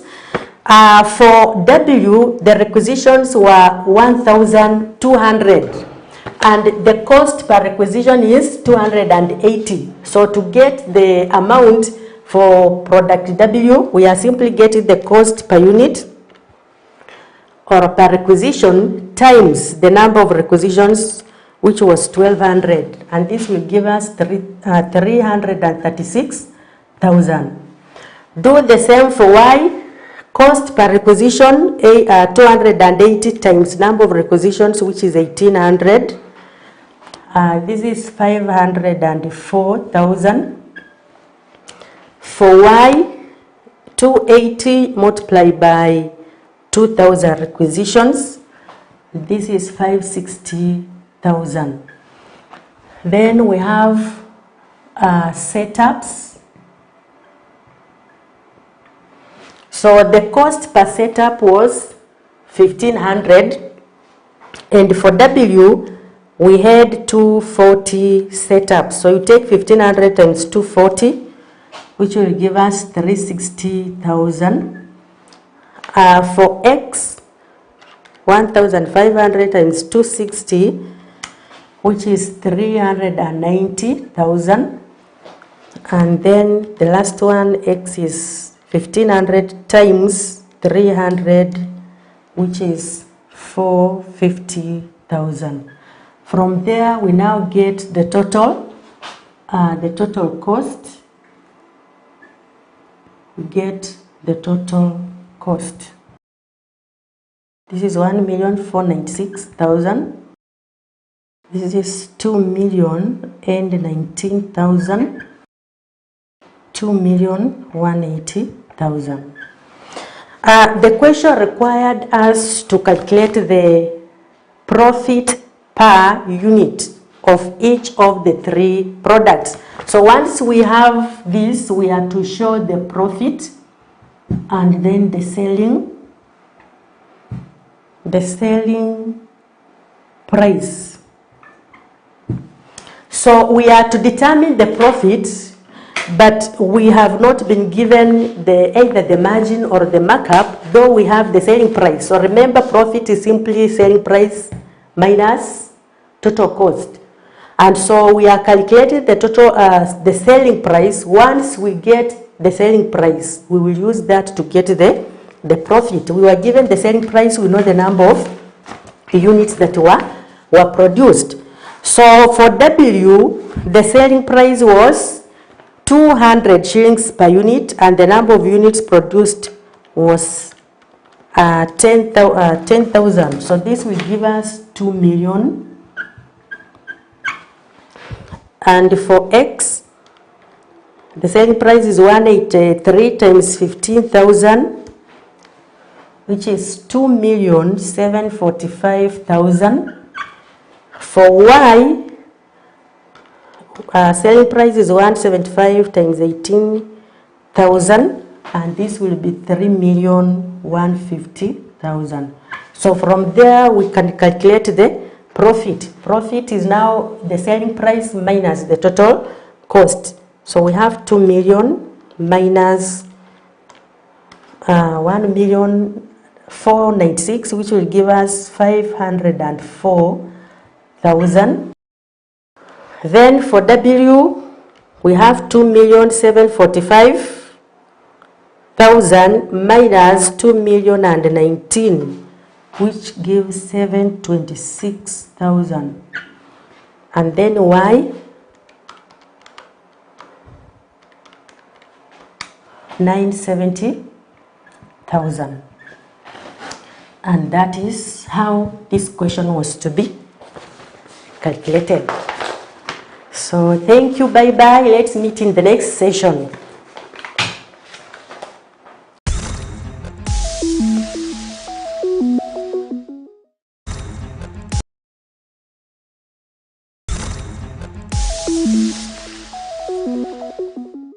Hello learner, welcome to Manifested e-learning platform. My name is F.A.M. Lingwiri, and today, ladies and gentlemen, we are discussing about the financial modeling and data analytics paper, which came in April 2023. The question in focus is question 22. It reads as follows. Let's read together. As a senior financial analyst at Wema Capital, you have been tasked by the chief investment manager to develop a financial model for a new startup company that plans to manufacture and sell electric bikes components in the country. The following information is provided. Number 1, the company is expected to produce 1,000 units annually, 1 million units annually, pardon me. Number 2, the unit selling price is expected to be 18.5 in 2024. The unit selling price is expected to increase by 5% annually. Number 4, the cost of goods sold percentage of revenue is 42%. The salaries and benefits expense as a percentage of revenue is 17%. The annual rent and overhead expenses are 500,000. Number 7, depreciation and amortization percentage of property, plant and equipment or PPE is 25%. The interest rate percentage of debt is 10%. The applicable tax rate is 30%.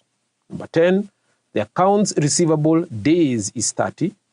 The inventory, number 11, days is 14. Number 12, the accounts payable in days is 30. Number 13, capital expenditures in year 0 is percentage of 15 million. It will be funded by debt issuance of 5 million and equity of 10 million. Required. Using Excel, A, prepare the following financial statements. Number 1, the statement of profit and loss for the 5-year period. Number 2, the statement of financial position for the 5-year period. Number 3, the cash flow statement for the company for the 5-year period. B, we are told, undertake an analysis and compute the following financial ratios for the 5 years. Number 1, profitability, that is the return on assets, return on equity, and net profit margin ratio. Number 2, liquidity, current ratio, and quick ratio. So ladies and gentlemen, we can start solving this question. On the on your right hand side over here of the screen, you can see the solution. So we move to the right over here, and we start by creating the income statement or developing the income statement. So before we develop the income statement, the assumptions need to be created. So we write over here, assumptions.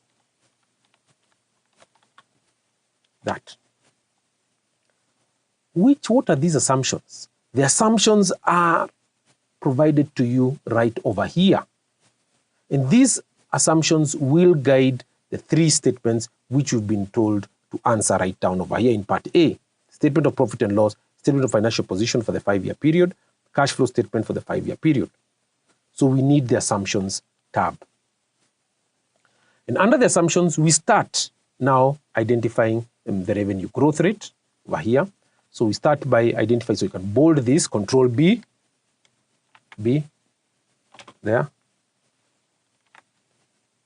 that. And then here, we can start with revenue growth.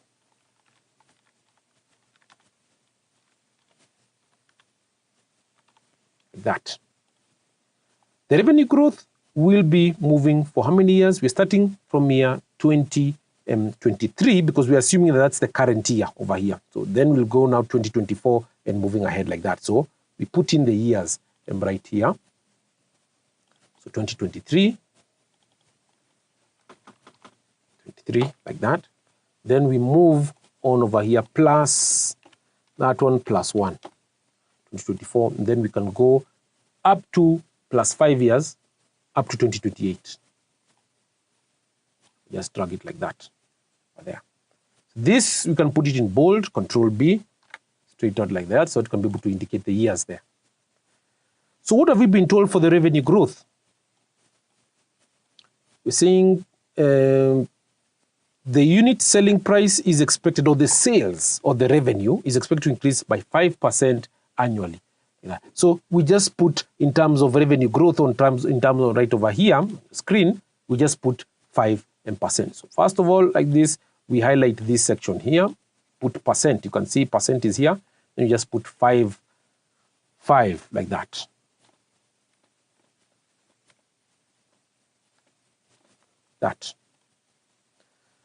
So the ones we've modeled the growth rate, come up with assumptions for the growth rate over here, then we identify, of course, we can be able to now just say that that one is already done. Here we can perhaps maybe put it in red, but we'll put it in red when we develop now the income statement. And we've actually actualized the 5% annual growth. The next item is the units produced. The units produced, you can see, is right over here, note number 1 here. So you can write towards the right over here, units produced.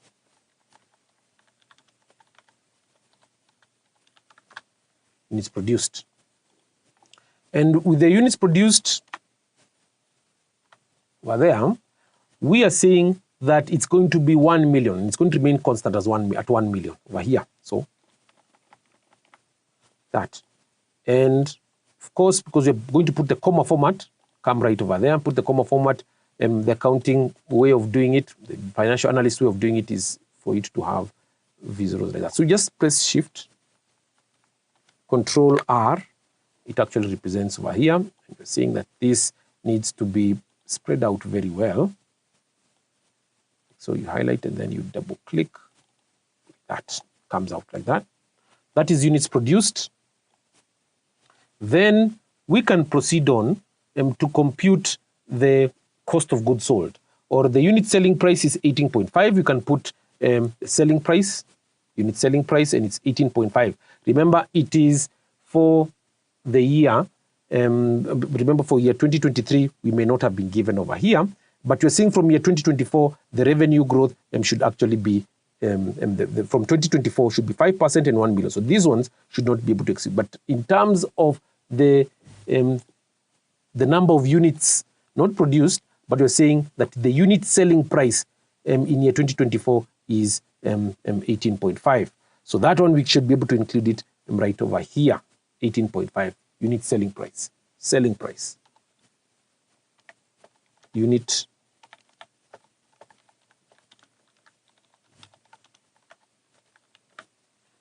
price.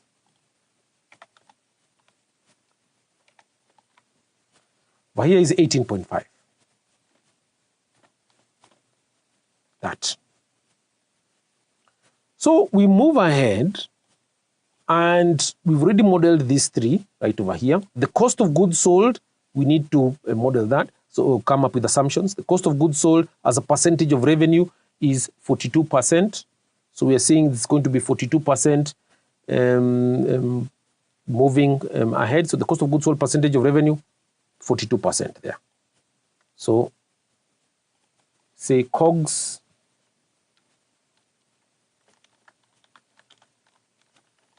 goods sold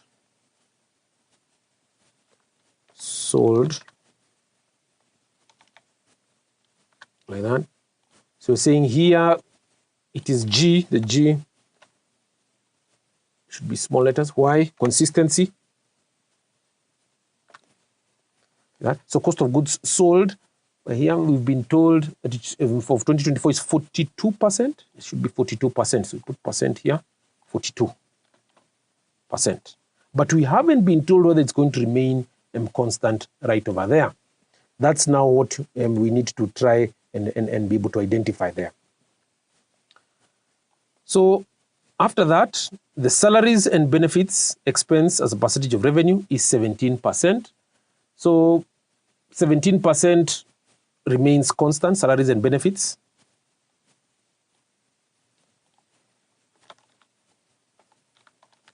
Fees and benefits. That, just double click here, sort of like that. And we see it's 17%. Like that. But my assumption is the cost of goods sold, should remain constant like that. It only makes sense like that, so I'll just model it like that. The salaries and benefits should also be 17% across. They would have told us if there was any change in the cost of goods sold as well as the salaries and benefits. So here we're told it's 17%. 17, I'll first of all put the sign like that. Here, then we just put it sort of like that. Salaries and benefits. Let's move on to the next item under the assumptions tab. So we've done those ones there. So the annual rent and overheads is going to be 500,000. That's annual, 500,000. rent and overheads, and overheads, that is 500,000. And here it's not percent, so we put the comma format like that, 500,000. That, we don't want it like that, we just want it to be, you know, flat figure, that, and we just drag.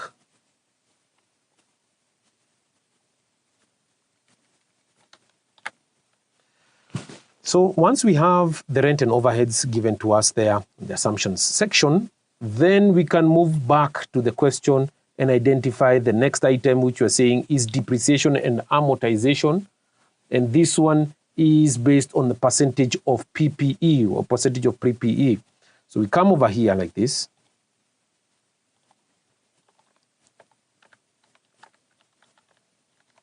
And amortization, like that, then put in brackets percentage of PPE that. You're saying it's going to be how much, so we double click it like this. Here is, if we can go back, let me just find out, it's 25%. So if it's 25%, so here we're saying it's going to be 25. Here, remember, we need to sort of put it, so 25. Then we shift, Control R, that's the assumption. We've not been told anything about the changing value of, you know, depreciation and amortization in the terms of this rate. So next item, number 8 here, the interest rate as a percentage of debt is 10%. Interest.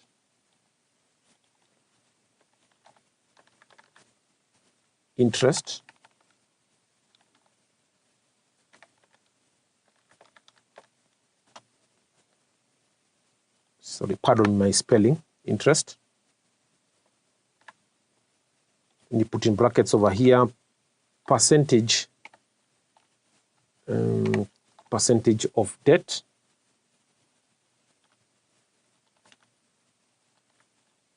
Like so. Here we put it for consistency of PPE. Rent and overheads. So salaries, if I remember, let me just try and focus on it. Percentage of revenue. Yes, it should be percentage of revenue. And what else? Percentage of revenue. Let's see, cost of goods sold. Yeah, that's the cost of goods sold.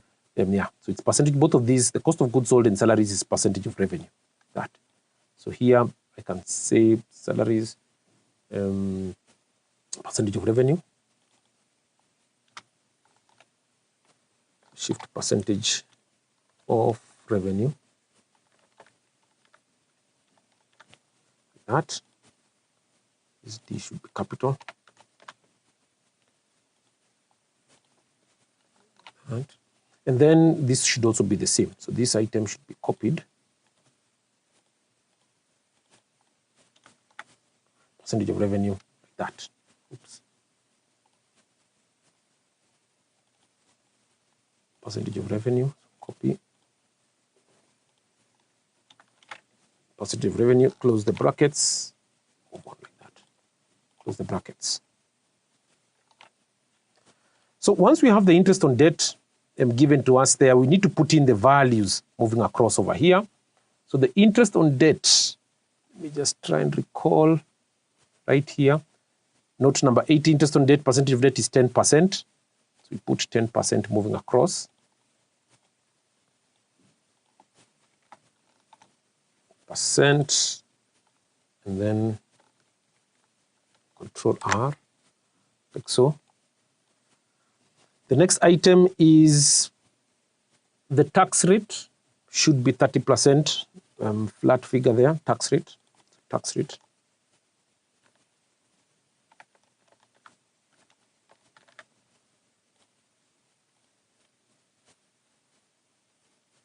Is of course going to be as a percentage of earnings, yeah. Percentage of earnings.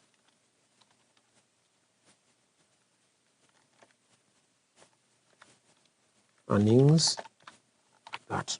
So here, percentage of running should be 30%. We've been told 30%. 30, that. Then we sort of undo that. Control R. That's the tax rate. Then now we've been told something else about now the balance sheet items. I believe so. Yes, we've been told the balance sheet items in terms of the accounts receivable right over here. So the accounts receivable.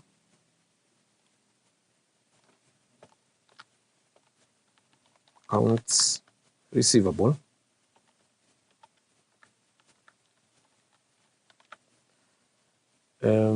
And this should be in days.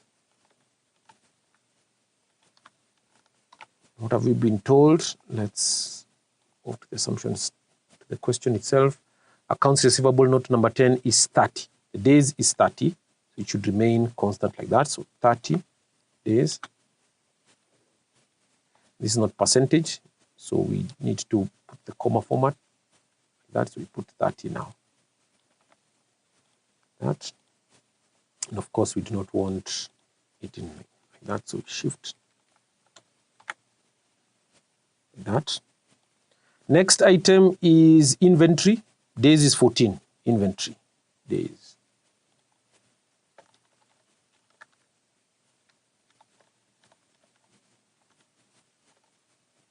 Brackets days.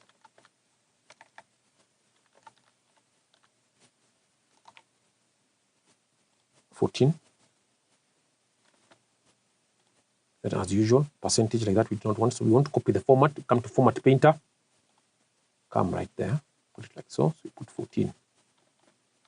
Then we fill it in. Control R. So we're moving along. Inventory is 14. The accounts payable and capex has also been given to us there. Accounts payable.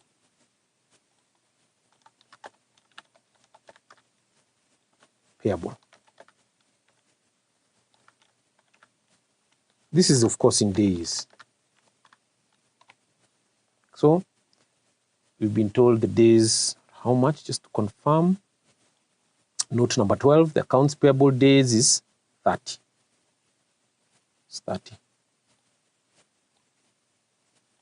30. So the comma format. 30, like that.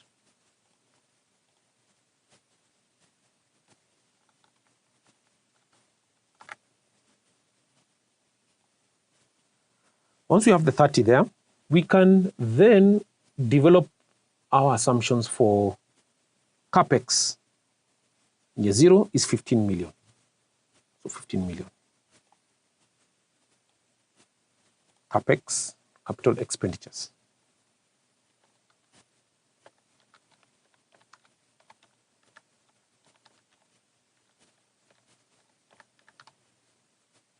Capital expenditures. Here, what have we been told in year 0? Capital expenditure in year 0 is a percentage, and we're told it's 15 million. 15 million. It will be funded by debt issuance 5 million and equity 10 million. So total of these 5 and 10 should be 15 million. So we can now say that debt issuance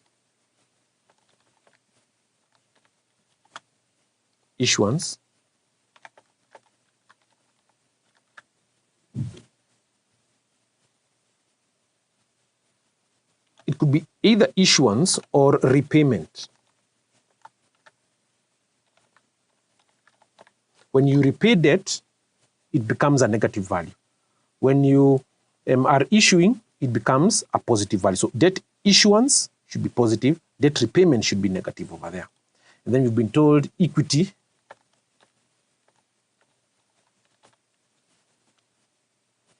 then we're saying equity is either issued or repaid.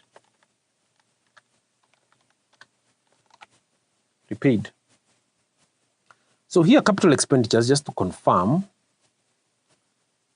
15 million. So this is 15 million capex. So here should be 15 million because we've been told here 0. This is 2023 15. 15 million like that. So we just put the comma format, reduce the zeros. And then it will be financed by debt issuance 5 million and the equity 10 million. So debt issuance 5 million. And then here 10, that. So we have that given to us there. And what we can do now, because we have strict financial experts, we need to put the inputs to be in blue over here. So all our assumptions here should be in blue. So what we do, we just come over here, drop down window here, not this blue over here, let's go to more colors. Come over there, and we can be able to select a color such as that one there. Then we say, okay. That shows that those do not have formulae. You can change these values because these values will be tied towards the income statement. Now we come and develop down over here with your permission. Once we have the assumptions here, we can maybe perhaps decide to put it up to there to show that that's the maximum point where we are reaching. So we can put it in a different color over here and put it maybe say in a color such as that color there, faint blue like that. Then we come down. After the assumptions, we can come down and answer the first part of the question. Prepare the following financial statements. Part A, the statement of profit and loss for the 5-year period, statement of financial position for the 5-year period, and statement of cash flow statement for the company for the 5-year period. So we are going to do all the three. So statement of profit and loss is the first thing that we are going to do. And we start of profit and loss of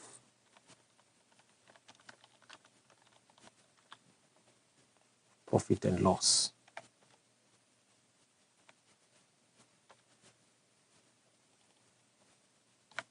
Profit and loss, like that. So in a similar fashion, over here, we're going to just format painter because we want it to look the same up to there. Statement of profit and loss. How do we, what is the first element we start with? Revenues. So we start with revenue.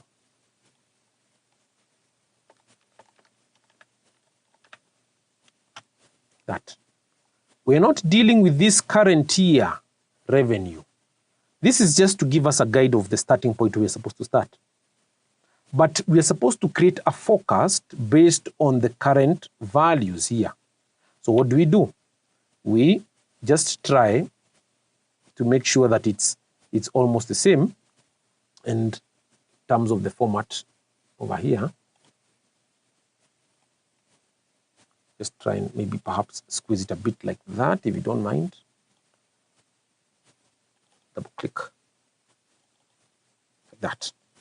So from here, moving forward is what we're saying is going to be the forecast value. So what do? We put forecasts right over here. So even if we were to just drag it like that, 2023, and then we come over here and say field series, it's okay. But now we're talking about what? The forecast. F. Because these are not actual values. These are forecast values like that. That.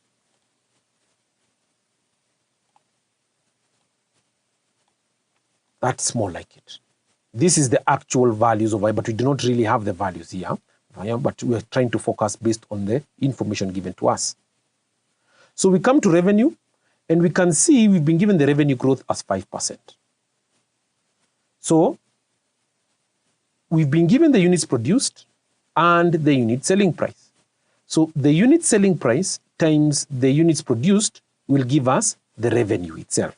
So we come over here, plus the units produced, because it's a formula, units produced, you multiply with the unit selling price, and you enter.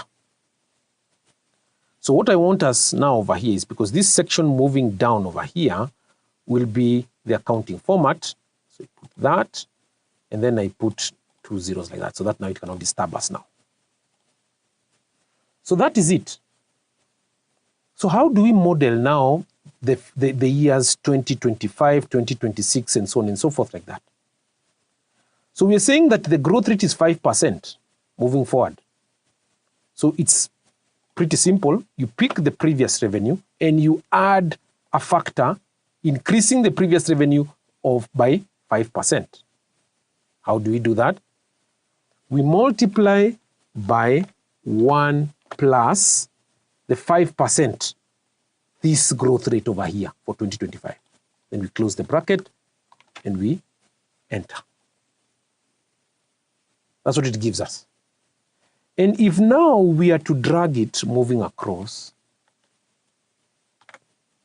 it will give us the corresponding values based on the increase. That.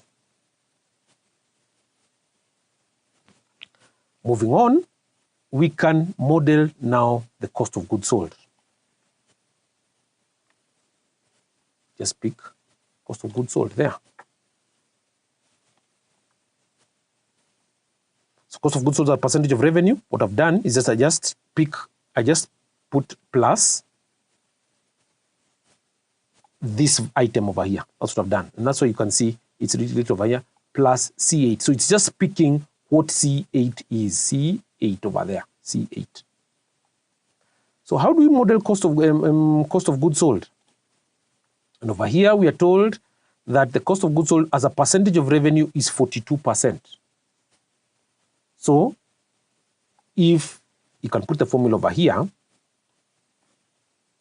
and margin center over here, if the formula for COGS percent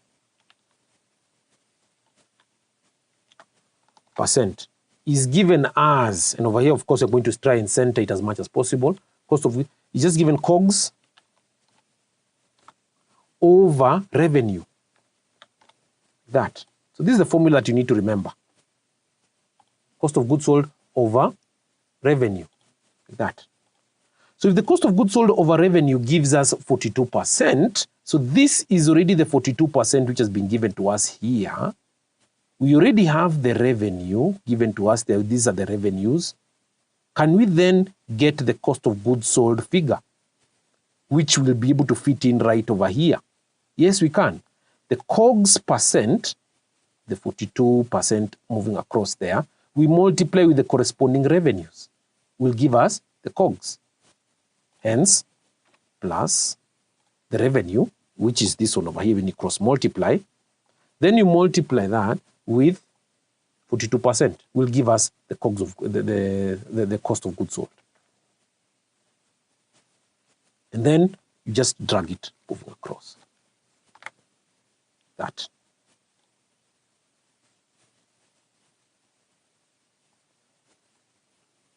So we haven't been told anything that alters the cost of goods sold component. So we've just been told it is going to remain at 42%. So we can move on towards the right and continue by filling in what the gross profit is. There is no adjustment over here, so gross profit.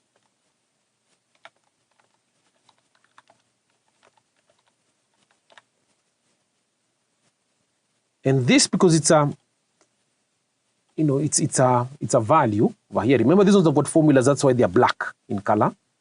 So we are saying we're just going to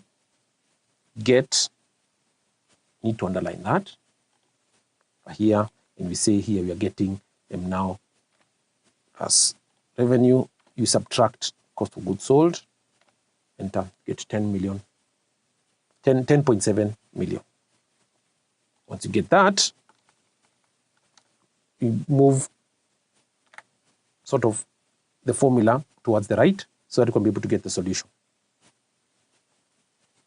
So now we talk about now the expenses over here. That and you can be able to put it bold. So we start the first expense over here moving down as what? I may not remember. The first expense should be salaries and benefits. You can see up over here, salaries and benefits. So we put plus, you just go up to salaries and benefits there. Say enter. And for salaries and benefits, we are saying it is as a percentage of revenue, so 17%. So we can just change this formula.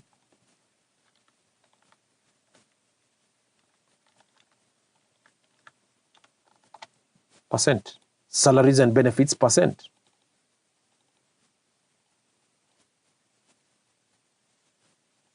Like that. Salaries and benefits percent is given as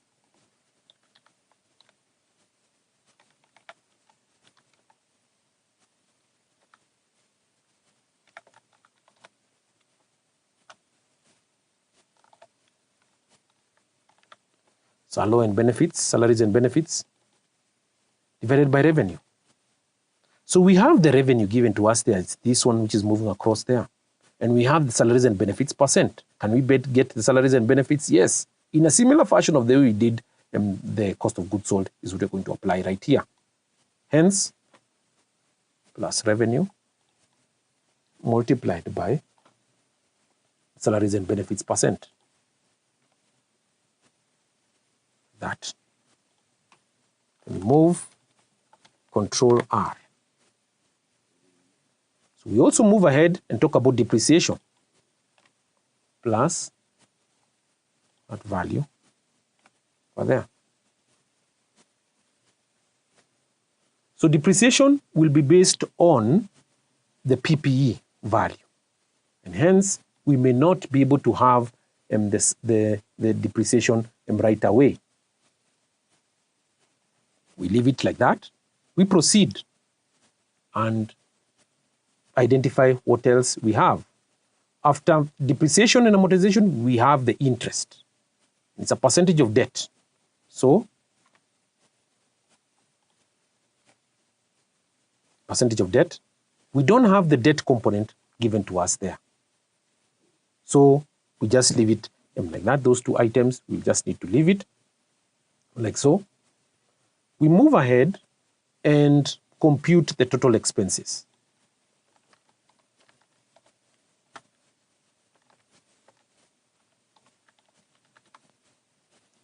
So this one, we know because it's going to be, first of all, we'll need to get the total expenses like that. Then we'll also need to get this value like so. So it's just going to be plus sum. You can see the sum is over here, but the sum of what? Sum of these expenses right over here. So from here, moving down like that, you close the brackets and then you enter. So we move it like that. Remember, we've not filled in these values, so this value is likely to change here. You can be able to decide to put it in bold. Why? Because it's a total. And this we needed to also do the same.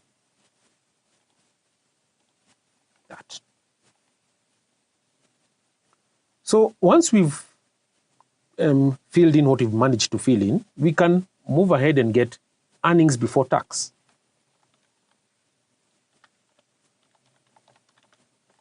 Before tax. Tax. So it's obviously going to be the gross profit, and then you subtract the expenses, the total expenses there. So you get the earnings before tax as that, and this should also be put in bold. So you can move like so. Then we skip a line and compute the component of taxes. There. Taxes, we have been told what? Taxes right over here, we can move up over here. The applicable tax rate is 30%. So can move over here. I'll put 30%.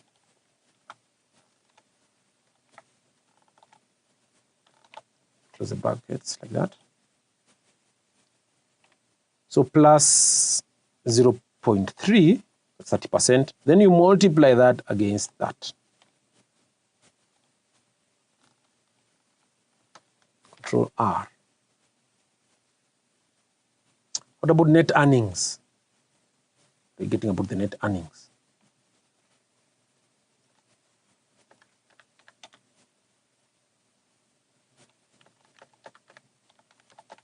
Net earnings. Excuse me. So net earnings is just going to be based on, of course, this should be bold, Control B. That. So it's going to be plus, you get the earnings before tax, then you subtract the taxes. That. You get that value there. So we need to then copy the formulas across. Remember, we haven't filled in this part.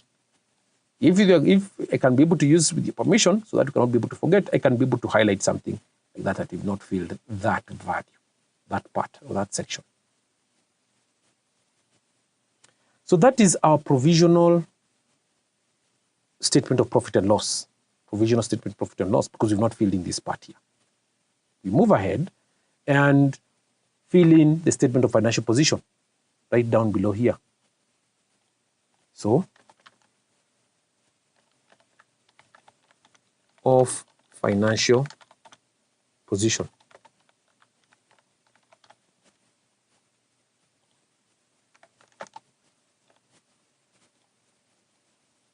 Or what is usually called SFP.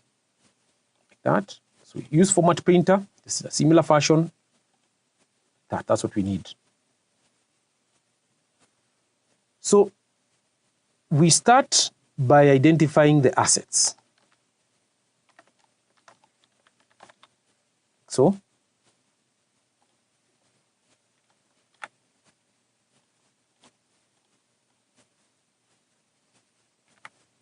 that.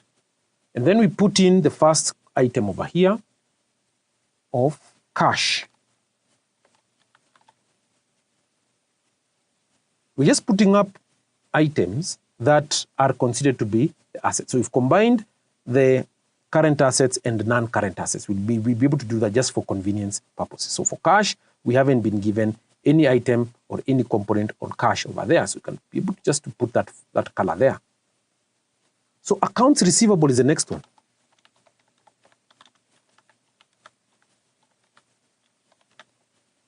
Accounts receivable. So accounts receivable, at least we have some component on accounts receivable from the assumptions section over here. Accounts receivable days, we've been told, is 30 over here. And accounts receivable is tied towards revenue. So what is the formula for getting the accounts receivable days? So we can come over here, down over here, and just put it beside it over here. So this one, I just merge. So I can put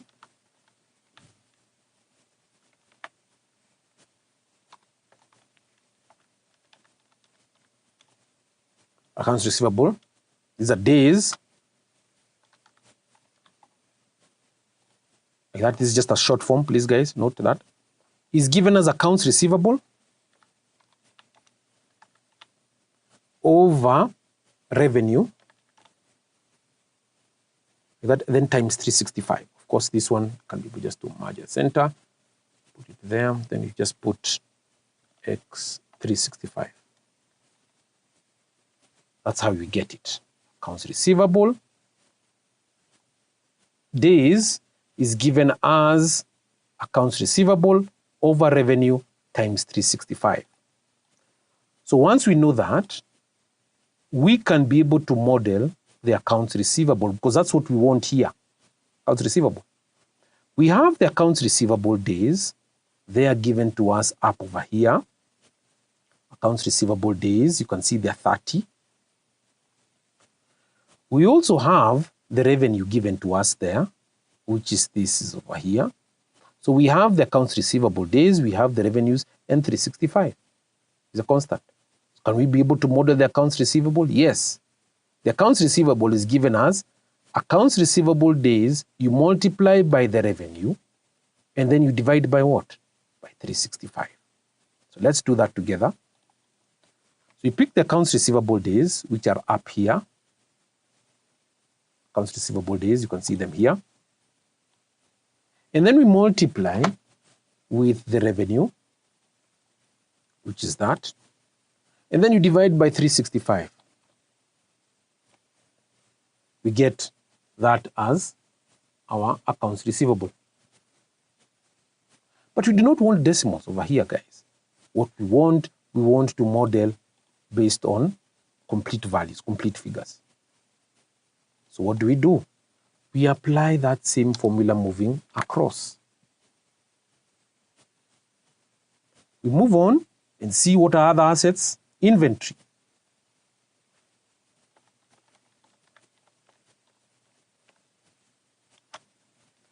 So our inventory has also been given us in terms of days. Inventory days here, 14 days like that.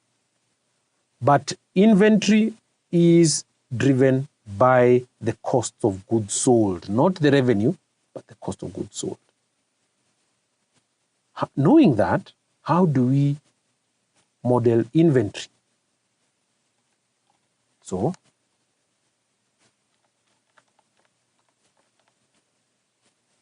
inventory days is given as inventory.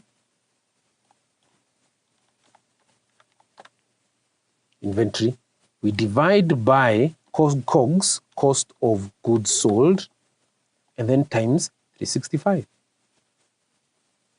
For us to be able to now model the inventory, which is what we're looking for right over here, we just get the inventory days, we multiply by cost of goods sold, then divide by 365. Hence, inventory days, then we multiply with the cost of goods sold, which is this one here, and then we divide by 365. Move ahead and sort of apply the formula moving across. That's what you're getting.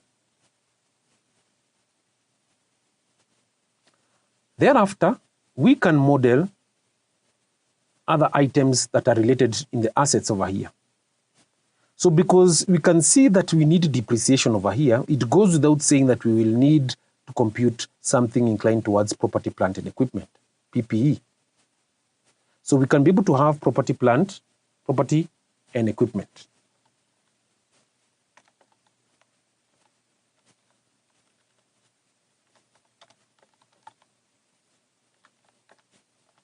And equipment.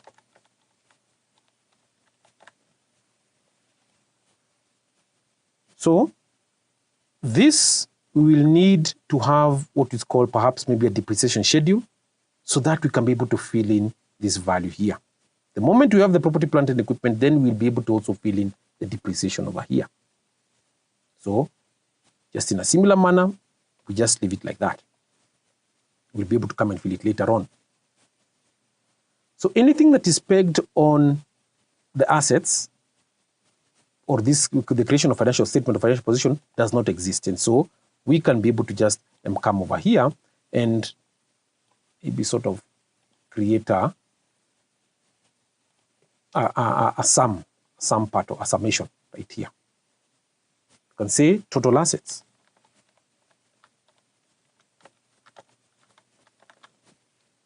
That. So this needs to be bold, put in bold. Sorry, Control B. So that means it's just going to be plus sum, since this value here, of what? All of these values given to us there. Enter.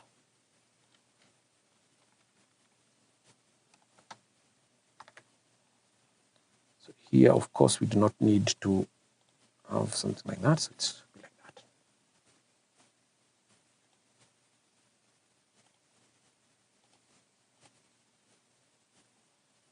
So once we have the total assets given to us there, we now look at liabilities.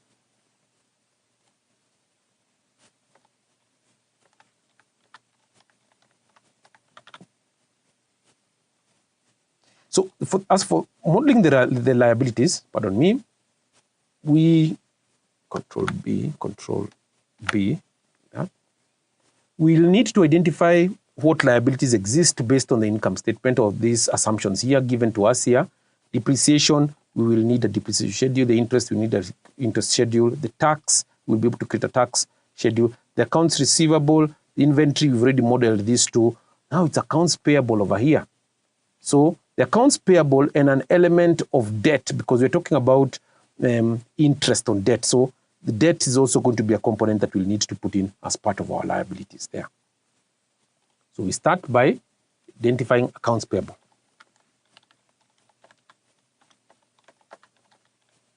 Accounts payable. And the accounts payable has got a similar formula as this, as inventory days. So we can just alter this. Accounts payable. It's got accounts payable. This is, of course, in days, please. That. Accounts payable days. We can just put accounts payable. Payable. Divided by cost of goods sold times 365. So for us to get the accounts payable, which is what we're looking for over here, we can just get the accounts payable days times cost of goods sold divided by 365. Let's do that together. So the accounts payable days is up here in the assumptions tab. Then we multiply that against the cost of goods sold and divide against 365. So we do not want decimal points. So we can just scroll down here. That. We drag. Control R. We mentioned something to do with debt because there's interest on debt. So debt. And this part for debt, we will need to create a schedule that is going to talk about debt here.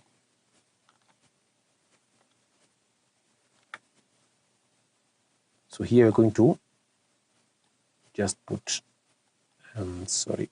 just going to put it into gray, so that you're going to fill in that later on, because we don't have that value of debt. So if that is the case of debt here, we can then just come over here and see the capital structure. The capital expenditures is 15 million. Debt issuance and repayment, debt we have as 5 million. You can see the debt is 5 million here. So if debt remains at 5 million, that is going to be a constant amount moving across. So just come over here, put plus 5 million. But if we put it 5 million across that, so it should remain something that we're going to put like that.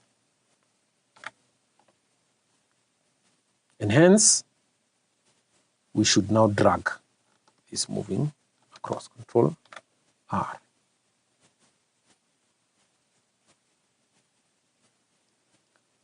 So the interest on debt is 10%.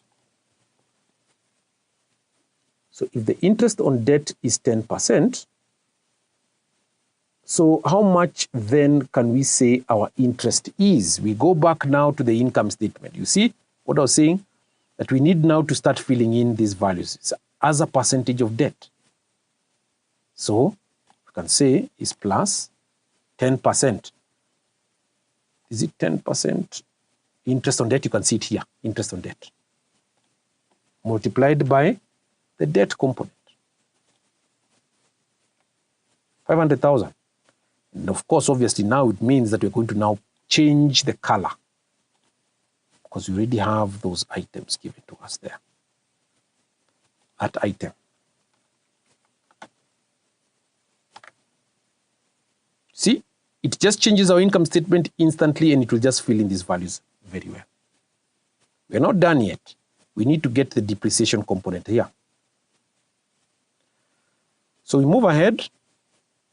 Once we have the debt, there is really nothing else that we are going to that we really need over here. So we just get the total. So if we have that, so I don't think there's any need for us to put it now in gray here. Just put it form of a summation. And we just talk about what? Total liabilities.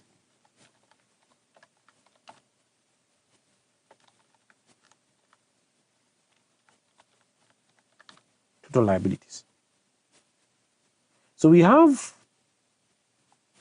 just plus to add them together. We just have to add them together. Sum like that and enter. So we now then apply the formula across, Control R, and we bold because that value, because it's a total, Control B. That's the total liabilities. So we are not done with the statement of financial position. We need to have that element of shareholders' equity. So there is what we call the equity capital, which we've been told the equity has been issued as 10 million. Remember, the debt remains like that. So it also goes without saying that if the debt remains constant like this and the total capital expenditures is 15 million, so it also means that, guys, you're going to just add this component, that Control R, remains as 10 million. So if that's the case, then we can be able to fill in the shareholders' equity section just down below it. Shareholders' equity.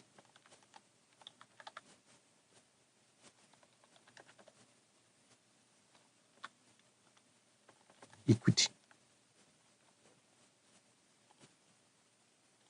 Shareholders' equity, just pick it from the assumptions section. There. That's what it's called, equity, shareholders' equity. And we just put it like so. But the shareholders' equity is a combination of many items. So this should be shareholders or equity capital. Yes, it should be equity capital. Pardon me for that. It's equity capital, not shareholders' equity. So this I should just cut, Control V, comes like that. This is a title, so it should be bold.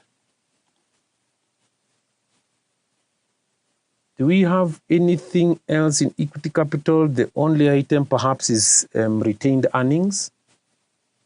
Retained earnings. Earnings. Retained earnings there. So as far as the retained earnings is concerned, we are saying that we're just going to pick the previous retained earnings, which represents the net earnings over here from the previous year. We don't have it, plus this value. So that you can pick the formula. Remember, there's something that is missing over here that we've not filled in. We're going to fill it in as we move along. So we can say that to calculate the retained earnings, it is the previous retained earnings plus the current earnings, net earnings over here of that value over there. And we enter. So we drag that formula moving across. That's what retained earnings is. The previous retained earnings for the year, this year was 2023. Then we add the current net earnings component over here of 4.959, but it's going to change because once we fill in this value here. So we get the previous value plus the current earnings like that. So this one will be previous value plus the current net earnings, you can see here. So the formula will just change as we fill in these items, this item for depreciation will change. So we can come back down here and concentrate now on identifying the shareholders' equity.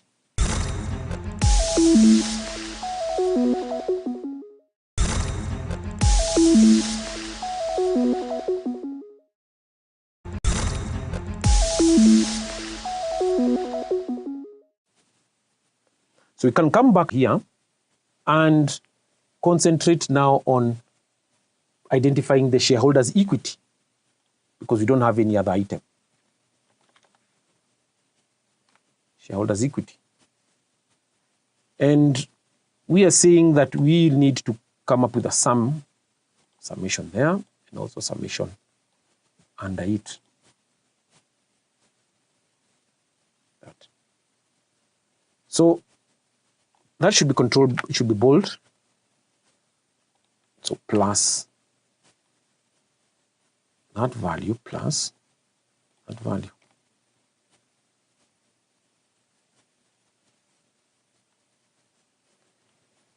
So if we have that value, remember this value is going to change because we picked the net earnings from above there. So we're just going to have it like that for now. It will change. Control R. What is the total liabilities and shareholders' equity? Total liabilities and shareholders' equity. It should be and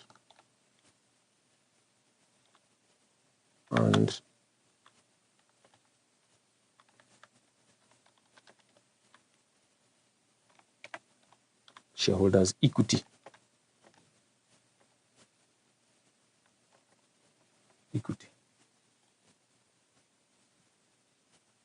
So it is just going to be,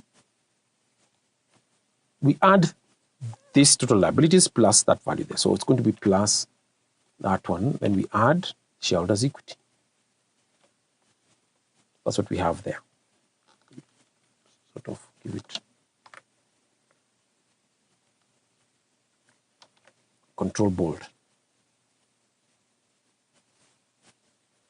So we can need to have a check that is going to assist us to reconcile the total assets and the total liabilities. You can actually see over here there's a difference over here, but we filled in the cash value and the property, plant and equipment we haven't. So we will need to then come up with a check over here.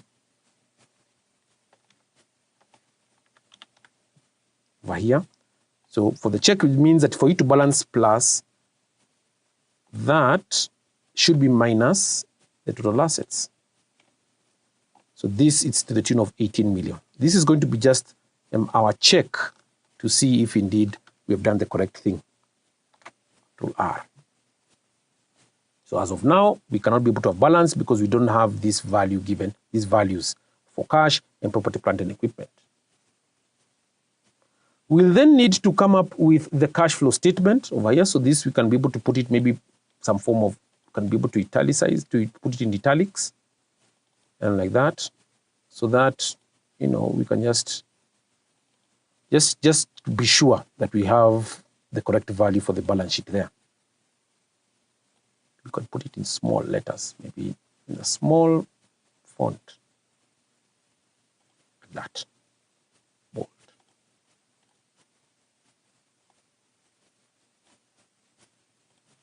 Put it in a different color so that it's going to be our guide.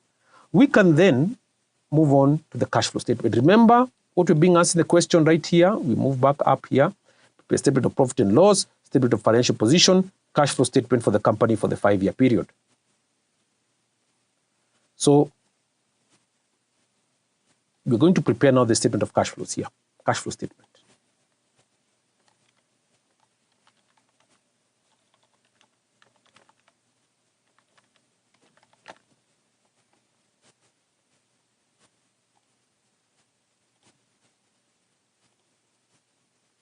And so we will then need to put it sort of like so.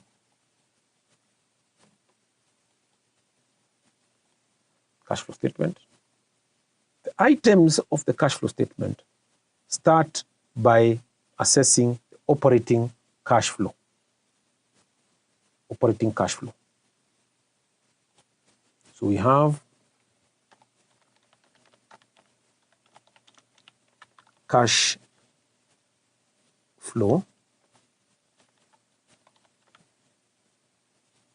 right there. Specifically, we'll be looking under the operating cash flow, we'll be looking at the net earnings.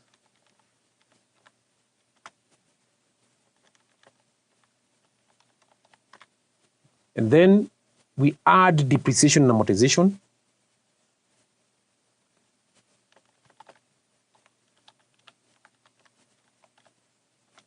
And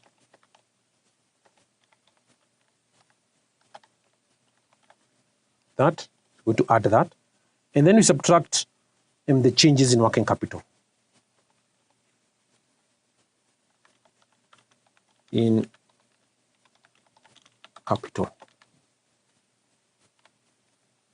working capital.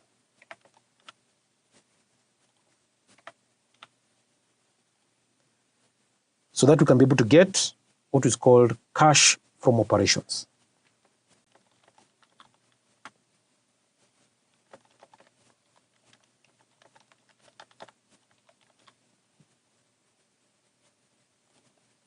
Over here, and this, of course, is going to be bold until there. Because this is a summation, we will need to put it like so. So our net earnings is whatever we've computed above over there under the income statement. The net earnings is this. But remember, it's subject to change, but we want to link them. Then we just Control R. Depreciation and amortization, we need to come up with a supporting schedule that is going to deal with PPE, and of course we'll be able to determine the depreciation and amortization there. Working capital changes, or the changes in working capital, we will also be able to identify the change in working capital when we compute the working capital schedule. So for now, just leave it like that. This is the part that we need to work out.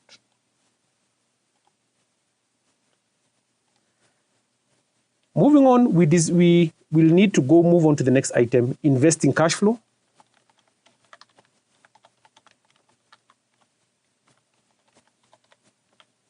Cash flow from investing activities. Control B. So investing activities means just to try and identify the capital expenditures for that year. So investments in PPE, that's one of them. In PPE, property, plant and equipment. And please note, I will identify the property, plant and equipment, or I'll define the short form of PPE at this point over here. So PPE, property, plant and equipment. So investments in property, plant and equipment is there. Is there really any other thing? There's nothing that we really need. It's not too complicated. So investments in property, plant and equipment, we'll be able to identify that over there. So we don't have that at the moment over here.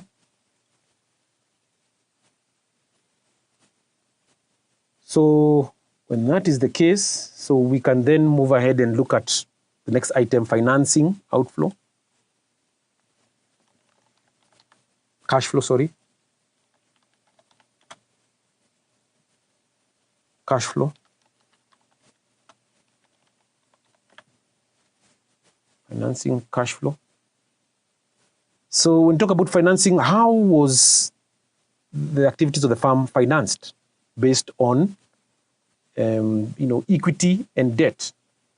So we can talk about issuance and repayment of debt. So plus issuance and repayment of debt. So you can just copy it from here.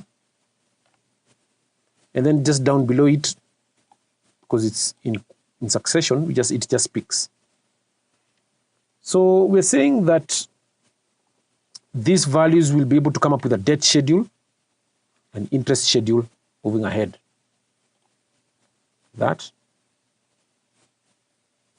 So here we didn't include the cash flow from investing, so I'll need to insert over here the permission that didn't put a summation sign there, so sorry about that. So we just talk about cash from investing.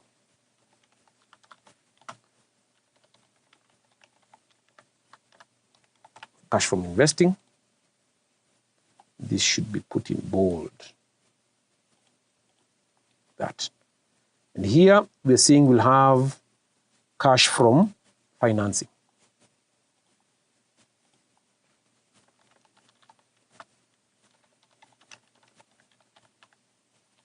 Cash from financing. Control B, right there. This should also be Control B, bold.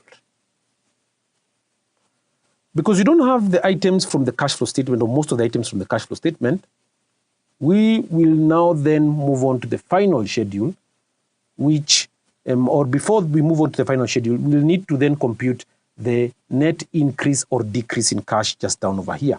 So net increase and then decrease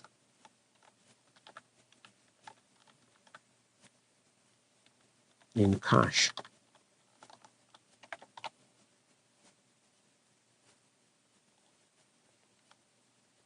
Net increase and decrease, this should be decrease in brackets like so, up to there, in cash. And the net increase and decrease in cash will be, we first of all get the cash flow from operations. So it will be, we just pick plus that total there.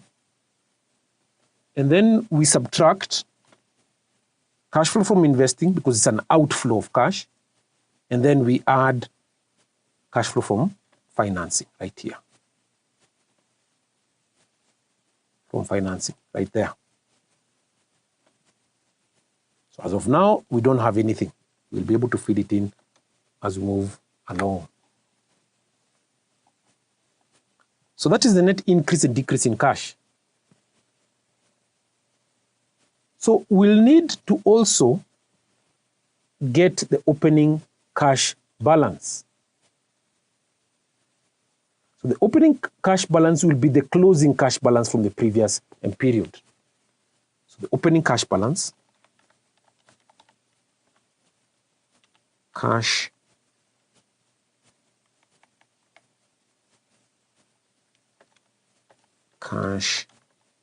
balance here. So the opening cash balance will be based on the closing cash balance. So right here, we will now put a total over here. I'll explain it shortly. Closing cash balance.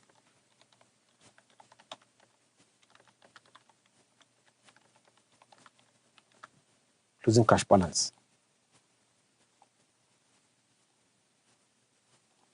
So here we are seeing this value here, it will be driven, the opening cash balance will be driven by the closing cash balance from the previous period. Like that. Then you enter. So if we drag across, Control R, it means that this opening cash balance will be driven by the closing cash balance for the previous period. So 31st December, 1st of January. So this is 31st December, 1st of January, 31st December, 1st of January, and so on and so forth. Over here as you move along. So the closing cash balance will be then the sum of the net increase and decrease in cash and that value there, plus sum like that of those two values there. That is the net increase and decrease in cash opening cash balance. Enter. Then we autofill towards the right there. So the final section that is going to assist us to fill in all of these gaps, the ones in gray right here, is going to be the supporting schedule. So we write supporting schedule down below here. Supporting schedules.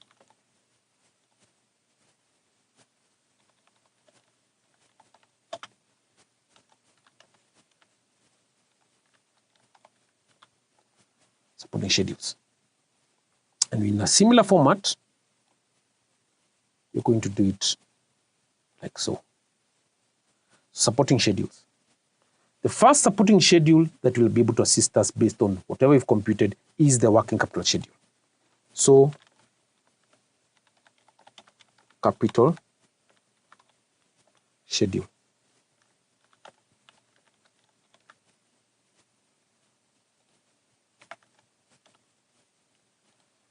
So we can just put it in bold. You can just then insert over here. That.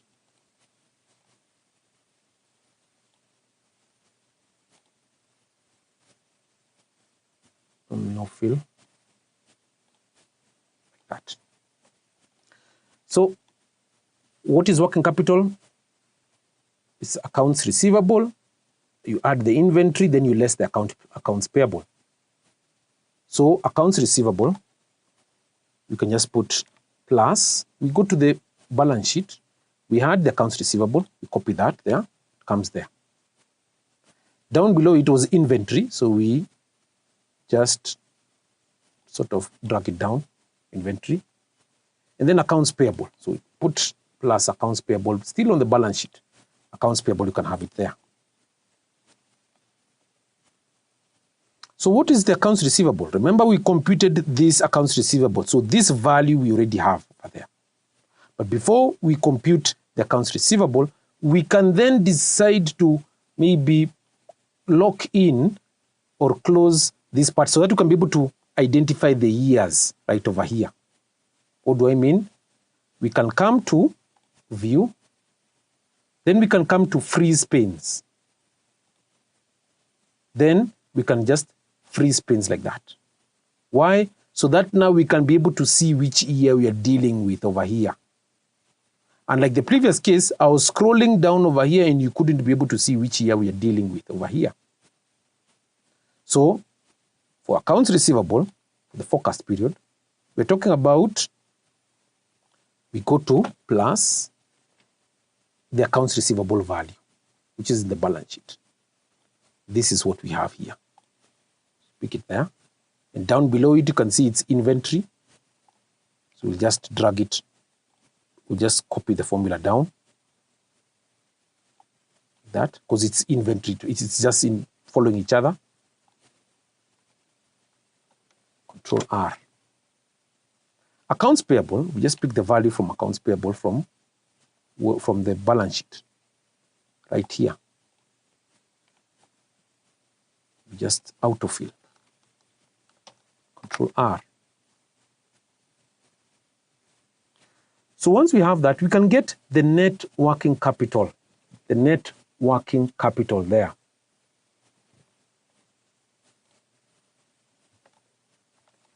Net working capital.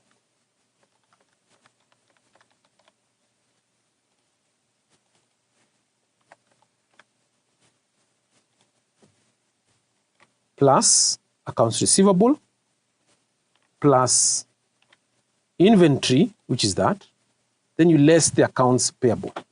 Less the accounts payable, that, and we have that value there. So because this is a total, you can come back to home and put that, that kind of summation sign to show that you're getting a sum or you're getting a formula, putting a formula there. And then the change in net working capital over here. Change in net working capital. So here we can say is NWC. there. Change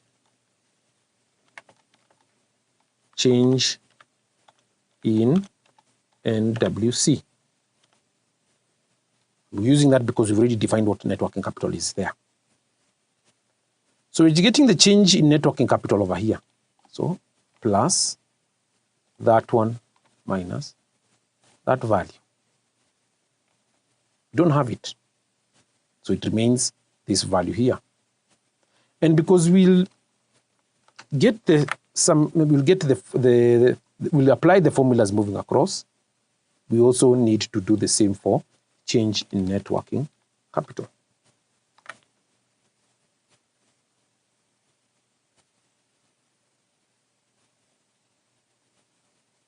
So we are seeing that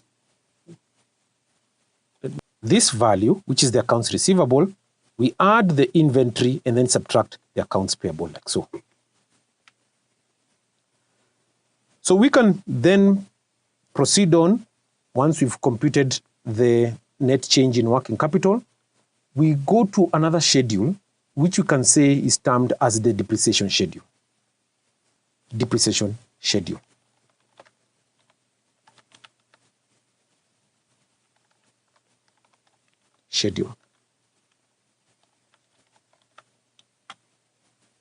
Depreciation.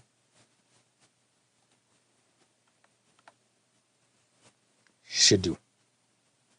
That. And of course, we'll control B, this one. And what are the components of depreciation? We'll have to begin with the opening property, plant, and equipment value. So opening PPE,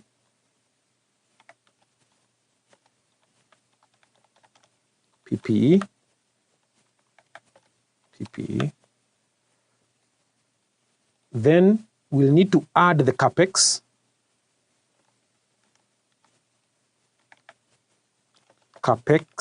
which is capital expenditures, and then we subtract the depreciation.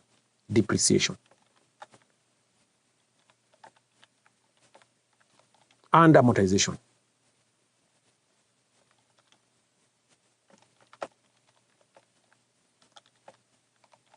Depreciation and amortization. So in terms of our computation, we will need to identify opening PPE. The opening PPE component over here for 2023 wasn't given to us, but it is derived from the closing PPE, which is down over here. So we can be able to come up over here and say closing PPE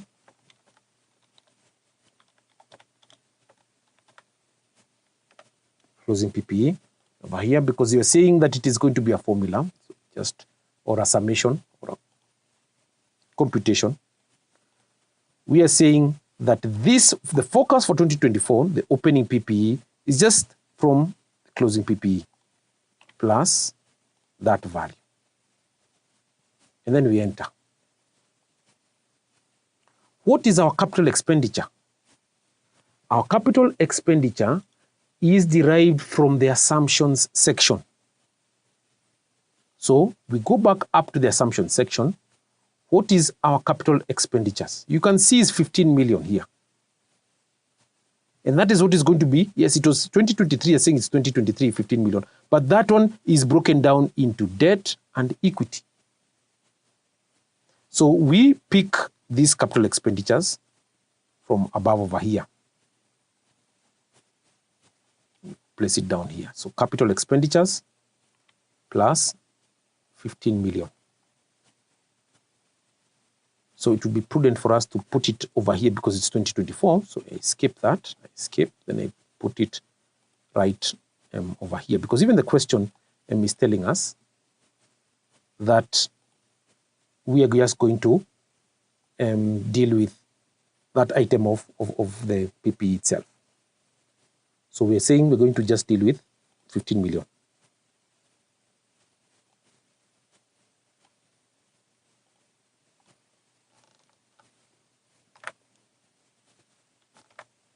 That. So this one we can just move on like that and say that this is okay. So 15 million. So we can just come down right here and say capital expenditure is going to be plus the 15 million. That, enter. So moving back on this side here, just delete that. So once it's 15 million over here, what is for the next years? We have not been given the capital expenditures for the subsequent years. So what do? We just drag whatever is not been given. The depreciation component is always based on the opening PPE. So we are just going to get the percentage depreciation plus the depreciation rate, depreciation of opening PPE, 25%, and then we multiply by the cumulative sum of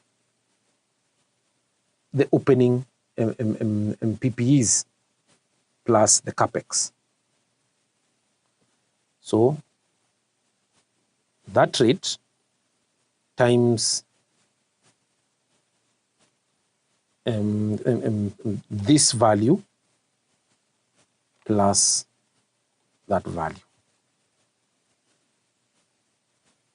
Come over here and close the brackets. Enter.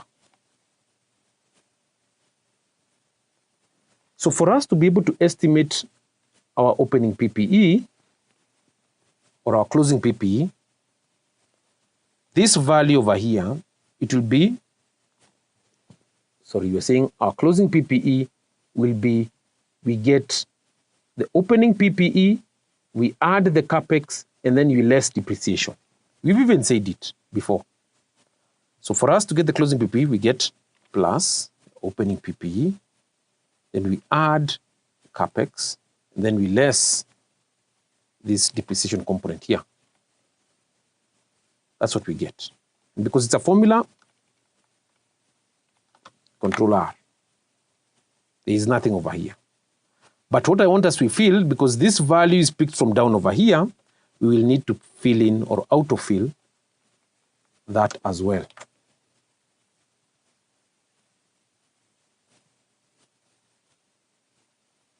What is our depreciation component? Our depreciation component is given to us over here. So the formula, you can see the formula has been given to us there. So we just also do the same and put Control R. So it changes.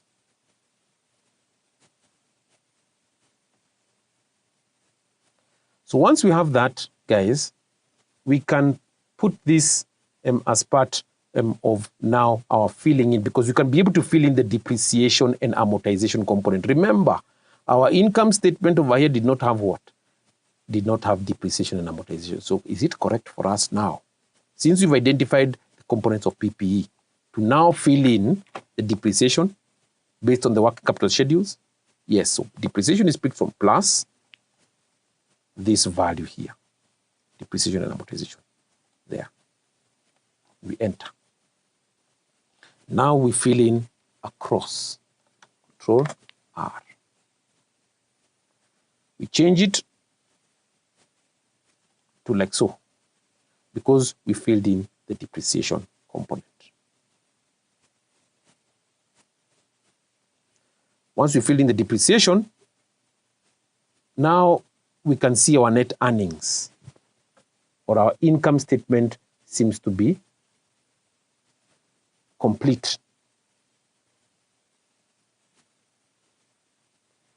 So earnings before tax will be based on the net income. We've already put a formula there. So it's just going to be 10.3 million, 10.7 million minus the 7.395 right here. Because we're saying that we've added all of these items over here, because this is the sum of all of these here.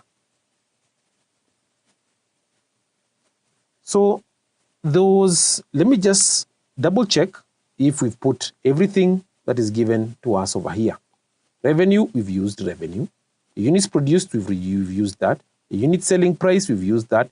Cost of goods sold, the cost of goods sold has been used to us down over here, the cost of goods sold. Yes.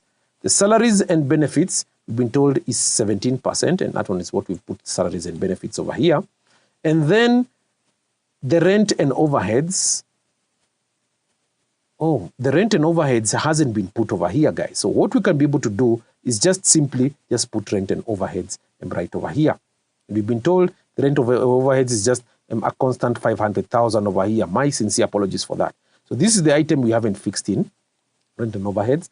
And understandably, because of the information, the way the information has been given to us over here, we'll need to now put in over here rent and overheads here. So insert that, and with your permission, I can put rent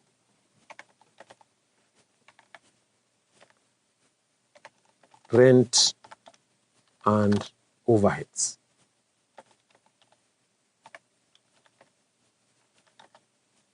Overheads. That. Yeah, you are saying it's 500,000. That's one we've just been given. So we just put it there. That's why it's always good sometimes, guys, to double check the work that you're doing. As you've seen, there are sometimes that there are some omissions which usually occur. The depreciation amount we've used, the interest on debt is what we're going to work out. The tax of earnings is going to work out the accounts receivable. We've used the inventory, we've used accounts payable, capital expenditures we've computed, and right over here is 15 million, and we've worked it out. The debt issuance and repayment has been used, and the equity has also been used. So this is what we have as our net earnings over here, as you can see. So we can then, now we are going to fill out these items over here for cash. You can see, and the property, plant and equipment needs to also be filled over here. And then we also need to fill in these statements or these components for the cash flow statement there. So we'll just proceed on as we fill them in like that. We can then move ahead and talk about the debt and interest schedule there. Debt and interest schedule.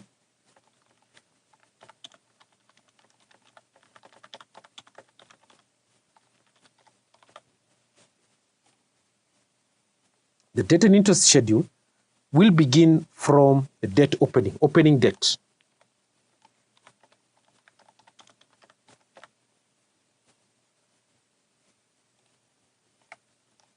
Opening debt.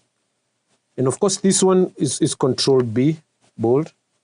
And then issuance and repayment of debt. Issuance or repayment of debt, in this case over here. And then we have the debt closing component here, closing debt.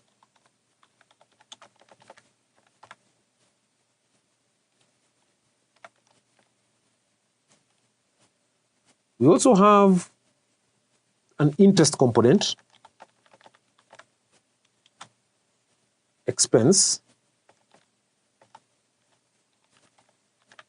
interest expense, which we already have calculated them above from the income statement.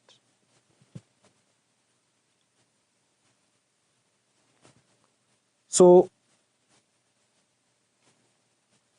we can begin with the opening debt. We don't have any opening debt. So it's picked from the closing debt component here. So here we put now a formula like that, rather a line. So the opening debt plus of 2024 is derived from the closing debt of 2023. Actually, we don't have any value there. The issuance and repayment of debt in 2024, we have a component of debt. So where do we derive that value from? We derive it from the assumptions, issuance and repayment, because we talk about debt and interest schedule, from the assumptions. The debt is here. 5 million. Issuance and repayment of debt, 5 million. that. And then the closing debt is just going to be derived from the opening debt plus issuance and repayment of debt. So plus that value plus that value. Enter. Get 5 million. And because this one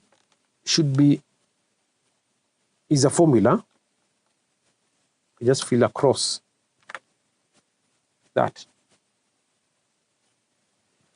The debt repayment, issuance and repayment should mean that we also pick the values from above. So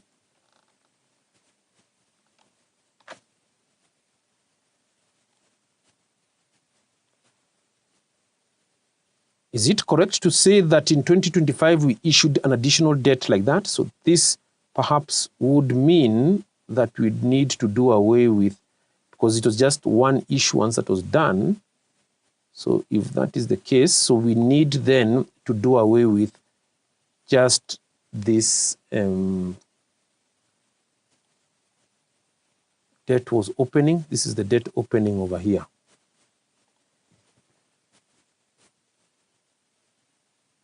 So this one has picked from here, yes, and this one will pick from right over here. So issuance and repayment of debt, let me see issuance and repayment up above over here, just 1 second. Issuance and repayment, there was only one issuance, and here we should have zeros because there was no additional issuance of debt from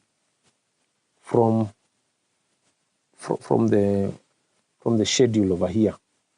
So there should not be any issuance over here. So this should be perhaps deleted like that. And so the interest component will be able to also change, but it should be able to pick the interest. It should be now, just change this a bit. It should pick from the interest schedule. So plus interest on debt comes to the interest and debt schedule down over here. Interest expense should come down over here like that. So with that, interest expense is just going to be based on this value here. Let's just come down here. Plus now that value, the closing debt, yes, times the rate of interest. So which you're seeing the rate of interest is in the assumptions tab here. Rate of interest is 10%, yes. So now that comes the interest expense like that. And so when we are saying that the interest expense will be based on, and of course, this you can be able to just drag it like that because it's a formula. That, and this should also be Control R, which makes sense. So saying it's based on closing debt. Interest expense is going to be based on closing debt. So you can see there's a formula applied towards a 10% of 5 million, 10% of 5 million, and so on and so forth like that. So we are done. We are done with the supporting schedules.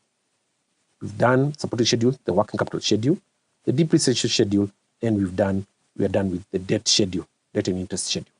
So now it's going back up again and filling in the items that we did not fill in that.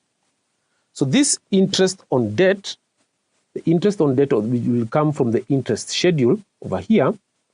And we're saying it will just be based on E98, which is that value, and it is correct there. So now we can be able to just refill it back again. Remember, we still had 500,000 moving across, but now I've just correctly linked it with the components there. And the answers still remain as the way they are. The only values, the way I applied the 500,000 was based on these values here, and yet it should have been based on the closing values from the debt schedule, which is down below. And so once we have that, we can cash. We don't have the amount of cash yet. We can fill in the amount of property, plant, and equipment over there. The property, plant, and equipment will be filled in from the PPE schedule. So plus PPE schedule is here. PPE, and it's going to be based on the closing value, not on the opening value. No, it's on the closing value. So we link it with that. So that is okay. And then we sort of now drag it, Control R, that. It cannot balance for here because we have not filled in the component of cash here. So the first thing is to first of all clear off that. And then we move on to the cash flow statement. Depreciation and amortization, we've already worked it out. The supporting schedule down, plus supporting schedule down over here, which says the depreciation and amortization component is there. Enter. How about the change in working capital? We go to the schedule down, the working capital schedules. Down here. So the working capital schedule, seeing you're looking for the change in working capital. We have that. Put it like that. And we can be able now to just fill in the schedule, Control R. Cash from operations. The cash from operations is just getting the net earnings. We add depreciation and then we subtract the change in working capital. Let's do that. Plus net earnings. We add the depreciation and then we subtract the change in working capital. Have it like that. So we fill in, Control R. The investing cash flow. The investing cash flow is based on the amount of capital expenditures. Please note that. So the CapEx is on the working capital schedule down from our worksheet. So capital expenditures, CapEx, you can see it is right here. Enter that. And then we move across. Remember, we're just trying to solve what has not been done before. And so we'll need to clear whatever has already been filled in terms of the cells. So debt and issuance, debt, issuance and repayment, we will pick this from the schedule down below here. So we debt, issuance and repayment, debt, issuance and repayment. We'll talk about the closing component, not this one, please, the closing component. The issuance is right here. Sorry, not the closing, it's that value there. Not the closing component, it's that just the issuance right there. So we enter. Then we Control R. How about the equity issued? Equity issuance will need to go up to the assumptions. Equity issued was 10 million. And please note it was not issued constantly like that, like the way I had initially figured out. So, like that. And so this one, which is above over here, because there's no additional equity, we've not been informed whether they are issuing additional equity, so we need to delete that one there. And we assume that it remains constant like that. So, sorry.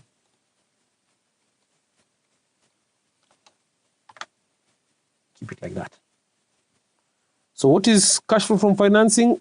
Plus that value is add that value. It changes, so Shift, Control R.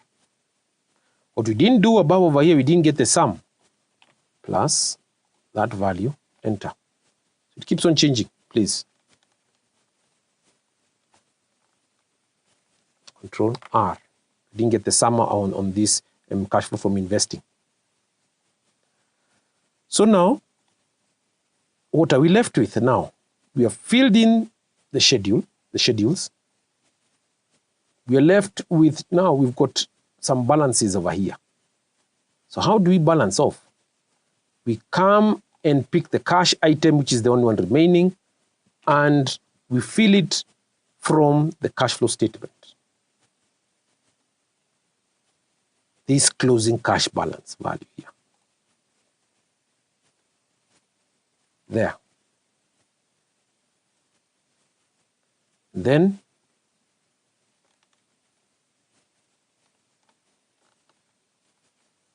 Control R. So from there, we can see that there's the cash value of 10 million. For the first component here, we can see it has balanced. But there's a difference of 10 million, 15 million, 15 million, and 15 million there.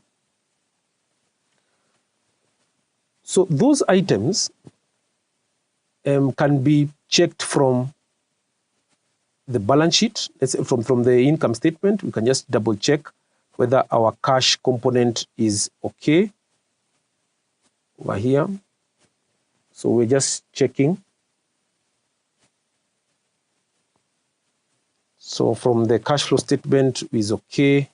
So we have the 15 million like that, given supporting schedules is okay, like that. So let's just see from the equity capital from the balance sheet. The equity capital should remain as 10 million. So yes, it was picking from above there. That's the item, I think, that remains over here. So the equity capital is just, yes, that's the item that is missing. So the equity capital over here is just the current capital component over here. So this one is just the current capital, which is the 10 million. So it's going to be plus 10 million, the current capital, this one here. That one, equity issued, or this one over here like that. And then we add the previous value. We add that value there. So then we need to increase or Control R that value there. You can see it keeps on reducing, so it's almost balancing right over there. So there's a difference of 5 million over here. The debt component right over here also needs to be adjusted. So we come to that the equity capital remains constant there. So if the equity capital remains constant, then we can just try and assess the retained earnings. Seems to be somewhat okay. So the debt component, the debt should remain as 5 million. Yes, because you're saying the debt is always going to be 5 million. And the debt should be 5 million constant moving across like that. So that is where the problem is. That. Yes, it's the debt. So it's moving at, it's just that value over here, or we can be able to put a formula over here, plus that value plus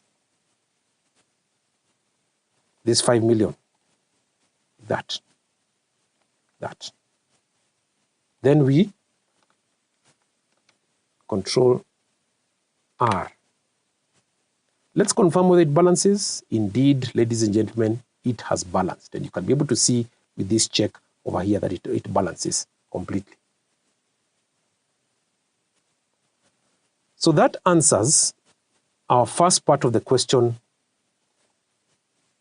right here. And we need now then to now stop what is called the view freezing panes. So we unfreeze panes, we unfreeze it, and then we move towards the right there. So if it has balanced, we have done part A, prepare the following financial statements: statement of profit and loss, 5-year period, statement of financial position for the 5-year period, statement of cash flow statement for the company for the 5-year period. Part B is asking us to be able to analyze or undertake an analysis and compute the following financial ratios for the 5-year period. The first one is profitability, return on assets, return on equity, and net profit margin ratio. So we can come to another tab over here, create another tab over here. Question 22B.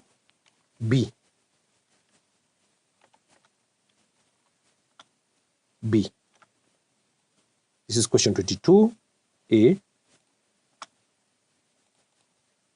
22, I can put A like that. It's question 22B. And we come up with, first of all, the years.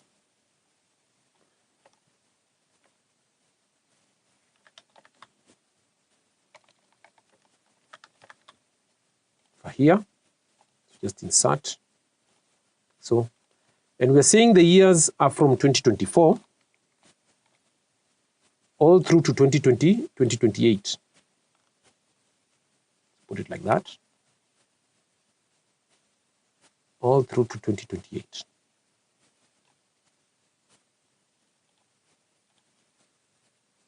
That.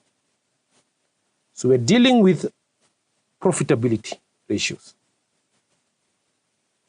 Profitability.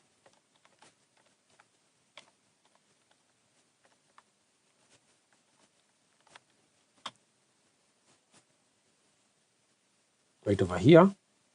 And then you're talking about return on assets.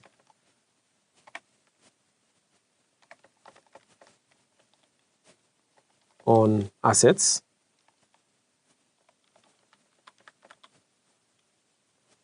On assets. That. Then we're talking about return on equity. Return on equity. Just put it like that. And then we just say it's equity.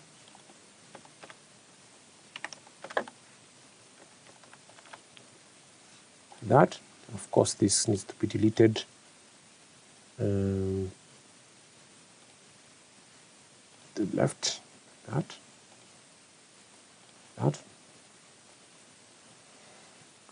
So once we have that, of course, years can be that. Then finally, we've been told we need to compute what?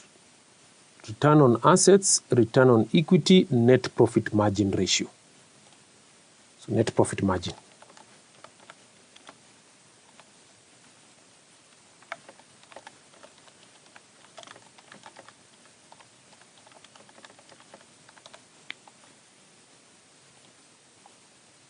Net profit margin ratio.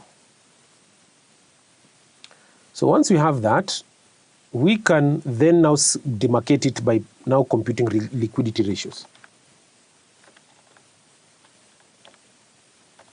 Liquidity.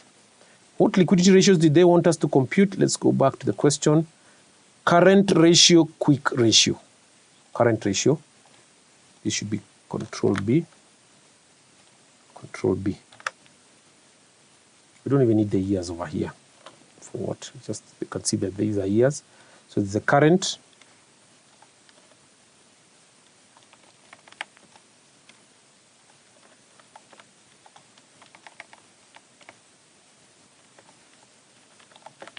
ratio, quick ratio.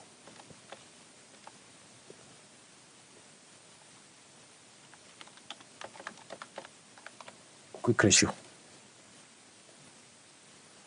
So return on assets is given as you first of all get the net profit margin, or not the net profit margin, the net earnings, and then you divide by the average of the assets. So we will do that right here. So we pick the net profit or the net earnings. Come back to this tab over here. We move to the right here. Come to the income statement. So you pick the net earnings. That one. And then we divide by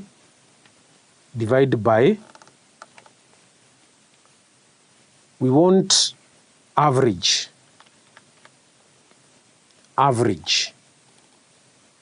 of what number?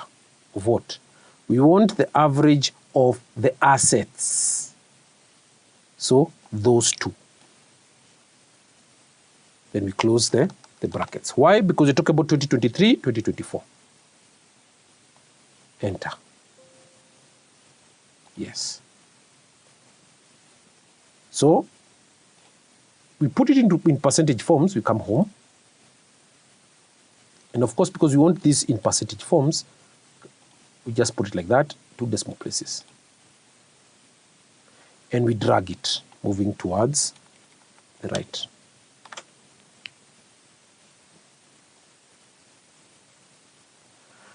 Then we can move on to get the return on equity. In a similar fashion, we get the net earnings, we divide by the average of the equity value, shareholders' equity. So we get net earnings, which is that value. We divide by, open the brackets, the average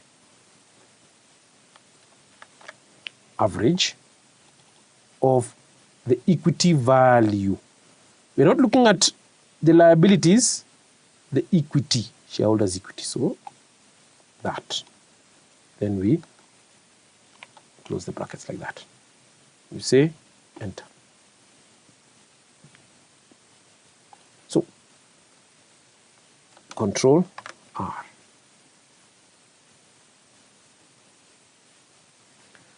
As far as the net profit margin ratio is concerned, the net profit margin ratio, we are saying that is just the net income over sales.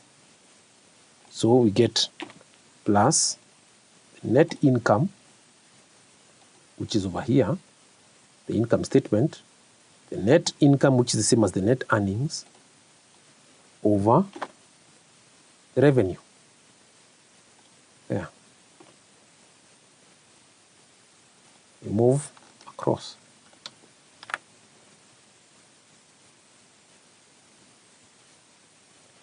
Once we have that, then we can move on to liquidity ratios. Current assets over current liabilities gives us the current ratio. So we just work it out. Current assets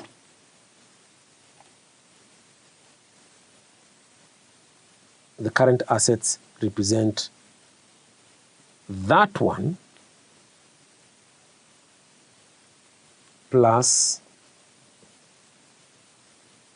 the cash plus the inventory. All this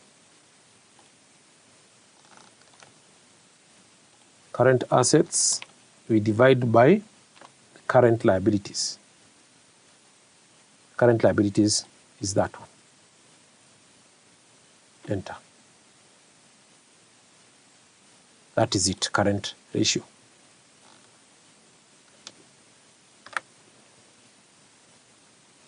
So we want it in 2 decimal places, guys. I think it's only fair. Consistency is key. Becoming a good analyst. Quick ratio is just given to us right over here. We'll just get the quick ratio. So the quick ratio you're getting as the cash component over there. The cash plus the accounts receivable. So we get the cash plus accounts receivable. Cash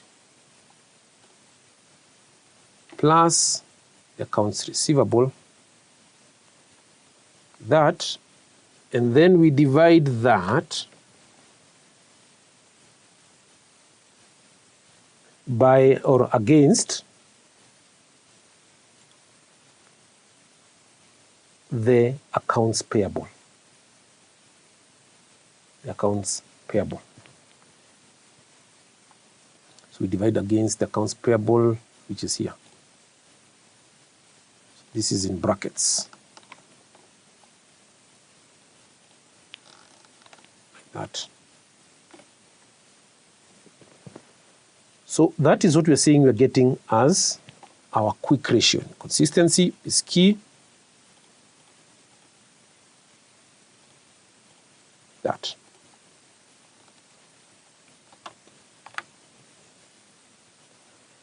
So this is it. Now, what is remaining then is, of course, for presentation. Now, presentation is also very important for in financial analysis. So here we can just put it in an Excel format like so, putting with borders. We complete with borders over here. So you can put borders like so, and you can put a thick border over there like that, and then you can be able now just to say that now this is what we have been talking about. So once we've done that, we can then say that we have concluded question 22, part A and part B. So moving back over here, we just go back to the question and see what now. Of course, now this is just now, all that's left is just now presentation, and you can just put it like that. And you can put it in thick borders like that. This you can also put it in another thick border, and so on and so on and so forth like that. And then you now, of course, you can see now the presentation looks at least a bit better like that. So from here, from the team at Manifested Publishers, we can say that we have concluded the question. Thank you for being with Manifested Publishers, and God bless you. Parting shot is to now view it from a bird's eye view. View what? View these financial statements from a bird's eye view, and we just see, of course, including the check, we've just checked that it's already okay like that. So from a bird's eye view, this is the way it looks, guys. You can be able to see now that the presentation looks a bit much better. This is much better, much more presentable, and much more, you can be able to just make someone now happy when you show them that this is the amount of work you've actually done. But this is the kind of work that you actually do as an investment and financial analyst or as an investment expert. So be blessed. Bye-bye.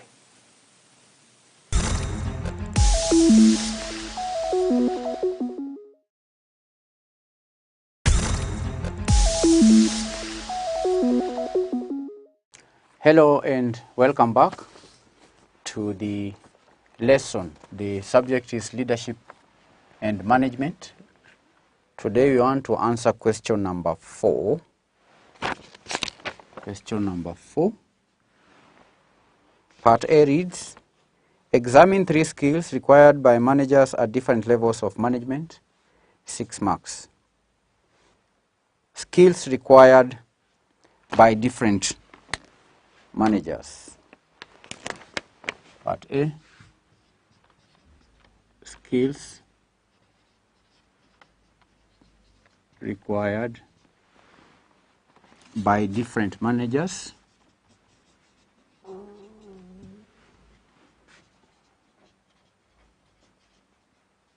At different levels of management. Now, what is a skill? A skill is the ability to do something proficiently. And managers at all levels are required to possess certain skills in order for them to carry out their functions. The first category or the first skill is known as technical skills.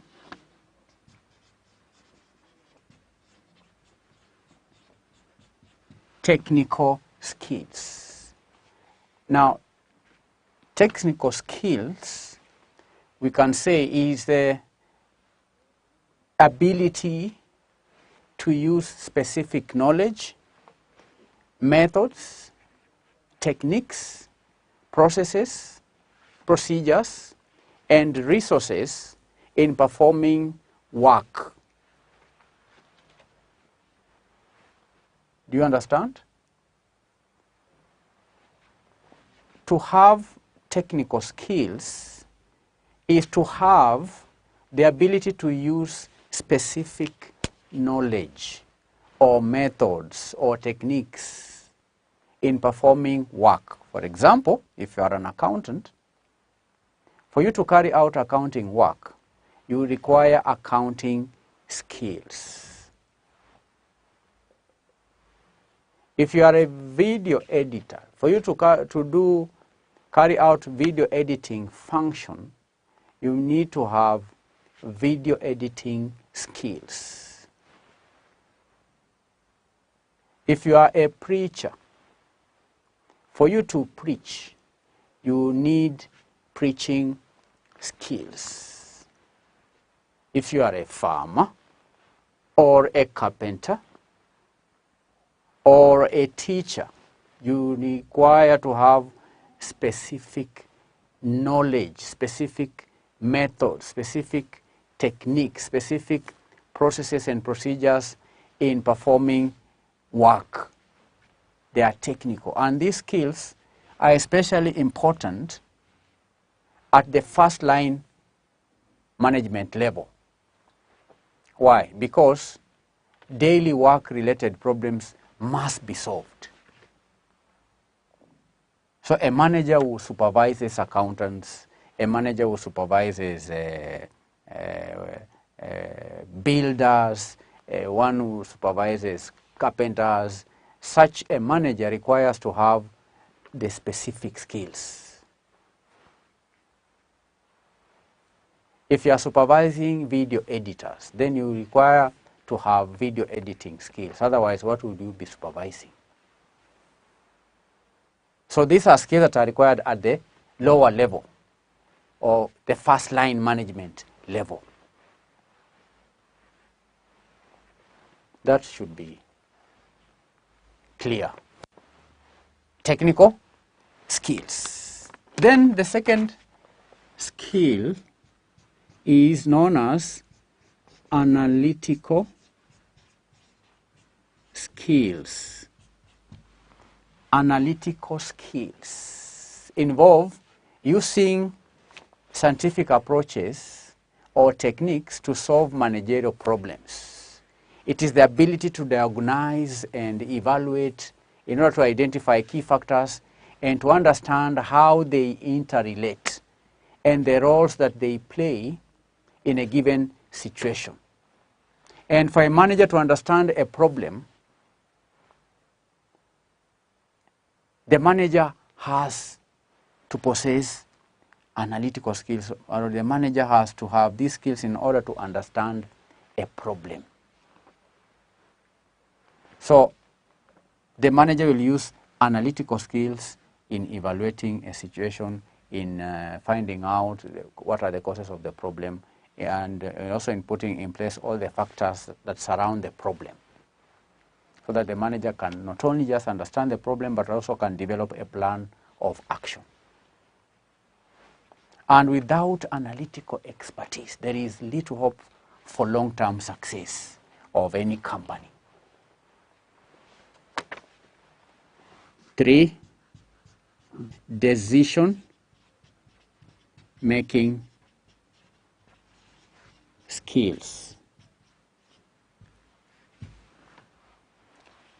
In this subject, we covered decision-making skills. We learned that decision-making is very important almost at all levels of management. A manager must make decisions. A manager is forced in most cases to choose among alternatives. And the quality of decisions determine degree of effectiveness. So a manager's decision-making skill in selecting a course of action is influenced by his analytical skills.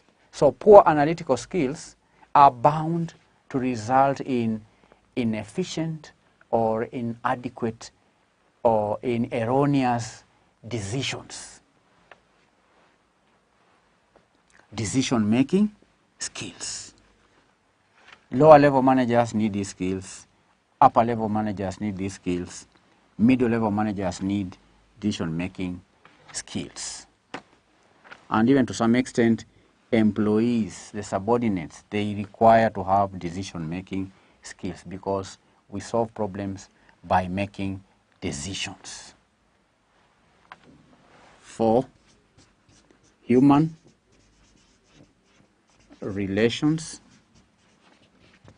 skills.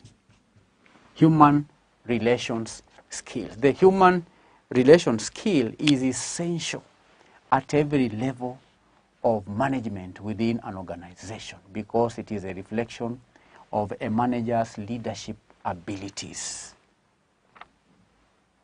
Whether is a lower level manager or a middle level manager or an upper level manager, these managers interact with the employees, they interact within themselves, they interact with the shareholders, they interact with the suppliers, you interact with the customers, you interact with the visitors, you interact with the officials of the government, you interact with all the stakeholders. So these skills are relevant at all levels of management. And the ability of managers to work with and communicate with others is very important. Very important. Human relations. So these are social skills. Social skills. Then number 5, communication skills. Communication skills. These skills are also needed or required at all levels of management. Effective communication, whether it is written communication or oral communication, is vital for effective managerial performance. Communication skills involves the ability to communicate in ways that employees understand in order to seek and use feedback from employees to ensure that one is understood. And this skill is critical for success in every field. But it is crucial to managers who have, who must achieve results through efforts of others. Management, we know, is getting things done through others' effort. So if you are to get work done through others, people's effort, then you need to possess communication skills because others need to understand what you need. You also need to get feedback from them. So it's a very critical for every manager to have communication skills. 6, conceptual skills. Conceptual skills consist of the ability to see the bigger picture. His ability to see the complexities of the overall organization and how the various parts fit together. And the importance of knowing each part of the organization and how it interrelates with the other parts contributes to the overall objectives of the organization. Conceptual. To conceptualize, to see the bigger picture. This skill is vital or necessary at the upper level management. Conceptual skills. The ability to do what? To see the bigger picture. The ability to see the complexities of the overall organization. Not just the internal environment, but also the external environment. The ability to see the impact of the various factors in the external environment. That's conceptual skills. I've discussed 6. You are to discuss 3 to earn 6 marks. 1, 2, 3, 4, 5, 6. Any 3, 6 marks.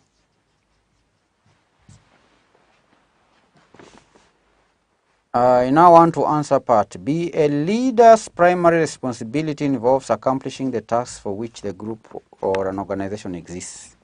With reference to the above statement, identify 5 methods that a leader may employ toward achieving the desired results.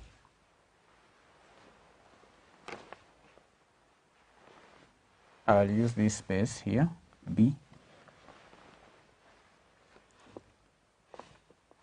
Methods that a leader may employ. Methods that a leader would employ to achieve the intended results. The first method will be in relation to the leadership style. The leader's leadership style. Now, the leader should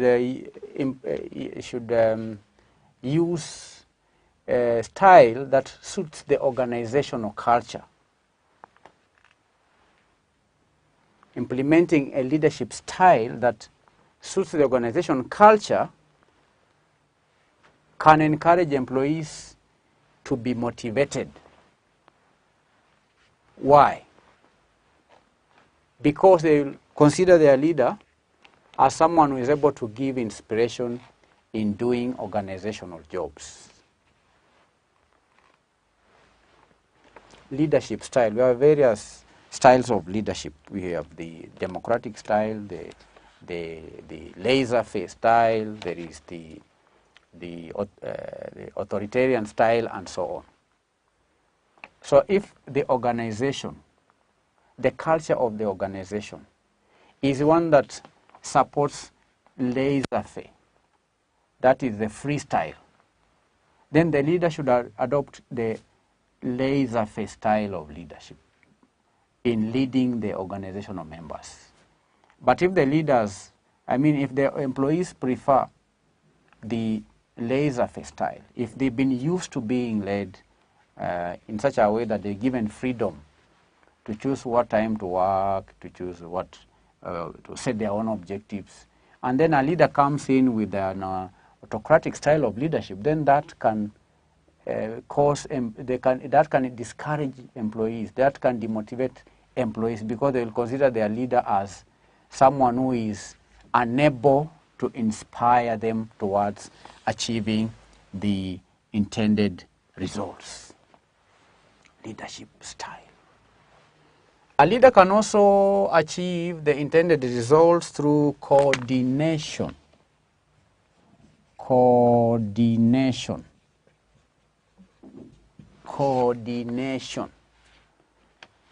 That is, organizing organizational members by coordinating all parties within the organization. That is one of the ways for a leader to achieve organizational goals. If a task is to be achieved, for example, if a company's objective is to produce, say, 10,000 units in a given accounting period, then the leader has to coordinate all the activities that are involved in the process of converting raw materials to the 10,000 units. All the work that is required, right from purchasing of raw materials, from inspecting the materials that have been received to check if they are of the right quality, of managing inventory of raw materials, of the process of manufacturing, that is production, the production department, ensuring that the machines are well maintained, ensuring that the products are produced according to the processes or procedures that have been put in place, having controls to ensure that there is clear adherence to the procedures to convert the raw materials into finished products, right through the storage of the finished products, the selling of the products, And all those activities involved require coordination, the recruiting of staff competent enough to help in the process of achieving the intended result. The intended result could be what I've just said, production of, say, 10,000 units in a year. So it requires coordination, proper coordination. Do you understand? Yes. There is proper coordination. That is organizing the organization of members by coordinating all the parts within the organization. Is one of ways in which a leader can achieve the intended results. The third method is motivation. Motivation. A leader does not do the actual work. A leader influences the employees to perform certain functions or jobs, so to achieve the intended results or the desired results. So a leader has to do what? To motivate the organization members by finding factors that demotivate members and keeping them away, or keeping them to be always positive. And there are various ways of motivating, which we have covered in this subject. How to motivate. There are various theories that have been put forth, both internal or intrinsic motivation or extrinsic or external motivation. There are various ways in which a leader can use in order to ensure that the workers are motivated to achieve the desired results. Motivation. Because a demotivated staff may not help the company in achieving the desired results. Motivation.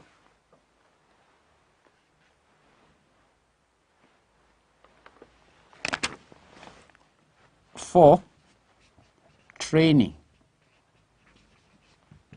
Training, coaching, and so on. The leader, after being able to identify the resources owned by the members, or is expected to give training through seminars or by inviting experts to explain how to do the task effectively and so on. Because when employees are trained, their skills are sharpened, their skills are improved, and training aims to develop the ability of individuals within the team to perform certain tasks. There are some employees that may need to be retrained in order to help the company to achieve the desired results. So training is one way or method that a leader can employ to achieve the desired results. Training can also motivate the employees when they are trained. It's one way of motivating employees to work. Training.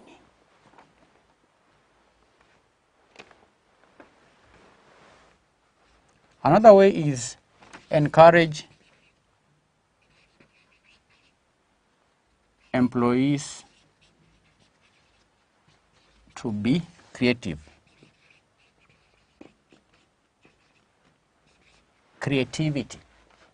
Encouraging team members to be flexible, encouraging team members to be creative, even in the confines of the team task requirements and environmental conditions. Employees can come up with new ways of performing tasks to achieve the desired results.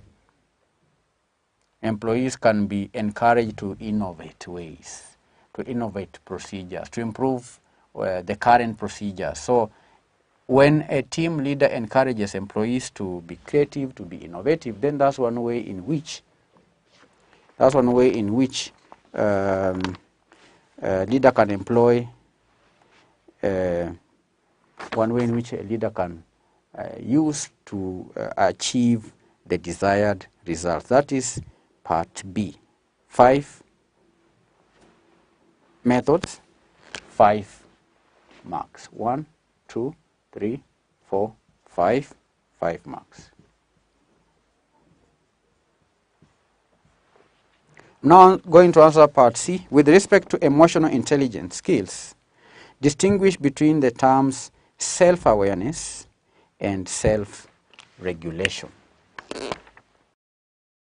Self-awareness and self-regulation. So this is in relation to, with respect to emotional intelligence. What is emotional intelligence? Now, emotional intelligence describes an ability or capacity or skill or self-perceived ability to identify, assess, and manage the emotions of oneself and or emotions of others or emotions of groups. The ability or skill to manage one's emotions, to manage the emotions of others, or to manage emotions of a group. When I can manage my emotions, when I can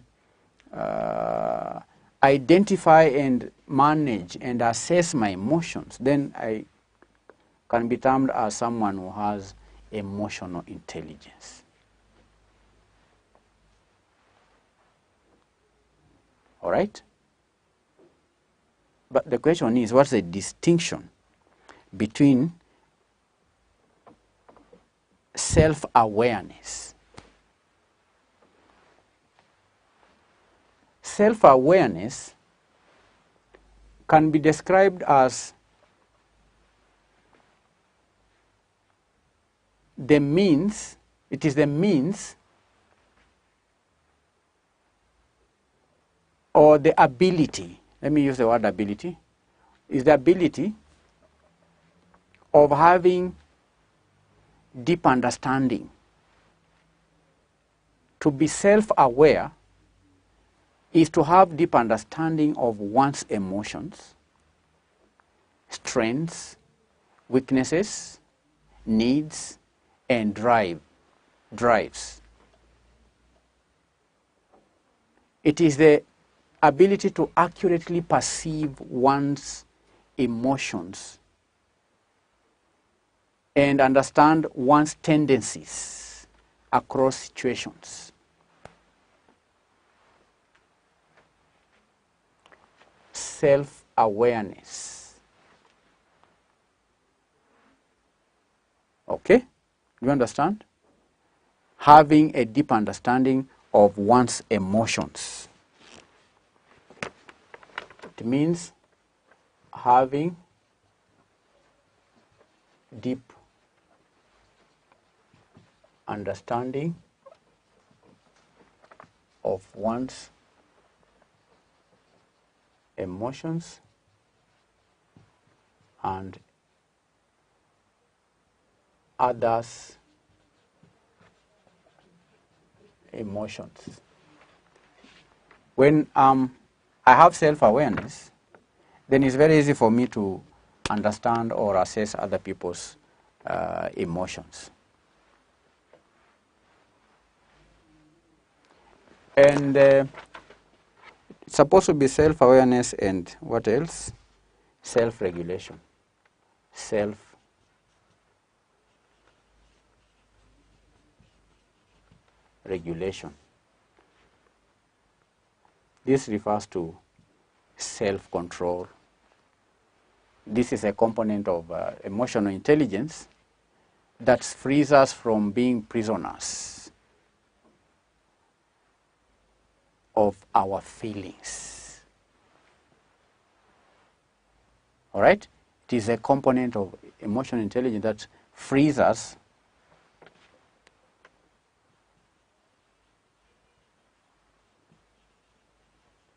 from being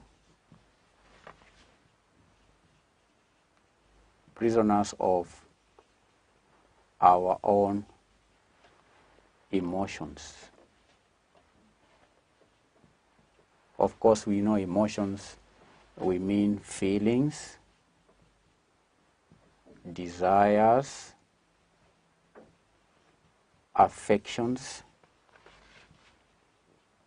appetites, and so on.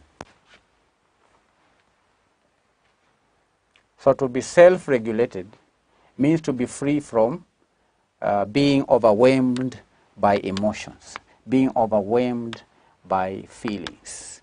So an individual with self-management competence or skill is one who can manage the impulsive feelings and distressing emotions well.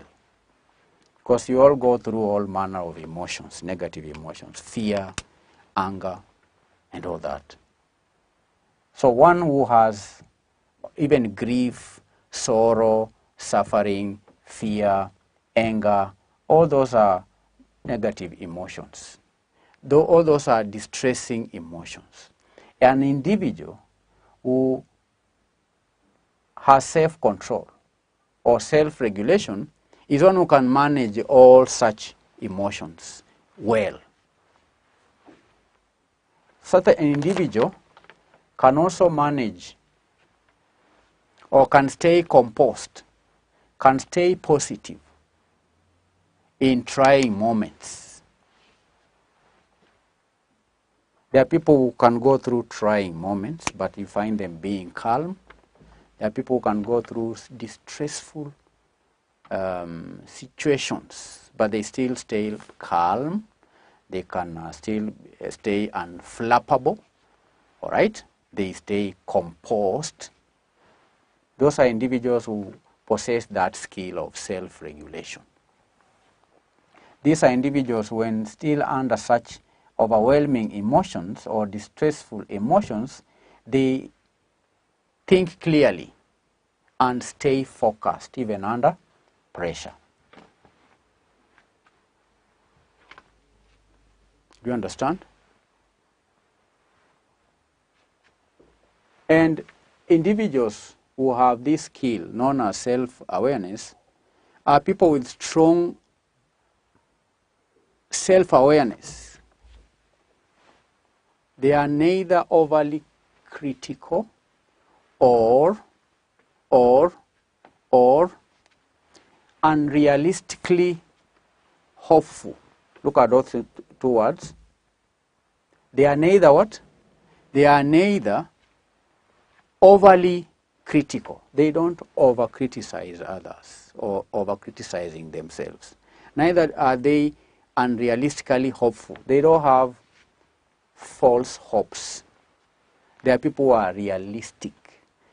They are not carried out with the environment, the feelings, and so on. They are rather honest with themselves. They are honest with others.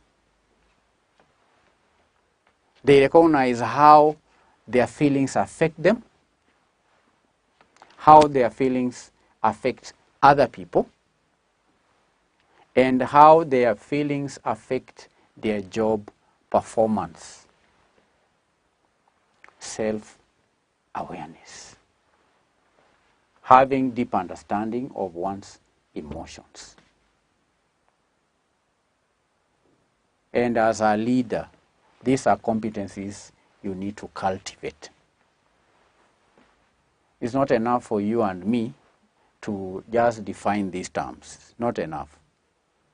Does not add value at all.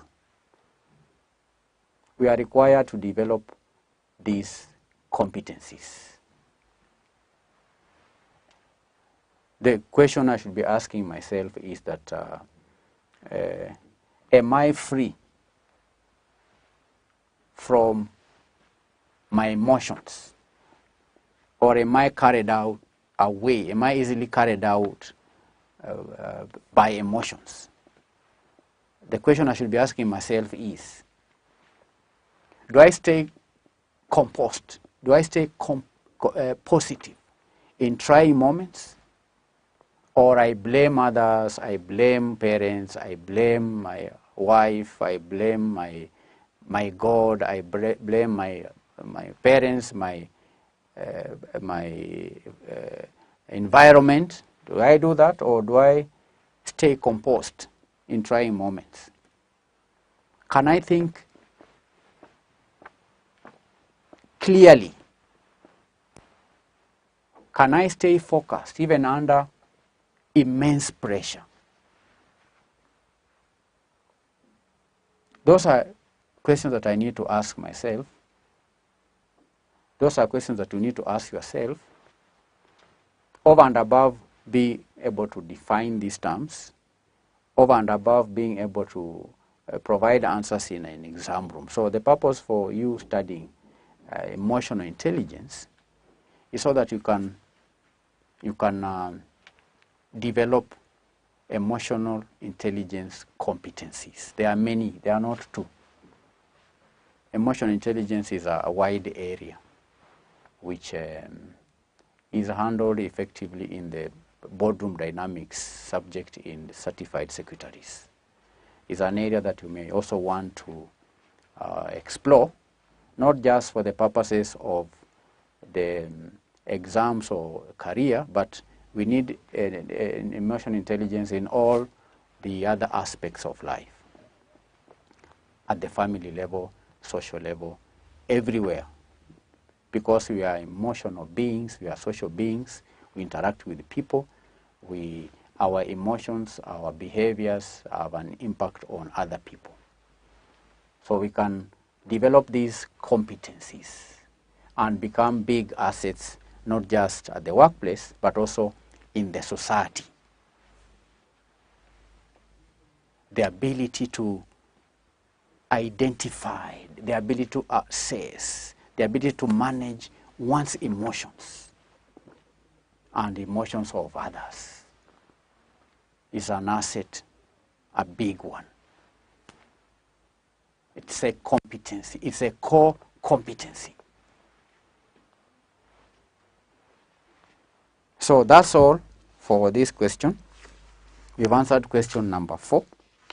In our next class, we are going to answer question number 5. Thank you for your time. I hope to meet you in our next session where we continue to share knowledge in leadership and management.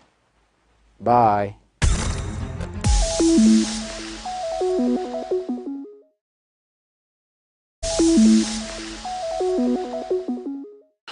Hello and welcome back to the lesson. We are going to answer question 2. Meetings, Compliance and Administration, August 2022. Part A reads, discuss 5 roles of a corporate secretary in a shareholders meeting. 5 roles of a corporate secretary in a shareholders meeting. 5 roles of a corporate secretary in a shareholders meeting. Now we are going to discuss 5 roles of the corporate secretary in a shareholders meeting. The first one is meeting logistics. He is responsible for organizing the logistics. Number 2, agenda preparation. Number 3, documentation and communication. The 4th role is meeting facilitation. And lastly, minutes and record keeping. Those are 5 roles of a corporate secretary in a shareholders meeting. Number 1, meeting logistics. Meeting logistics. The corporate secretary is responsible for organizing the logistics of the shareholders meeting, and that includes arranging the venue. It may include ensuring proper notice is given to the shareholders, coordination with the relevant parties for the smooth conduct of the meeting, and so on. The corporate secretary is in charge of the logistics around the meeting. agenda preparation, number 2.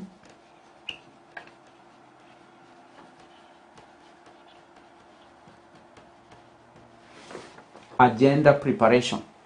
The corporate secretary assists in preparing the agenda for the shareholders meeting. They work closely with the board of directors and management to identify the key topics that are to be discussed and ensure that the agenda is comprehensive and is in line with the legal requirements. Agenda preparation.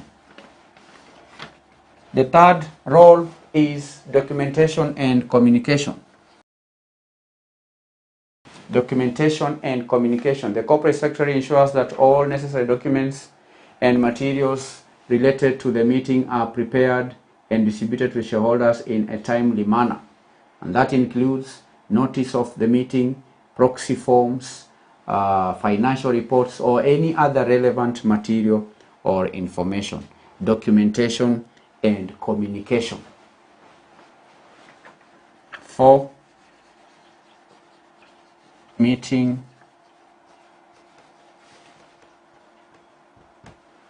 facilitation. Meeting facilitation. During the shareholders meeting, the corporate secretary plays a crucial role in facilitating the proceedings.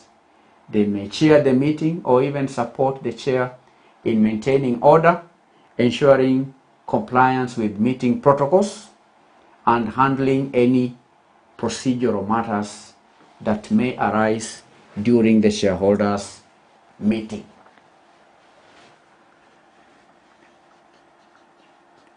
Minutes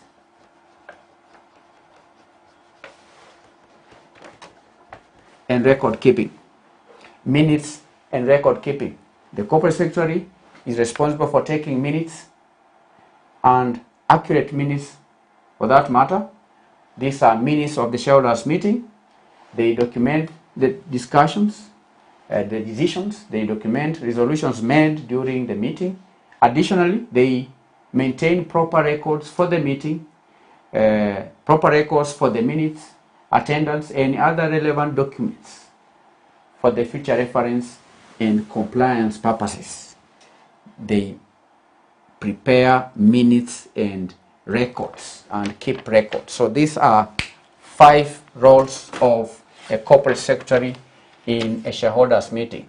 Meeting logistics, agenda preparation, documentation and communication, meeting facilitation, and minutes and record keeping. 5 roles, 5 marks. 5 roles, 5 marks. Part B, according to Mwongozo, the Code of Governance for State Corporations, the conduct of board meetings may be undertaken through televideo conferencing in the case where some of the participants might not be physically present. Assess 5 guiding principles for such board meetings.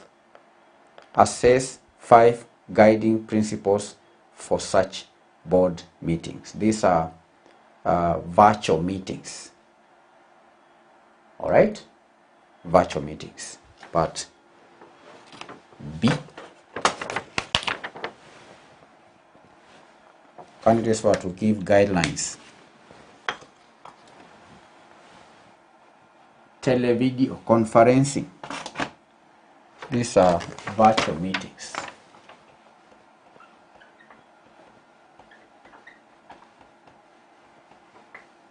These are guidelines for virtual.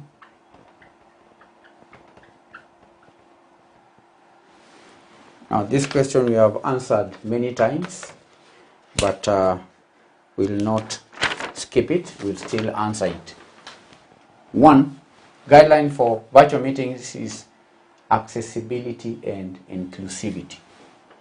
Accessibility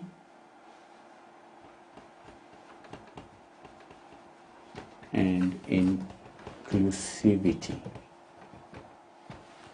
Accessibility and inclusivity. The guiding principles emphasize that board meetings conducted via televideo conferencing should ensure accessibility and inclusivity for all participants. and adequate arrangements should be made to facilitate the active participation of remote attendees and enable effective communication, accessibility, and inclusivity. 2, security and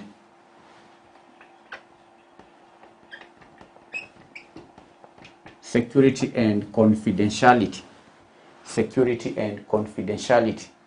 The principle of security and confidentiality highlights the importance of maintaining the security and confidentiality of televideo conferencing platform used for board meetings, and measures such as passwords protection, encryption, and even restricted access should be implemented to safeguard sensitive information. Security and confidentiality. Technology.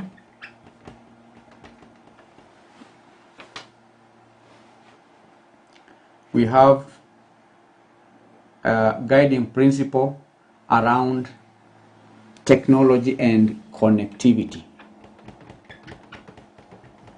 Technology and connectivity. Technology and connectivity. The guiding principle around technology and connectivity is that, or we can say emphasizes the need for reliable technology, reliable connectivity to support seamless communication during virtual board meetings. And there ought to be adequate testing and backup arrangements which should be in place to mitigate any technical failures that may arise during the video conferencing meetings. Verification of participants. Verification of participants. To ensure the integrity of virtual board meetings, the principle of verification of participants recommends implementing platforms or mechanisms to verify the identity of remote participants, and that may include unique identification codes. It may include what we call two-factor authentication, or even other authentication protocols. Verification of participants. 5, documentation. There is a principle around documentation and record keeping.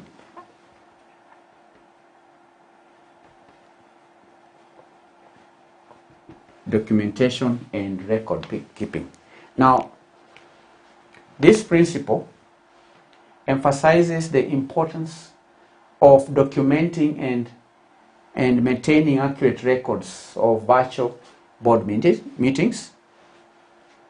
There ought to be detailed minutes, including attendance, decisions, as well as actions, which should be prepared and preserved as part of the official records of the organization. Documentation and record keeping.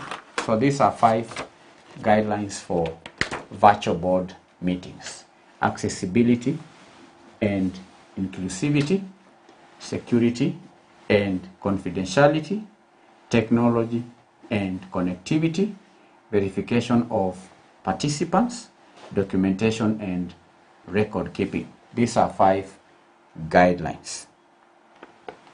5 marks. Moving on to part C of the question. Explain 5 steps followed to ensure compliance strategy and planning is effected in an organization. Steps followed to ensure compliance strategy and planning is effected. Steps followed to ensure compliance strategy is effected. That is the question.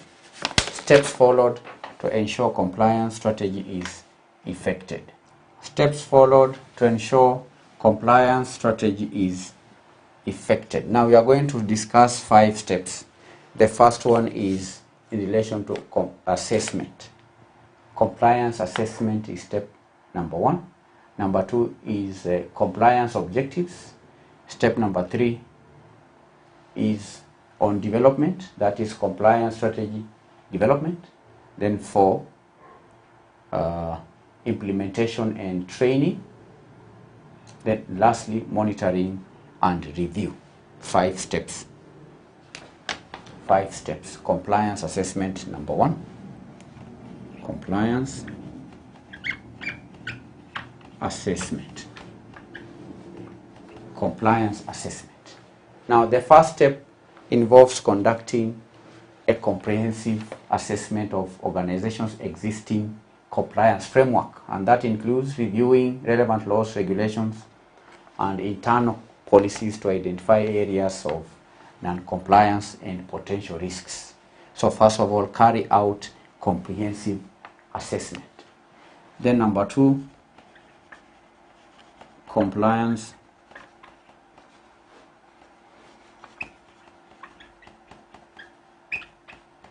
objectives. Compliance objectives. Based on the assessment conducted in step number 1,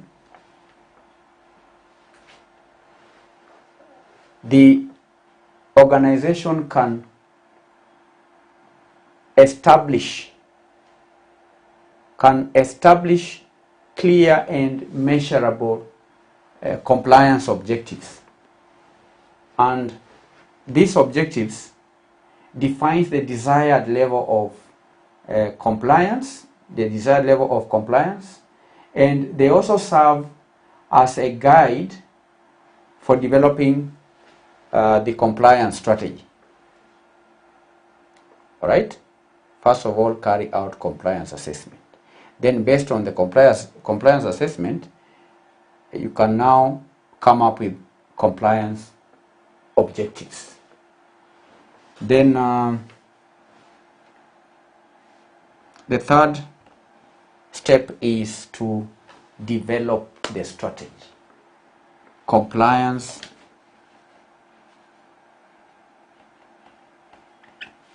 strategy development. Compliance strategy development. A well-defined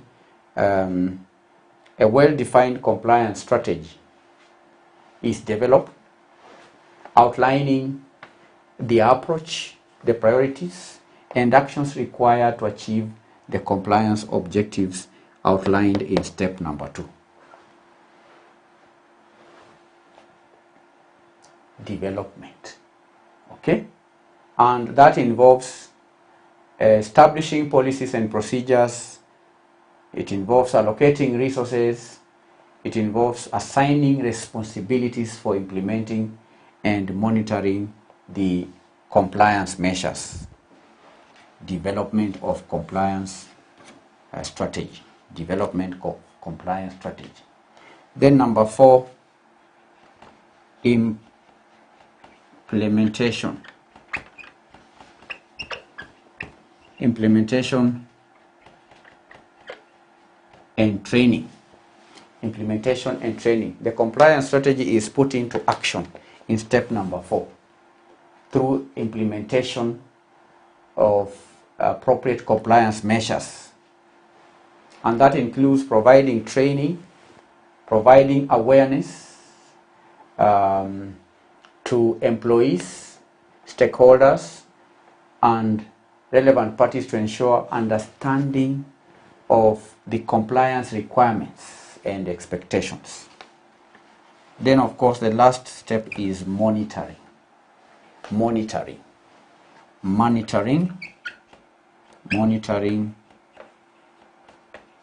and review. Monitoring and review. There ought to be ongoing monitoring and review of the compliance strategy, which is essential to ensure its effectiveness. And that involves conducting regular audits, regular assessments, and regular evaluations in order to identify any gaps or weaknesses or even emerging compliance issues. The organization can then take corrective actions after monitoring and make the necessary adjustments to improve the compliance performance. So these are 5 steps. 1, compliance assessment. 2, compliance objectives. 3, compliance strategy development. 4, implementation and training. Then lastly, monitoring and review. These are 5 points, 5 marks. 5 marks. Lastly, part D, describe 5 conditions to be met for a creditor under a bill of exchange or a promissory note to vote in a creditors meeting.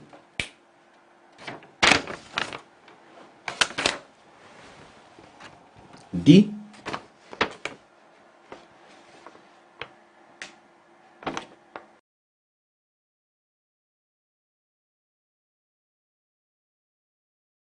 conditions to be met for a creditor under a bill of exchange or a promissory note to vote in a creditors meeting. We are going to discuss 5 conditions. 5 conditions. The first condition is proof of debt. Proof of debt. Number 1 is proof of debt. The second condition is timely notification. Number 3, verification of creditor's identity. Number 4, compliance with the meeting. And lastly, financial standing.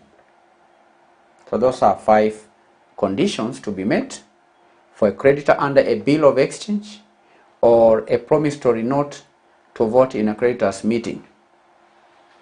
Proof of debt.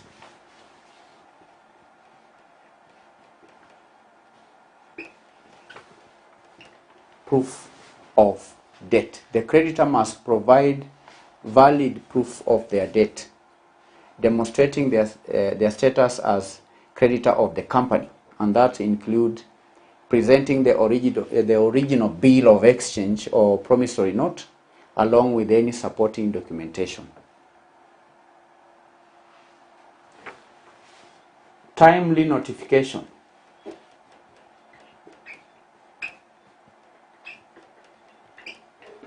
Timely notification. The creditor must notify the company within the specified time frame regarding the intention to attend and vote in the creditors meeting.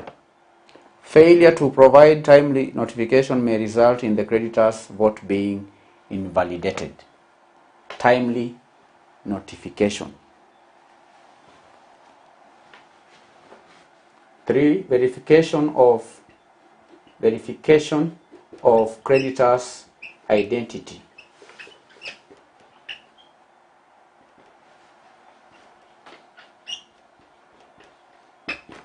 Verification of the creditor's identity. The company may require the creditor to provide identification and any other relevant details to verify their identity and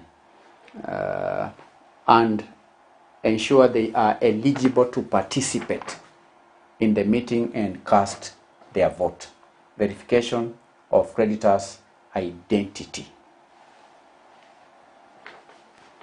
4, compliance with meeting procedure. Compliance with meeting procedures.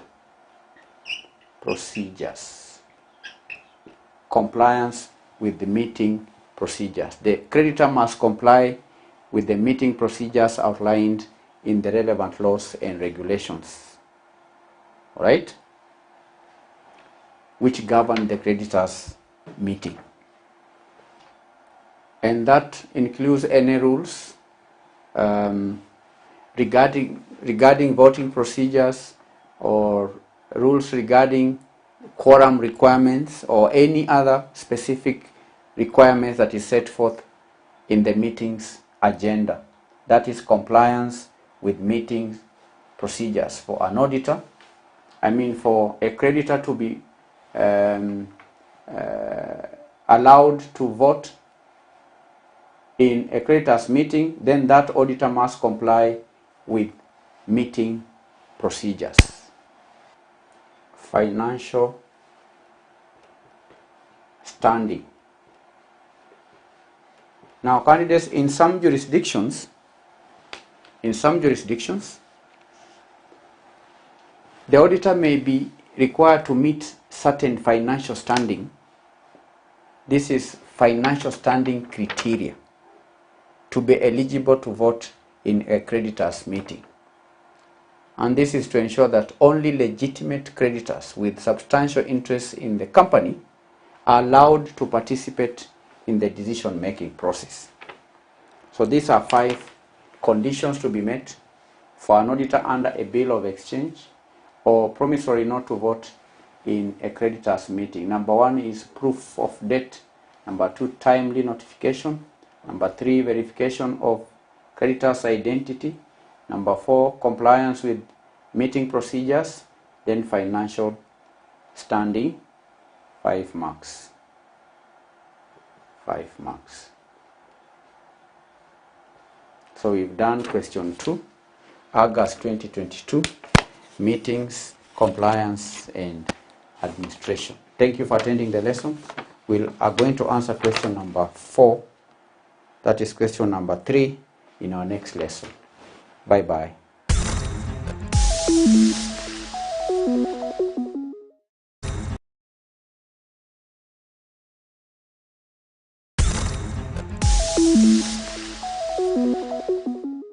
So let's move to part B of that question.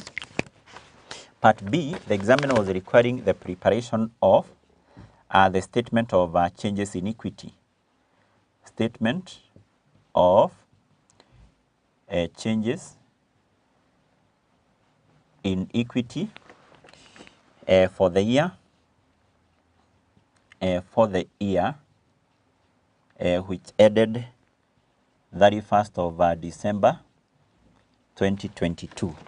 Now, remember, we say that this is prepared basically to show or to explain why there was a change in the various items of what? Of equity. In preparing this statement, we have said we start with the details column, and then we identify the items of equity our company had during that year. So items of equity include ordinary share capital and items of reserves. So if we go back to the trial balance, I think from where we have ordinary share capital, that is the first item, share premium, the second one, retained profit, that is the third one. Do we have any other like general reserve and revaluation reserve? No. So mean that in our case, we only have 3 items of equity, and then automatically we need to have what? We need to have the total what? The total column, the total column. So let's have those columns here. We have those columns here. I've said we have, we're going to have a number of columns.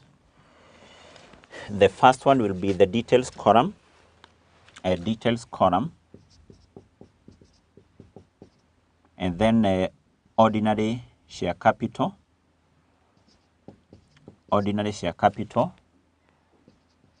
share premium,